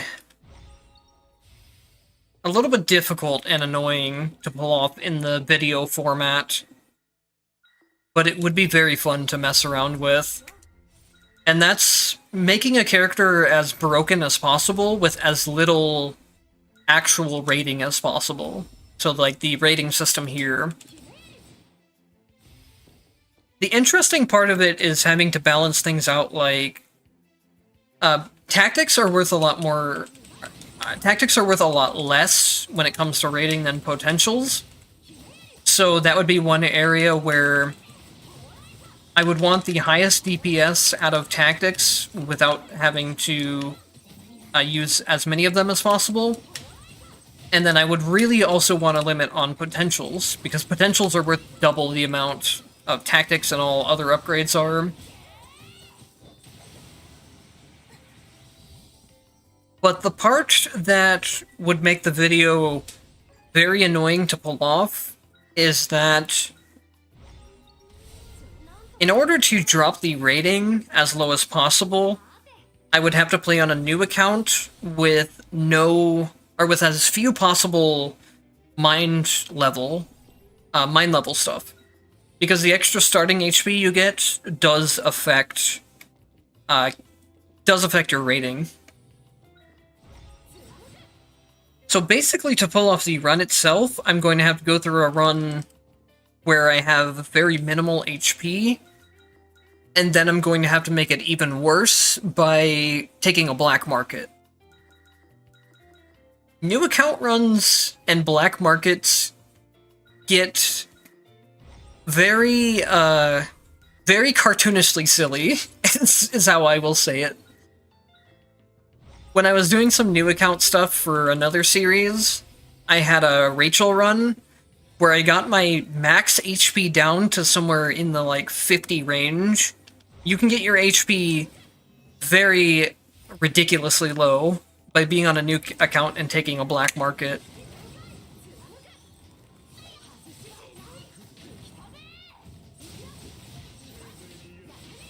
So I would have to like pull off a run on commentary while also ending up with like under 100 HP value. I think it would be a very, very interesting concept to explore, but it'd be very difficult to do. I guess maybe what I would do is just play a bunch of runs off commentary and record them. That way I could focus on not taking damage, and then do some like post-commentary stuff as a scripted video. I think it'd be a cool concept if I can figure out a way to do it properly and present it properly. Also, let me... Yeah, the tornadoes just aren't doing a whole lot of damage there. One problem is that enemies can very easily move out of them, too. So now if I do it here, when he is... Even there, the tornadoes are moving through him. I would maybe need to get him in a spot where he's completely cornered.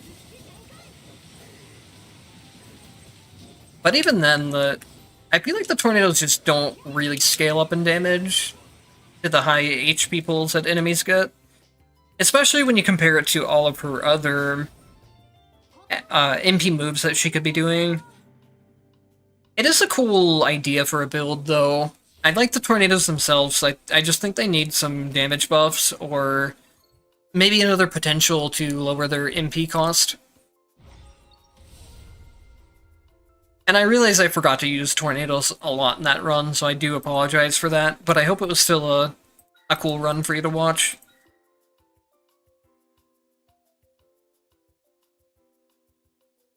So yeah, I talked about this earlier too with the 5 red black market glitch thing. I can select this as a legacy tactic, even though I got it from that thing, and I don't have the proper requirements for it. So, if I do manage to set something up where I get 2 red tactics that would normally be conflicting, because they're on the same slot, like 2 attack-type red tactics, I could also use the save load glitch to put 2 conflicting tactics on the same character. That might be something I try doing later. It's just going to be very difficult to do. It'll be interesting to see how the game handles it, though.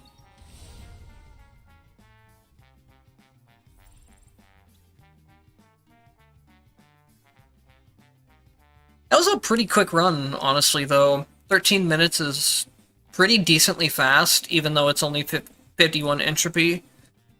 I'm trying to remember what the speedrun record for 50 entropy is. I think my record is... I can double check, actually, very quickly.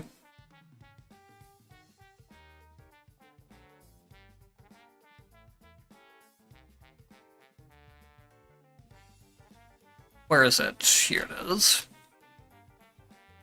Oh wait, nope, I'll have it in just a second.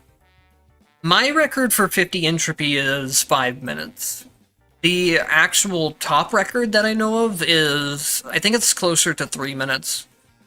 The record for 50 entropy and 0 entropy is insane.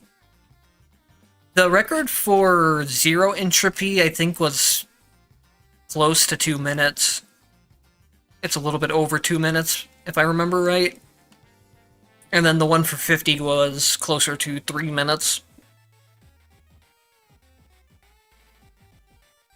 So 12 isn't great, but it's not bad for a random run either. Yeah, these speedruns for this game get really crazy. Mine, I don't consider to be anything special or cool, because all I did was use Rachel and spam Tempest Dahlia. There is a little bit of cool tech in that run, where eventually I get Sylphied, and use it to move in places where I would normally be locked out of moving, like when you enter each area. But other than that, the speedrun that I did for Rachel's 50 entropy was just not on. It was not skilled at all. I can definitely say that. Let me pull it up. Or not. I'm gonna pull up the speedrun page, and I can link to people if they want to go watch some stuff.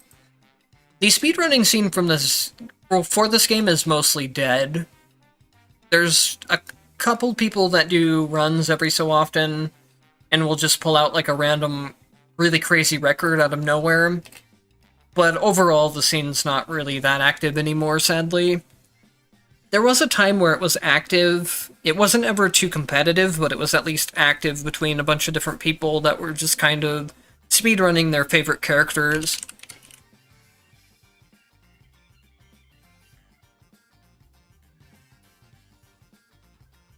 The 2 minutes is considered in-game time. It's not real time. So that helps a lot. One of the big meta things that is both...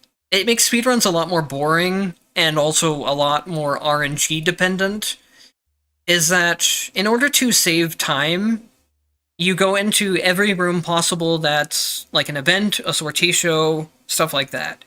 You can skip out on doing combat stages for basically the entire area if you get good enough luck. So since you aren't doing any combat, you can go through those other stage types like shops very quickly and get your time down that way. The other ways are you just... Lambda and Rachel kind of outpace every other character because Lambda has her portals that can kill enemies instantly as soon as they spawn, and then Rachel has the same thing with Tempest Dahlia. They can clear out the normal rooms just basically by spawn camping everything as soon as it appears. I don't think any other characters can really keep up with those two when it comes to the lower entropy stuff. When it comes to like 100 entropy or 75 plus, I think that's where other characters can start to keep up a little bit more.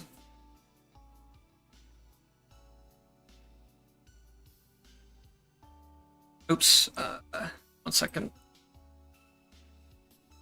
But yeah, there's the page that has all these speedruns. Most of them are very outdated, but I think checking into more of the recent world record stuff, well, calling it world record is kind of a moot point when basically nobody is on here, but even then, the top records on here are really cool to see. Even if not from, like, not being mechanically too difficult, just from seeing how broken the game gets, strategy-wise. There's also a speedrun that I did with,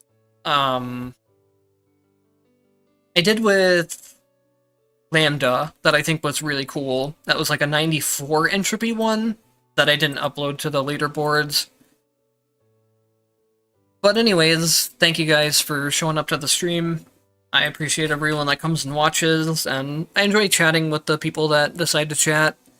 Otherwise, I appreciate even if people are just watching and hanging out. I enjoy doing these streams, so I like seeing that even a couple people show up at a time.